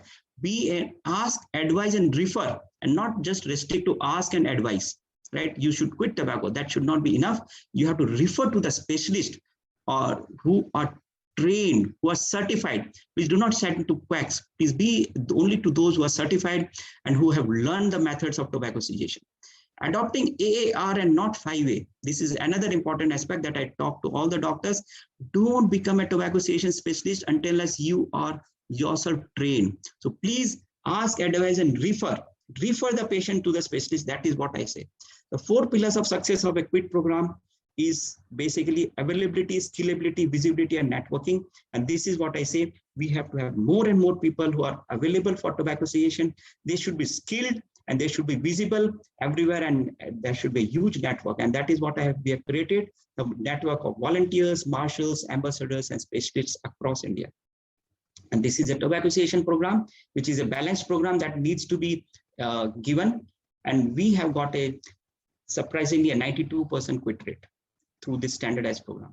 And this is another very important area. As an oncosurgeon, I always put it that people may not be having cancer, but they will have trismus. And this is because of the smokeless tobacco. And for that, this advertisements and everything, it is very important. And for this, we have introduced something very unique. And this is a Triscare, a mouth opening device, which has been introduced for all these patients who are taking some smokeless tobacco. This is something very unique, and I'm sure many of you will use it for your patients. And this is another, the Triscare for the smokeless tobacco and the Acapella for the smokers. You know, when they have got a lot of mucus, which is there in the oral, in the trachea, in the bronchus, that needs to be brought out. So this is another 2 instrument that is required for this patient. So just coming, tobacco is the root cause of most of the chronic diseases. Tobacco seizures would need that nutrition, immunity, oral, submucosal fibrosis, cough, constipation, so many things that addresses the issues on an individual level. You know, that is very important. Everything needs to be addressed, and then only it will be become a. So what is the need of the hour?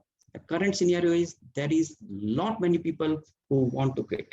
Almost there are studies which have shown 70% of the people who have taken tobacco, who are using tobacco, want to quit, but the need a tobacco cessation specialist. This is the need. A world where a trained tobacco cessation specialist available to every patient. Yes, that is where it will change the whole.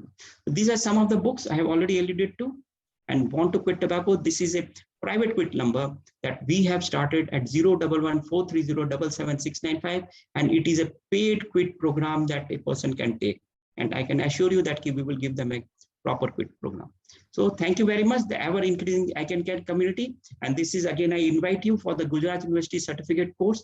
Please do join the course. Already we have trained more than 500 doctors by now, and we will look forward for your joining in. So just change is never painful, only the resistance to change is painful. That's why, Buddha. Thank you so much for patient hearing. Thank you, Dr. Pawan. Such a wonderful lecture. And always you are so enthusiastic to tell everything about the smoking cessation and the change. How can the people, they can change it. Thank you so much. And from the organized side, I would like to announce one change in the program. The lecture that taken by the Dr. Alok Thakur because of some emergency, that is going to be taken by Dr. Pawan Gupta. So moving on to next speaker, I would like to invite the next speaker, Dr. Matthews. Dr. Matthews is a Division Chief Thoracic Surgery, and he is from the USA. Without wasting time, Dr. Matthews, can you start your lecture? Dr. Matthews.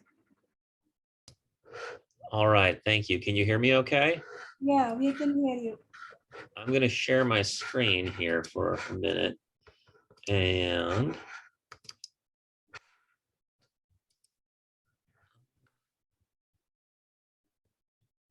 okay.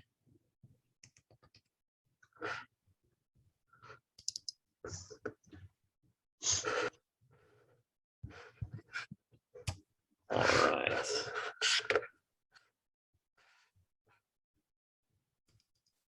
All right, can you see that screen okay? We are able to see. Please go ahead.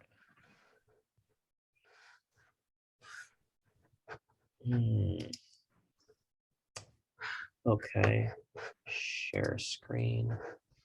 I think I'm sharing my screen.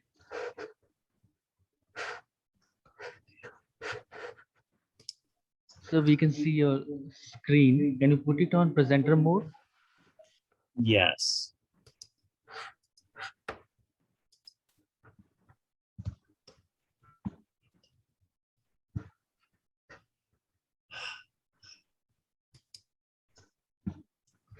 Okay, I'm sorry, this is still not working.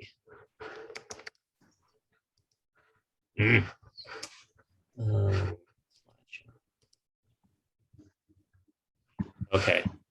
I think this is working finally. Is that okay for you? Can you see it? Can you keep us a full slide mode? Slideshow. Yeah, kindly click on slideshow, Matthew. I think it will work then. Can you go to the slideshow? On the upper, home, insert, draw, design, transitions, animation, then slideshow on the top. Can you see that? Yeah, I'm on slideshow. Okay. This worked for me. Can you share the slide with us so that somebody from our team will Okay. share the slide for us? So can you share it right now? We'll just do it. Are you seeing that now? Slideshow. Here we go. Does that work? Yeah, it's not working, but it's okay. You can speak on that. It's visible. I think it's visible to everyone. Is this visible? We just have to click slideshow. I think he's doing that, but he's unable to. Okay, you can continue the presentation. Yeah. Okay, then we continue. All right. Okay, you can see the presentation now because I've clicked slideshow. Sorry about that technical difficulty. I appreciate the ability to speak here. Some of what I will share, we've heard different amounts of different versions of earlier, but some of these points I think are worth repeating. So I don't have any financial disclosures or conflicts of interest. Certainly don't work with any tobacco companies or anything like that. I'm a thoracic surgeon. I focus on lung cancer, esophageal cancer. I did my training at MD Anderson Cancer Center in Houston, Texas, and I've been here in Arkansas for 12 years. Arkansas is a rural part of the United States, kind of in the central United States with very, very high smoking rates. I underwent training as a certified tobacco treatment specialist because I was disappointed that many of my patients would continue to smoke even before and after surgery. Developed cessation programs here in our clinic, in our hospital, and in screening programs. I've had the fortune to work with the International Association for the Study of Lung Cancer as part of their smoking cessation and tobacco control committee, and I'm currently the chair. And we've done some great work through that, and that's where I met Dr. Abhishek Shankar, who kindly invited me to participate with this.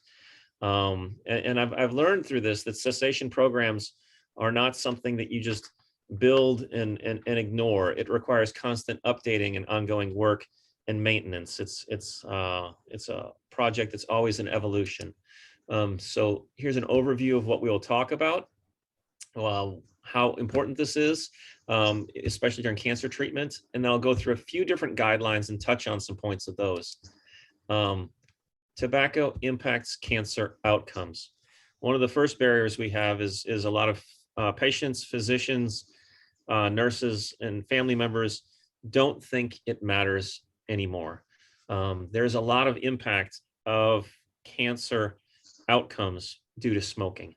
Yes, they already have cancer, but the complications, the drug toxicity, respiratory infections, even overall survival is impacted by cancer. We had a great workshop at the US FDA to discuss this and try to take steps towards assessing tobacco use in clinical trials, because tobacco use does greatly impact our outcomes. For the medical oncologists, we care quite a bit about pharmacokinetics, the drugs we give to the patient. How is it metabolized in the body? How is it cleared? And the drug levels are very, very important for effectiveness.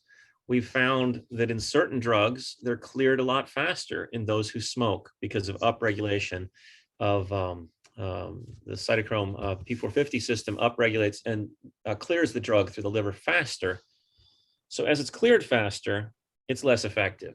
So you have to give more drug, but then there could be more side effects. And so it certainly impacts our drug delivery, and it could impact our treatment outcomes.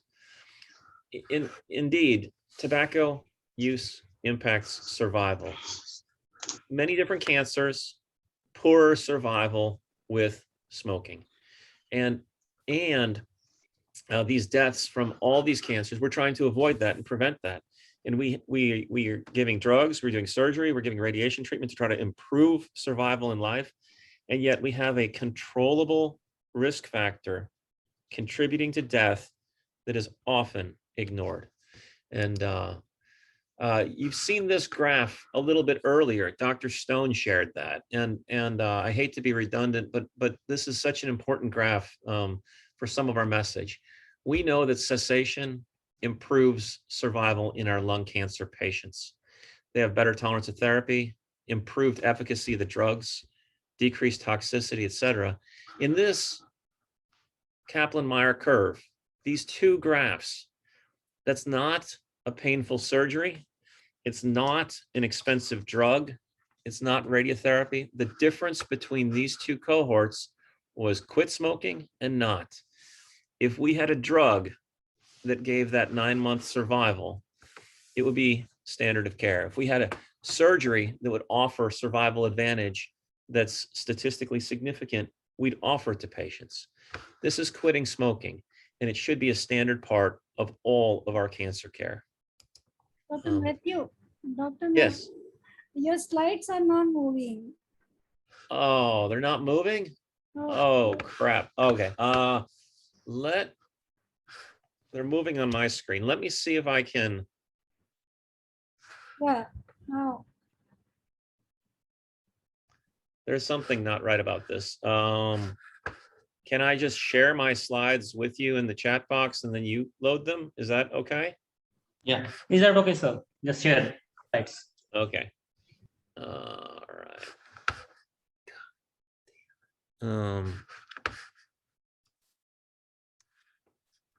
I mean, we're seeing the editing mode rather than the presenter mode. You're seeing the editing mode. Okay, so you see my slides moving now. Yeah, now it's moving. Yes, move. We can see them now. Maybe I'll just talk from this mode. Is that okay? That's not optimal, but it seems to be continuing to not work for me. Shoot, I'm sorry. The IT people updated my computer, and I don't know if they installed a firewall or something on my university computer, and it's not working here. We see the Kaplan-Meier curve now. You do? Good. Thank you, Dr. Glantz. Okay, well, if you can see this, I'll just click through and I'll get my part wrapped up as quick as I can. So, you know, we discussed a little bit about smoking cessation and how it impacts survival in cancer patients.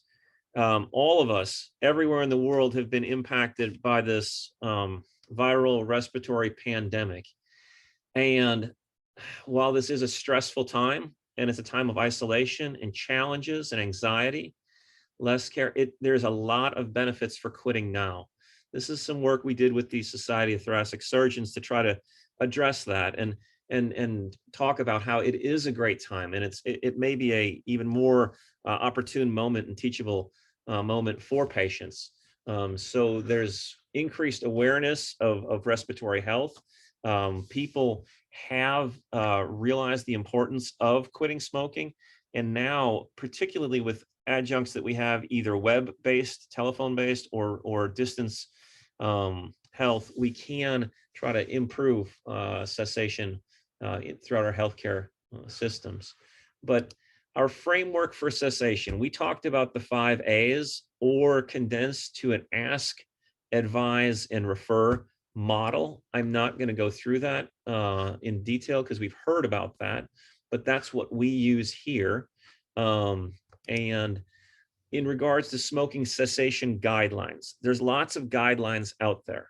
I would recommend people look through guidelines and find something that works for you, but don't be afraid to modify and adapt as it needs based on your availability of resources or your patient population. A common one we built our framework from here is the NCCN guideline. And for those who are not familiar, you can create a free profile, nccn.org, and create that login. There's excellent guidelines that are updated at least annually, sometimes more often. And it goes through step by step of evaluation and assessment and treatment. And it's a wonderful standardized guideline that is evidence-based, that has hundreds of references in it. But it's a very good starting point for any physician or clinic or group to start following a guideline. Their cessation approach, I can't get into all the details, but they recommend a combination nicotine replacement therapy, meaning a long-acting patch plus a short-acting gum or lozenge typically for 12 weeks, or varenicline. They consider either combination NRT or varenicline as a first-line therapy. And then that it must be coupled with behavioral therapy in the form of counseling and follow-up. And then that is at least 12 weeks of pharmacotherapy and counseling and follow-up. It must be combined. It is not, I really like the myth we heard before about NRT versus supervised NRT. It is not throwing a pill at something and hoping it gets better. This is a ongoing disease that we are treating. So you have to combine pharmacotherapy with behavior therapy. And the smoking status needs to be documented every visit because it can change. If we don't ask, they think it's not important. So we should ask our patients on every visit. And for those who abstain, congratulate them. For those who are relapsing, help them. But it should be asked every time because again, if we don't ask, patients may think it's not important. So some key points from the NCCN.org recommendation guidelines is pharmacotherapy and behavior together must be used. Varenicline or combination NRT with multiple counseling sessions. We have to document that smoking status regularly. Relapse, it's common. It doesn't mean we failed. It doesn't mean I'm a bad doctor or the patient didn't try hard enough. This is an addiction. Failure is part of the process, and we have to, as discouraging as it is, we have to continue to support and encourage, because even after failed attempts, patients can succeed with quitting. It must be integral in cancer care, and it is part of how we treat our cancer patients. The NCCN guidelines also indicate there's insufficient evidence to support e-cigarettes as a cessation aid. I'm not going to get into great detail on that. We have Dr. Glantz, fortunately, on the call, and I'm looking forward to hearing more from him about that. But e-cigarettes are not an evidence-based cessation aid in the NCCN guideline. A lot of patients ask me about that. Yes, they might alter the smoking behavior, but really what I see most often is it is not structured. It is leading to dual use, increased nicotine from these plus combustibles, and it's very difficult to wean patients off. Aside from the nicotine, there are other components in these e-cigarettes that may cause short-term or even long-term harm we don't know about. Other guidelines we have, ISCO has a lovely, wonderful guideline that is very evidence-based, very easy to read. I've shared this with others in my office and clinic, and this is fewer references and details than the NCCN guideline, but the ISCO guideline is an excellent toolkit of step-by-step talking about tobacco. How do we talk with patients about tobacco? We need to address that with every patient, every visit, all stages of disease, not placing blame or increasing stigma. We realize that relapse, it's just part of the disease, and it's something we manage and work with. And again, assessing at every visit. So what I really like about the ISCO guideline is it has some simple steps. Have you set a quit date, et cetera, flow charts that can help us in clinic. It helps us individualize what the benefits are, talking points to your patients, why it's important, not just to quit, why it's important for them to quit.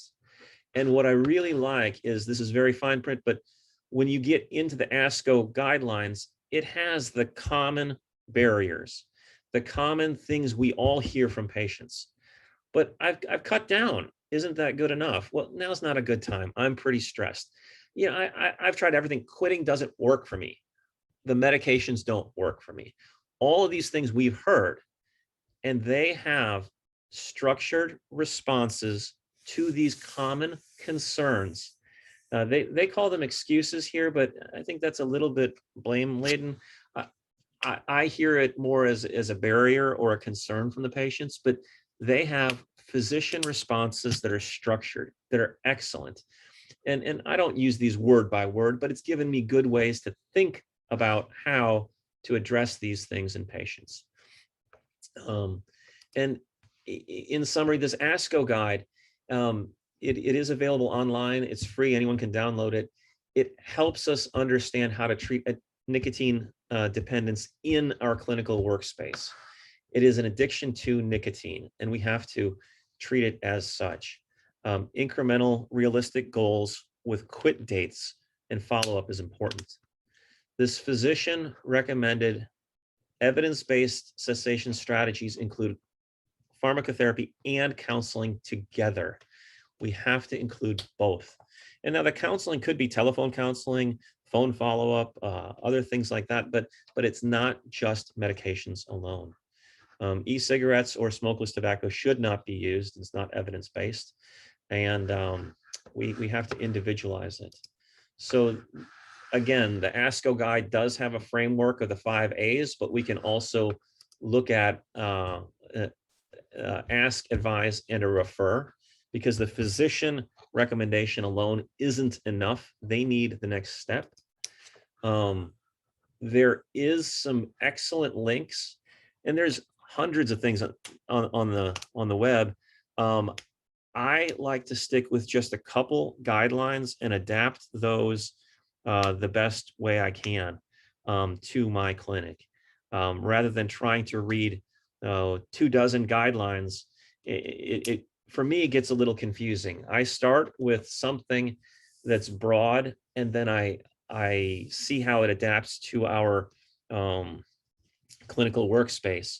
And it's not something you can just plug in and do. You have to update and review.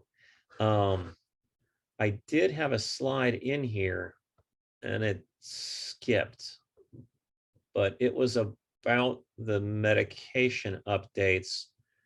Oh gosh, I'm sorry. But Dr. Stone covered that in her talk.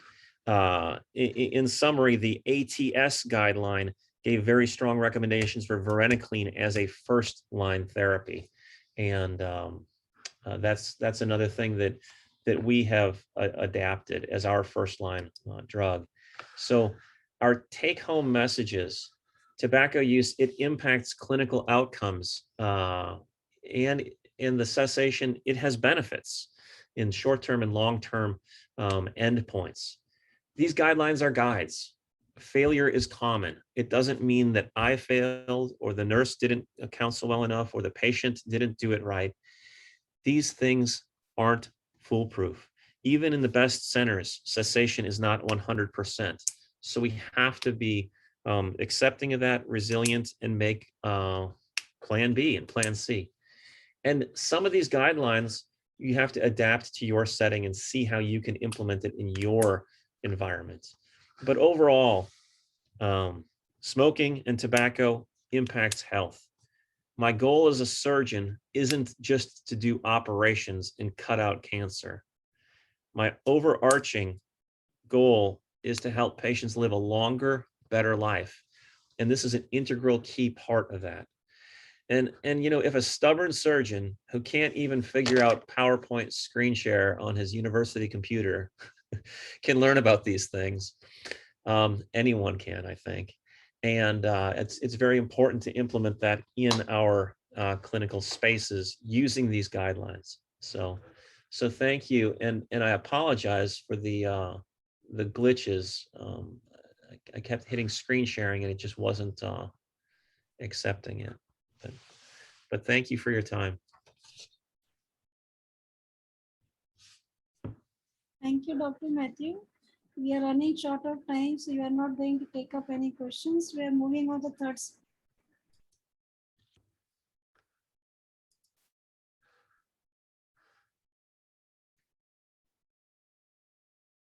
third lecture in this series.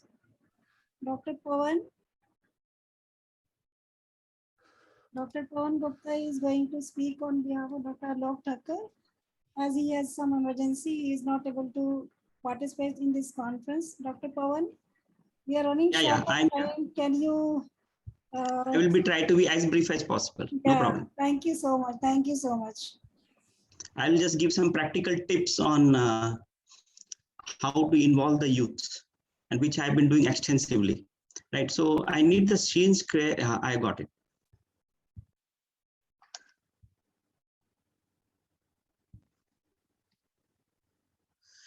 So without going into the details, I already know about me now. So something that I started was the campaigns, Save the Youth campaign, Chota Dana campaign, Win Over Tobacco campaign, I Can Care, I Can Win, Be Careful, Not Fearful. And another recently I started was a Be Careful and Fearful.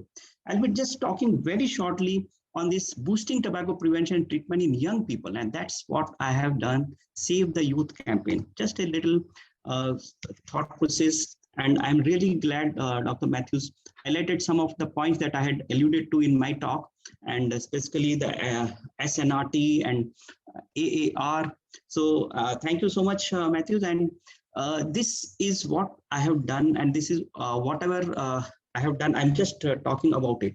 So I covered up 1,65,000 children in the last 3 years, sensitized 1.2 lakh adults, have conducted 600, I think somewhere around 627 schools programs, sensitization programs, and have been able to reach out to huge people.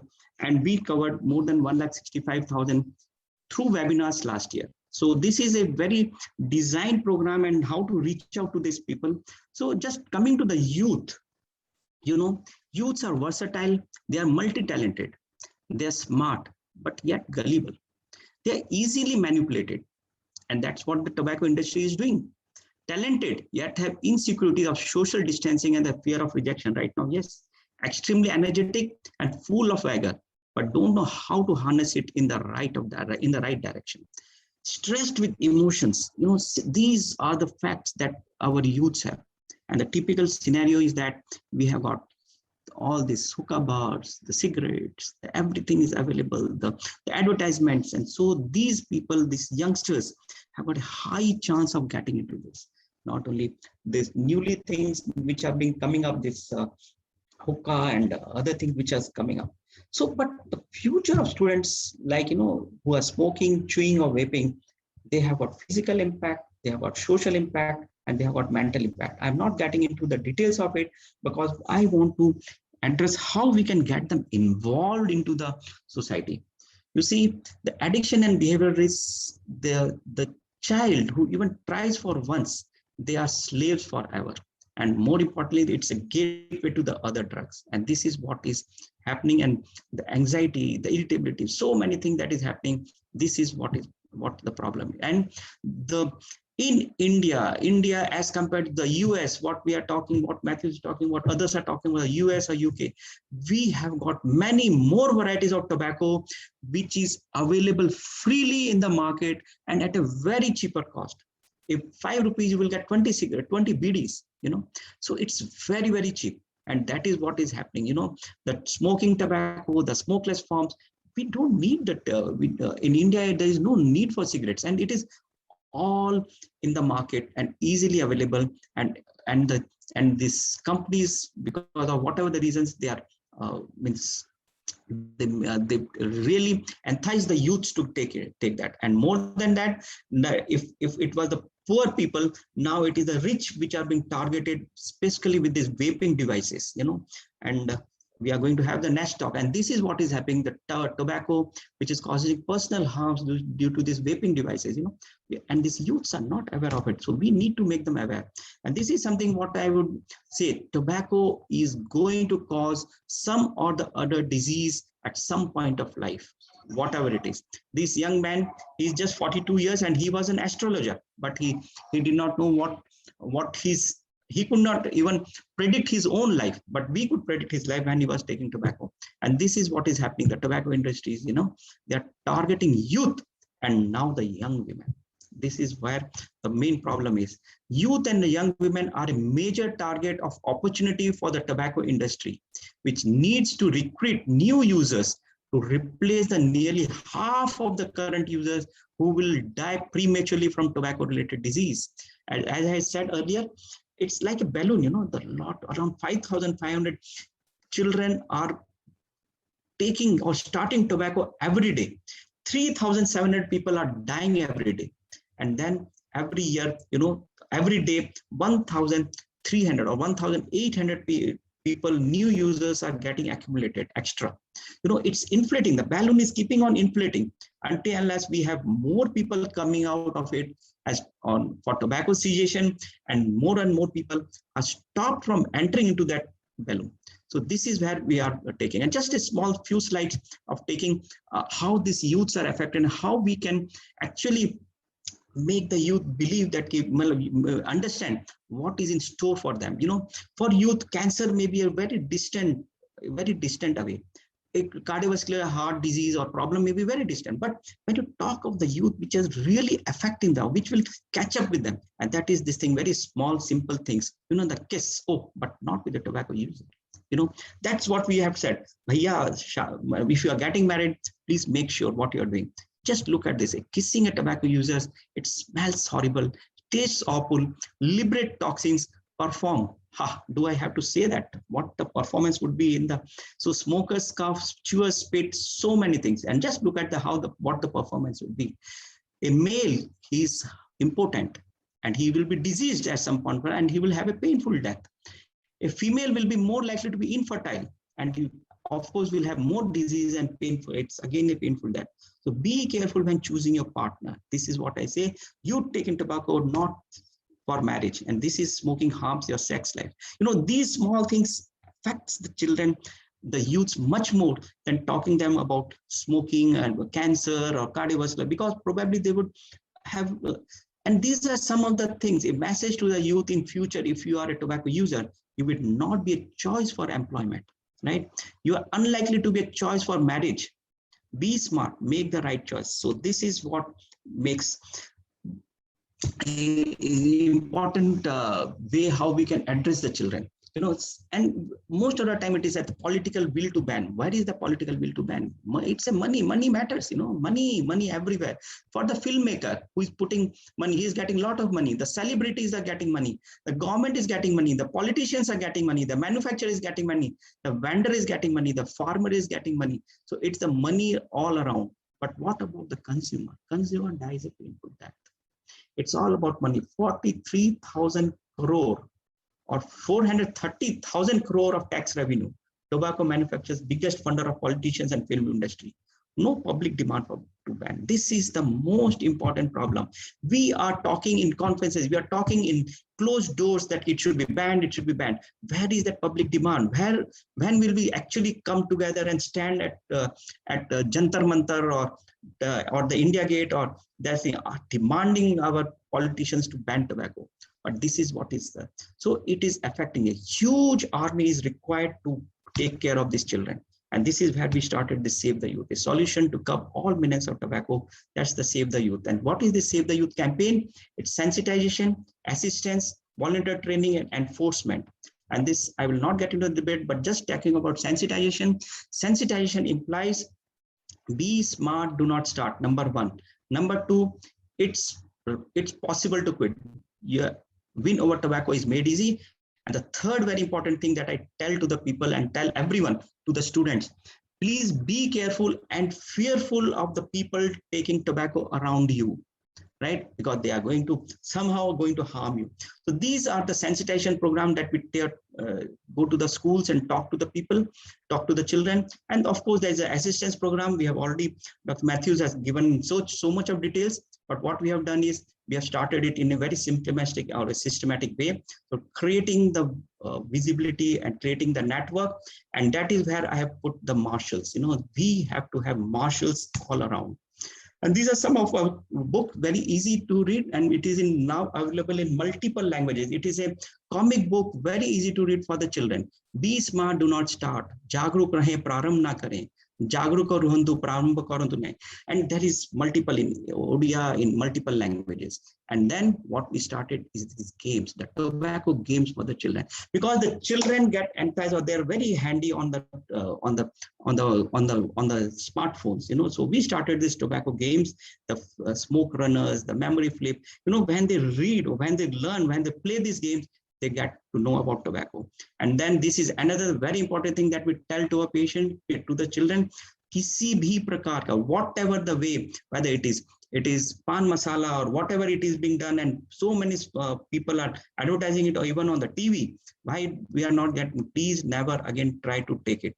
And this is what is happening. And this is where we have started. We have started showing this picture. Look, the mouth is closed. We have to use the instruments to open your mouth even. So that actually has a lot of effect on the children. So we need to have, ambassadors for Tobacco Free India, we need to have a lot of youths joining in. And that's what we are, ICAN Care is building up. And this big community problem, this tobacco, youth is to be sensitized, not to start. Tobacco wellness program, need of the hour. Tobacco users who want to quit need support. Tobacco is a disease and needs treatment. Skill gap among the medical professions that needs to be addressed. Lack of community awareness that it is possible to quit with medications. This is another very important thing that we have to say. And we have to convert this social acceptable custom into a social outrage. We will not tolerate people who are taking tobacco around us. So everyone has to be a Shrije, and that's the tobacco marshals. And that is what we are doing. We are creating tobacco marshals, and our target is to have at least 1,000 tobacco marshals and specialists across India, so that we can challenge. And we have already started training people, and we are having more and more people being getting into this tobacco marshals program. So volunteers, and that is what we look at. And the tobacco marshals, it's a start of journey to save the youth. Tobacco marshals are the saviors of the society against the dreaded tobacco disease, which kills crores, mutilates many, widows many, and orphans a large number of youths. Marshals are influencers to save the youth from initiation, encourage cessation, propagate negative attitudes towards tobacco use, induct more people to support the cause, and increase support for policy change. So thank you so much for your patient hearing. I hope I have been in time. Thank you so much. And I really look forward for people to join me. And before I end, I'm just, sorry. I'm just sending a link on the WhatsApp group on this on the chat box. Please feel free. It will take 30 seconds. Do join the largest community on the Facebook who are fighting against tobacco or promoting tobacco cessation in India. Here it is. Just join it. It will take just 30 seconds. Thank you so much, and I am open for question if the time allows. So I think I have been in time or before time. Thank you, sir. Thank you for the very nice presentation. Yeah, any questions, anyone? I'm not seeing any question in chat box. So I would request everyone to please join this WhatsApp, this Facebook group. So it will be a very interesting thing to keep on interacting. It need not be now, but anything that comes up anytime, please feel free to be with me. Thank you. So since we are running short of time, I'll request Deepak Saini to take over and for the plenary session. Thank you, Deepak Rawal, sir. On behalf of organizing team, we thank all the chairpersons and speaker of today's session and all the participants. Now, I would like to introduce our special guest, Dr. Stanton Glantz, Professor of Medicine and Founding Director, the Center for Tobacco Control, Research and Education, University of California, San Francisco, USA. Dr. Glantz conducts research on a wide range of topics, ranging from health effects of e-cigarettes and secondhand smoke, with emphasis on the cardiovascular system, to the efficacy of different tobacco control policies. Dr. Glantz's work has expanded to include cannabis policy because of interaction between tobacco and cannabis. His research on the effect of secondhand smoke on blood and blood vessels has helped explain why, in terms of heart disease, the effect of secondhand smoke are nearly as large as smoking. Everyone will be amazed to see his extensive research work on tobacco, which reflects from number of citations for his research works, which we can see in Google Scholar. I request Dr. Glantz to kindly take over the plenary session. Stanton, sir. So kindly unmute your mic.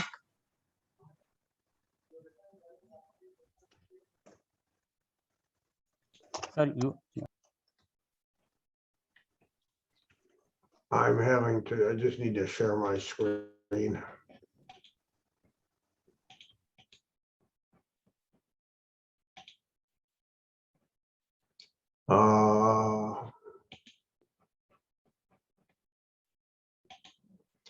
Okay, so can you guys see that slide okay? Yes, sir.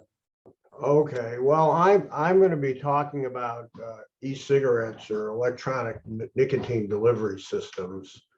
And it's really a new addition to the tobacco epidemic. I think the good news from the point of view of people in India is your government banned all of these products in 2019. And while the industry is always trying to weasel their way around bans, if you look in the countries that have banned them, their youth use is way lower than in the countries that allow them. So the basic argument for e-cigarettes and the other electronic nicotine delivery systems is because you don't have any fire, so you don't get any combustion products, and that means they're safer. The way a cigarette works is you set the tobacco on fire, and that generates an aerosol of ultrafine particles that carries the nicotine down into your lungs, where it's absorbed, goes to your left heart and quickly to your brain. And when you burn things, you do get a lot of carcinogens and other toxins, and e-cigarettes don't use fire, and so you don't have those bad products. The problem is that you just have a different set of bad products, and the argument used for these systems that because there's no fire, they're safer is just grossly oversimplified. So I'm going to talk about 3 myths surrounding e-cigarettes. The first is that they're substantially safer than cigarettes. The second is that they help smokers quit, and you heard a little bit about that from Dr. Staliga. The evidence there isn't in. And also that they don't appeal to kids, because the e-cigarette advocates say, well, these are products designed for adult established smokers, and why would any kids be interested in them? And I'm going to show you all 3 of these arguments for e-cigarettes are just not, they're just wrong. An important thing is that all of the big multinational tobacco companies are now in the e-cigarette business. And so when you're talking about e-cigarettes, you are talking about the same companies that make cigarettes and other tobacco products. So how does an e-cigarette work? Can you see the pointer? Well, I guess not. So basically, this is a 3rd generation e-cigarette, but they're all about the same. There's a battery. Then there's a tank that has the e-liquid in it, which is a mixture usually of propylene glycol, vegetable glycerin, flavorants, and nicotine. And then there's a wick, like a candle wick, which is soaked in the nicotine solution. And it has a heating coil wrapped around the wick. And when you activate the heating coil, it heats up the wick and generates the aerosol that you inhale. And so you don't actually have fire, but you do generate an aerosol of ultrafine particles. There's also another class of ends, which are so-called heated tobacco products. The three big ones are the ISCO from Philip Morris, Glow from BAT, and Plume from Japan Tobacco. These work by having a little mini cigarette, which is ground up tobacco flavorants and a lot of propylene glycol and vegetable glycerin. And then you insert that into a heater, which is the heating blade you can see in the middle. And when you activate it, it heats it up and generates the aerosol. These have been on the market. Well, they're actually various versions of these things have been around for years, but the current generations are relatively new. There's not as much research on these as on liquid e-cigarettes, but they're basically the same kind of thing. It's just, I think of these sort of like a solid e-cigarette.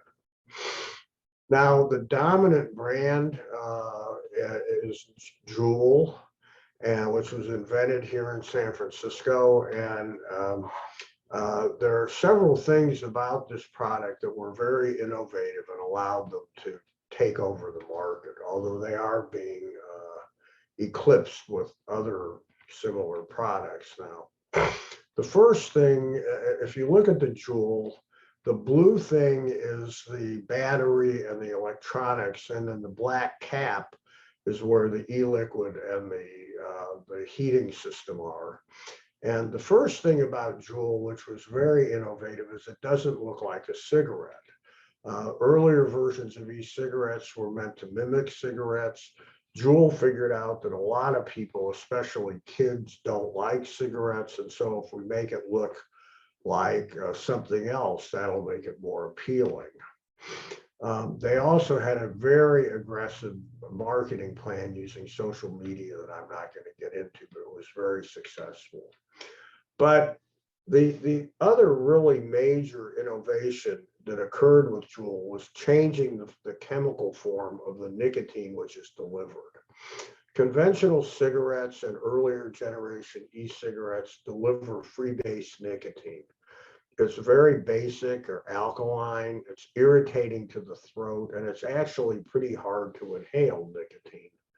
It triggers a gag reflex. And what Juul figured out was that by adding some acid to the e-liquid and converting the nicotine into a salt, they could bring the acidity down to a neutral or mildly acidic pH, which makes it much easier to inhale. And so you can actually deliver a lot more nicotine through these nicotine salt systems than through freebase nicotine. And this technology has now pretty much been copied by all of the products. By doing that, you get a nicotine hit much more like a cigarette. If you look at this slide, the black shows the level of nicotine in the blood after you take a puff of a cigarette. And you can see the nicotine goes up very fast to a high peak. And that's a very, very reinforcing, addicting way to deliver the drug. Juul, which is in yellow, mimics that. And in fact, newer versions of Juul actually exceed what a cigarette will do. Whereas the earlier e-cigarettes that used freebase nicotine gave a much lower peak and were much less satisfying and addicting to users. And this really allowed Juul to take over the market. If you look at the red line here, you'll see that Juul, after it came on the market, just took over from the other companies' products. It also, so looking at the question of do e-cigarettes appeal to kids, this is data from high school students in the United States from the US Centers for Disease Control. And you can see that cigarette smoking was going down. That's the light gray line. But as e-cigarettes came on the market, the red line, you can see there was a huge increase. And so total tobacco use actually went, after having declined among high school students for decades, actually reversed and is increasing now. So the argument that these products wouldn't appeal to kids just is wrong, and it's now the e-cigarettes are the dominant product used by youth in countries where they're legal. The other thing is that there's something called the gateway effect. There's a large number of studies. This is from a meta-analysis published last year, which took youth who had never smoked and compared the odds of smoking cigarettes around a year later with among kids who initiated nicotine use with e-cigarettes compared to kids who didn't use e-cigarettes. And you can see that among these 17 studies, youth who initiated nicotine use with e-cigarettes are at almost 3 times the odds of being smoking cigarettes a year or so later.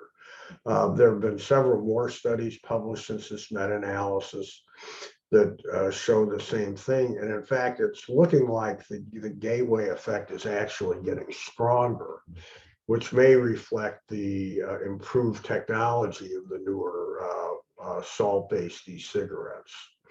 So not only are e-cigarettes expanding the nicotine epidemic by bringing in new customers, but a lot of them then go on and add cigarettes and become dual users. And as you heard from the earlier presentation, that's a bad thing.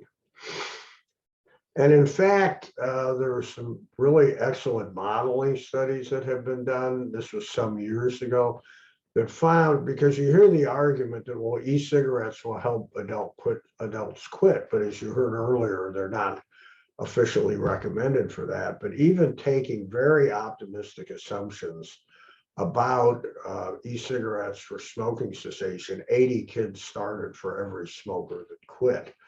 And it's probably way worse than that, because this analysis was based on the most optimistic quitting estimate from a randomized clinical trial where the patients were getting counseling as well as the e-cigarettes. And this was before Juul and the explosion of youth use. So in fact, as I'll show you, when you look at e-cigarettes as consumer products rather than as a therapeutic intervention, they don't help people quit smoking. And so if you were to use that information in a model like this, you would get an infinite number of kids starting for every smoker that quits, because they don't really help smokers quit. So there's a huge amount of arguing about e-cigarettes for smoking cessation. And it's very important that you recognize that there are really 2 different questions when you're talking about e-cigarettes for cessation. One is if you think of e-cigarettes as a cessation medicine, as a form of inhaled nicotine replacement therapy. And in those cases, it's medically supervised use, usually combined with counseling. And the appropriate standard for judging whether these things work is the randomized clinical trial, which is used to assess any kind of therapeutic intervention. And the policy standard for whether or not to recommend them is, are they safe and effective? But as far as I know, there's nowhere in the world that an e-cigarette company has applied to the appropriate drug authorities for approval of e-cigarettes as a cessation medicine. And they're really being sold all over the world as an unsupervised consumer product, where you just go buy them and use them however you want. And the right way to judge the effect of those e-cigarettes that you're buying, just going out and buying on your own, is the observational population studies. Now, in terms of looking at e-cigarettes to quit, the first really good randomized controlled trial was this paper published in the New England Journal of Medicine a couple of years ago. And it's important when you look at this, that this was a clinical intervention. It combined e-cigarettes with 4 weeks of intensive counseling.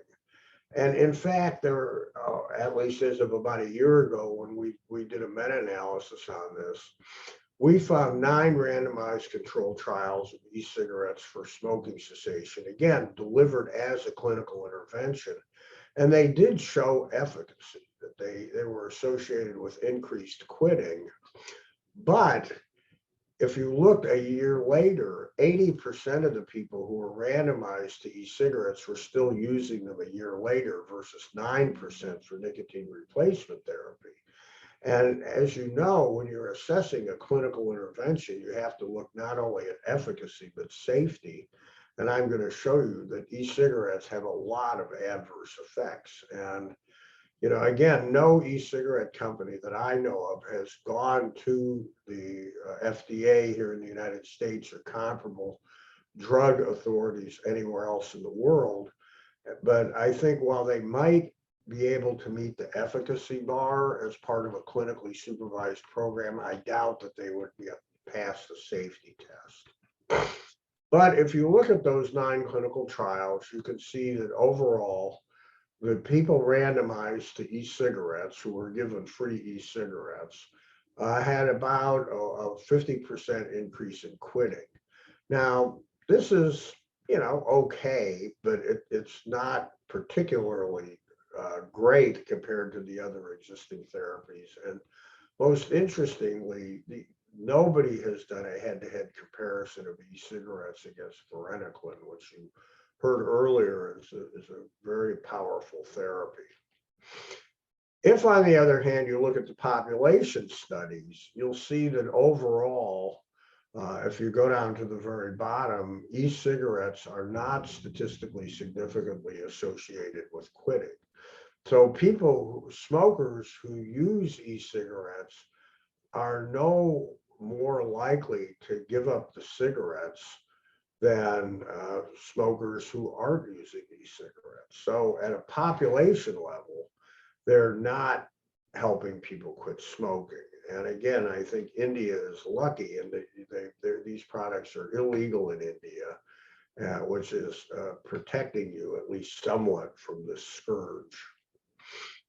You hear the claim made, especially coming out of England, that e-cigarettes are 95% safer than cigarettes. And the origin of this claim is this paper written by David Nutt and others. And the interesting thing about this paper is it has absolutely no evidence in it. What Nutt did was got together a group of people, several of whom have conflicts of interest and relations with the tobacco or e-cigarette industry. And they simply decided that e-cigarettes were 95% safer. And they said, you know, in the paper, which is something nobody pays attention to, that there isn't any hard evidence cited in the paper. And also there was no formal criteria for recruitment of the experts. And as I said, this is just a made up number. There was no actual evidence cited. And later it came out that the e-cigarette industry funded several of these experts, and there's tremendous conflict of interest problems associated with this number. Well, so what do we know about the effects that e-cigarettes have? And there's gotten to be quite a large literature on this. There's probably 500 or 600 papers just on cardiovascular and pulmonary effects now. But the most important thing to keep in mind is that just like a cigarette, e-cigarettes deliver the nicotine as part of an aerosol of ultrafine particles. And just to give you an idea of how small these particles are, if you look at the graph here, this is particle count versus particle size, and you can see that the peak particle size is around 100 nanometers. And if you look at the picture on the right, you can see that against the human hair, ultrafine particles are much, much, much, much smaller than a human hair. And these particles are so small that they can go right into the bloodstream, right into cells, and they trigger inflammatory processes and have a lot of adverse effects on their own. And if you look at the graph on the left, that's the particle size distribution for two different e-cigarettes. And these are actually first generation e-cigarettes. So the newer ones are actually more efficient at delivering small particles. And you can see that the particle size is actually a little smaller than a conventional cigarette, which is in the bottom. So, you're just stuck with these ultrafine particles, and they adversely affect pulmonary function. They adversely affect vascular function, blood, platelets. And that's why, like right now here in California, we're having a lot of wildfires, and the authorities are saying don't go outside because the smoke could be increasing your risk of lung disease, heart attack, stroke, and things like that. And this is no different.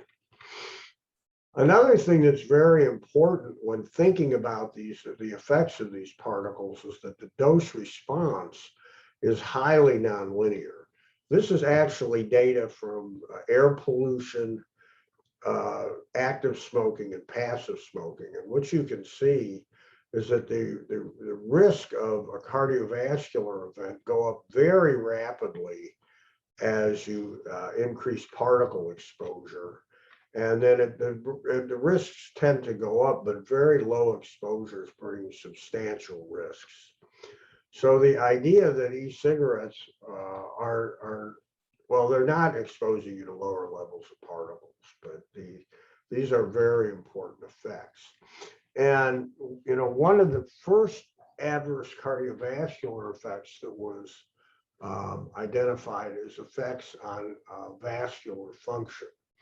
Now, your arteries are constantly adjusting how big they are on a beat-to-beat basis, a second-to-second basis, to maintain appropriate blood flow and blood pressure.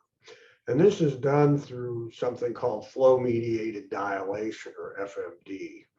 As the blood speeds up in your arteries, the friction of the blood against the endothelium, against the lining of the arteries, causes nitric oxide to be released, which then dilates the arteries. And this is a very sensitive measure, and it's been shown to also predict long-term heart disease. So this is the first study I'm aware of that looked at these effects in people. And if you look at the non-smokers, the way these studies are done is you put a blood pressure cuff on someone's arm, clamp it down for, say, 5 minutes and generate an ischemia in your arm. And then you release the blood pressure cuff, the blood rushes into your arm because of the ischemia, and then you measure how much bigger the arteries got using echo. And so if you look at the non-smokers, before smoking a cigarette or an e-cigarette, the cigarette in blue, the e-cigarette in orange, you can see that the flow-mediated dilation is around 7 or 8%. That means when you release the blood pressure cuff, the arteries dilate by 7 or 8%. After smoking a single tobacco cigarette or an e-cigarette, the dilation is cut almost in half. And this happens very quickly within a few seconds.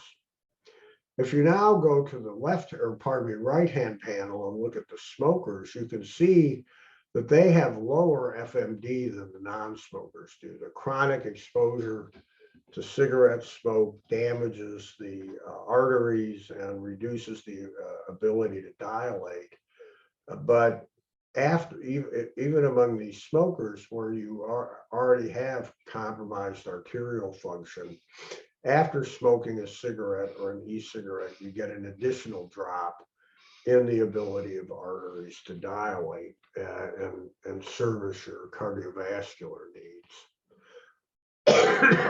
Now, this is an animal study done by my colleague Matt Springer at UCSF, and this is measuring the flow-mediated dilation in rats. before and after exposing them to e-cigarette aerosol from a Juul, a fourth generation e-cigarette, a previous generation e-cigarette, a third generation e-cigarette, a Marlboro red cigarette, and Air. If you look at the Air, which is on the far right side, what you see is each color, each line is a rat, and you can see that there's not a significant change in the FMD before and after breathing air. But for Juul, previous generation e-cigarettes, and Marlboro red cigarettes, the FMD is significantly cut. And in fact, the effect of all of these e-cigarettes is about the same as a cigarette. So in terms of these vascular effects, e-cigarettes are having very similar effects to cigarettes. Now, all of this, and there's a lot of other cardiovascular evidence I don't have time to get into, but this would all make you expect that heart attack risk would be increased among people who use e-cigarettes. And this is the first study that's looked at that, which we published back in 2018 using the National Health Interview Survey, a gigantic survey that the federal government does. And the blue bars are for e-cigarettes and the gray bars are for cigarettes. And if you just focus on the daily e-cigarette and cigarette users, you can see that while the e-cigarettes don't increase the risk quite as much as a cigarette does, they're not significantly different. And another thing that's very important is that we found that the effects of e-cigarettes and cigarettes were statistically independent of each other, which means they're producing unique risks. And so if you're a dual user, which as you heard earlier, is a very common behavior, you're actually getting the risks of the e-cigarettes compounded with the risks of the cigarettes. So those risks multiply in dual users. So that's a quick overview of some of the cardiovascular effects. There's a lot of lung toxicants in e-cigarettes. The propylene glycol and vegetable glycerin, which is the base for the e-liquid, are quite toxic when inhaled. The nicotine that is in the liquid has effects on the lungs. The flavoring agents, such as diacetyl, which is used as a butter flavor, and cinnamon aldehyde and cocoa oil, all are very toxic to the lungs. A lot of these flavoring agents, which are perfectly fine to eat, are quite toxic to the pulmonary system and also to vascular function when you aerosolize them and inhale them. I mentioned that there was the coil here. You can see the coil heated up, wrapped around the wick. And that coil is made out of metal. And when you heat it up, it boils off metal ions, which you then inhale. And e-cigarettes expose people to lead, cadmium, and several other serious pulmonary toxicants. And finally, the wick itself, on repeated use, starts to deteriorate, and the wicks often have silicate in them. And so you're breathing in little microscopic pieces of silicon. So all of these things are really bad for your lungs. Again, there's a big literature on pulmonary effects I don't have time to go into, but this is from a meta-analysis published late last year, looking at e-cigarette use in asthma and chronic obstructive pulmonary disease. And this is controlling for smoking. So this is additional risk on top of being a smoker if you're a smoker. And you can see that the risk of asthma is increased by about 40%, and for COPD about 40 to 50%. And again, these are risks on top of the effects of smoking. So dual use is looking more dangerous than just smoking or just using an e-cigarette. And while the evidence on cancer is much less well developed than for pulmonary and cardiovascular effects, because as you know, cancer is a slower moving disease, There are several papers which are suggesting substantial cancer effects.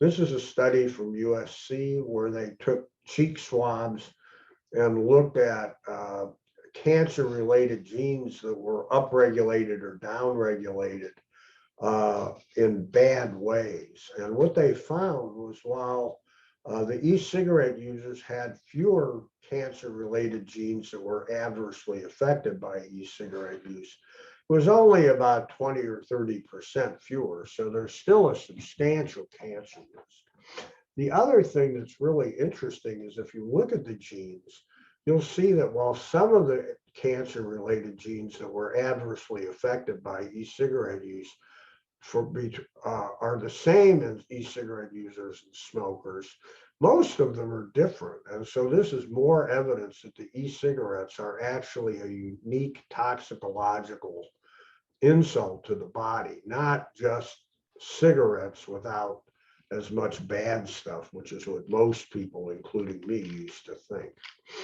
Also, there are experiments where cancer has been induced in mice with 54 weeks of e-cigarette exposure. There's damage to DNA. They had a 20% increase in lung cancer and a 57% increase in bladder urethral hyperplasia. So e-cigarette exposure could be used to induce cancer in experimental animals.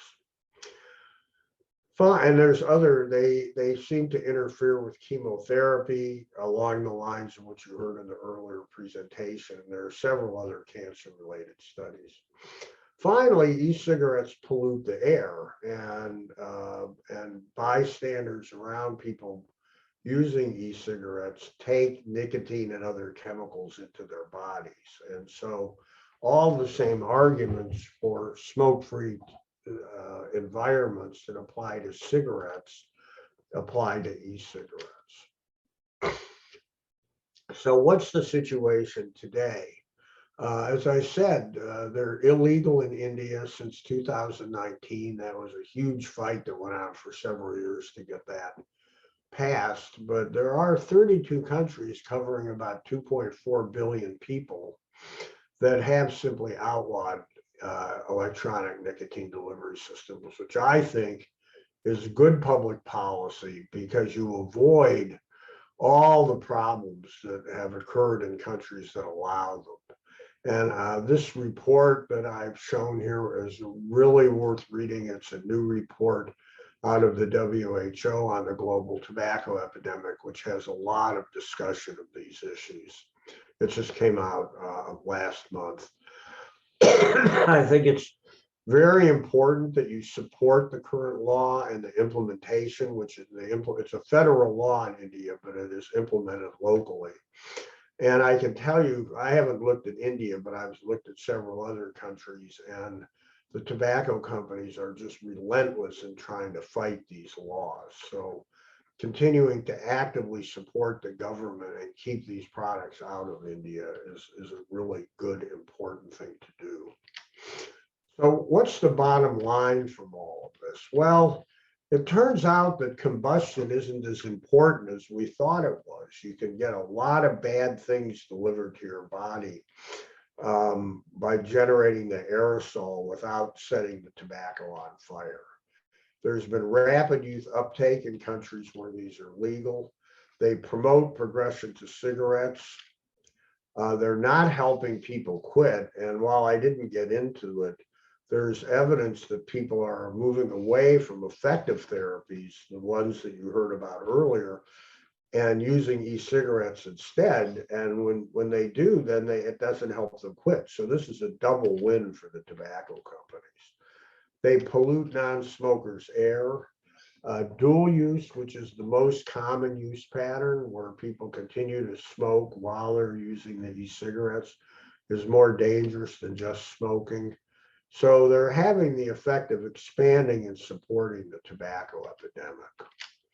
And finally, I think one of the important takeaways here, there's two. One is, as you heard from the earlier presentation, do not recommend e-cigarettes for cessation. If you find people using them, tell them to stop.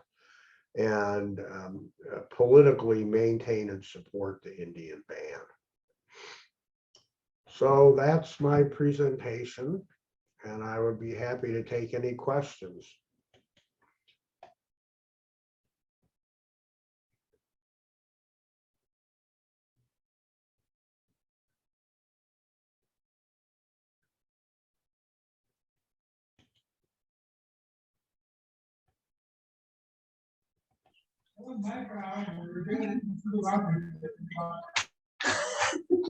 So there is a Well, question. I see a question here. For those unfortunate in the chat, for those unfortunate patients addicted to e-cigarettes who have quit combustibles, is there a preferred pharmacotherapy to help them quit? You know, I don't know that anybody has studied that, although I'm not a cessation expert, but I think you're just dealing with nicotine addiction. And I would use the same kind of approach as you use in selecting a therapy for people trying to get off cigarettes. And the fourth generation e-cigarettes like Juul appear to be much more addictive than cigarettes. So, you know, you probably want to start with a more kind of heavy duty treatment, but, you know, I would just treat them as people addicted to nicotine.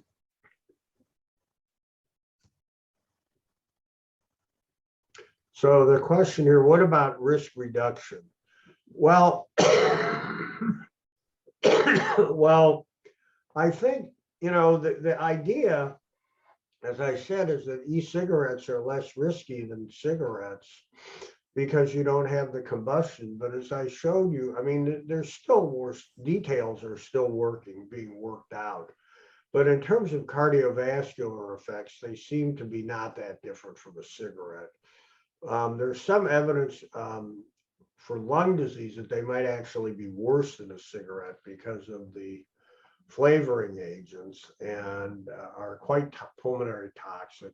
And I think for cancer, nobody's yet come up with anything quantitative, but as I showed you, they may have a little bit lower cancer risk because you don't have the combustion products. But if you look at that USC study, it's maybe 2/3 or 3/4 as bad as a cigarette, which is pretty bad.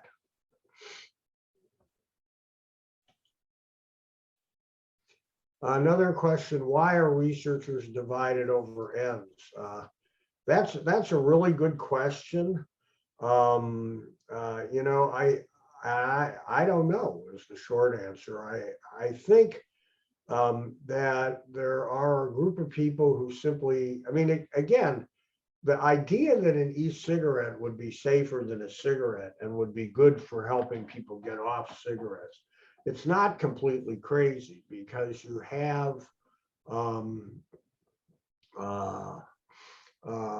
know, you don't have combustion and, you know, they might be a cleaner source of nicotine. But I think, you know, the evidence that's built up over the last 4 or 5 years is that they're actually quite dangerous, and e-cigarettes as consumer products don't help people quit smoking.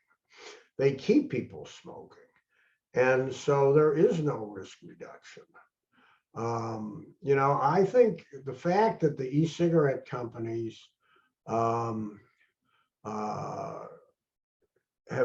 of them have actually submitted e-cigarettes to any drug authorities for approval as a medicine is quite telling. And I think it's because the companies know that they probably wouldn't get approved, or if they got approved, they would probably only be allowed to be used by prescription. And so the market would be much smaller. But I'm mystified by the number of people, although the number is shrinking slowly over time, who are just not paying attention to the most recent evidence.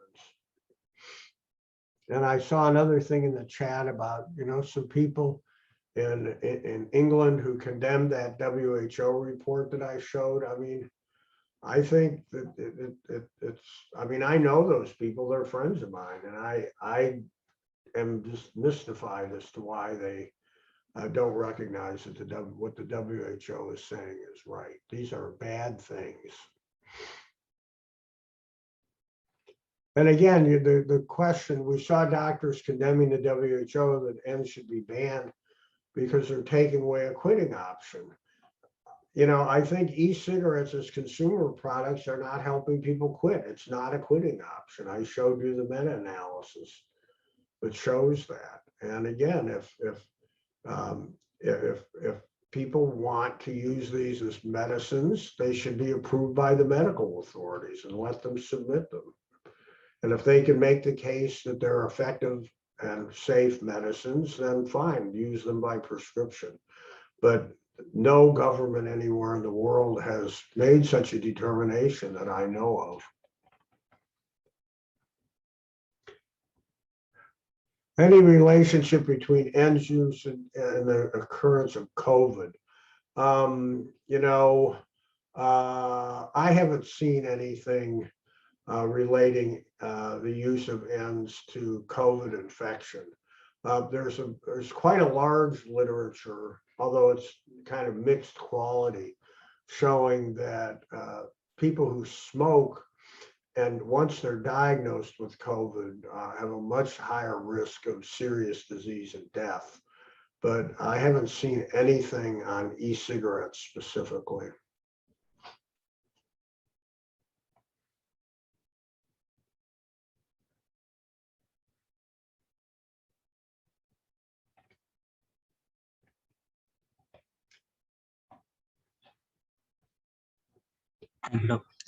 Thank you, Dr. Glantz. Thanks a lot to the chief guest, special guest, chairperson, and all the speakers, along with all the participants to be with us for the day one of the International Conference on Tobacco Control and Smoking Cessation. See you tomorrow for the day two of the conference at 4:30 p.m. Indian Standard Time. Good night to all of you. Thank you.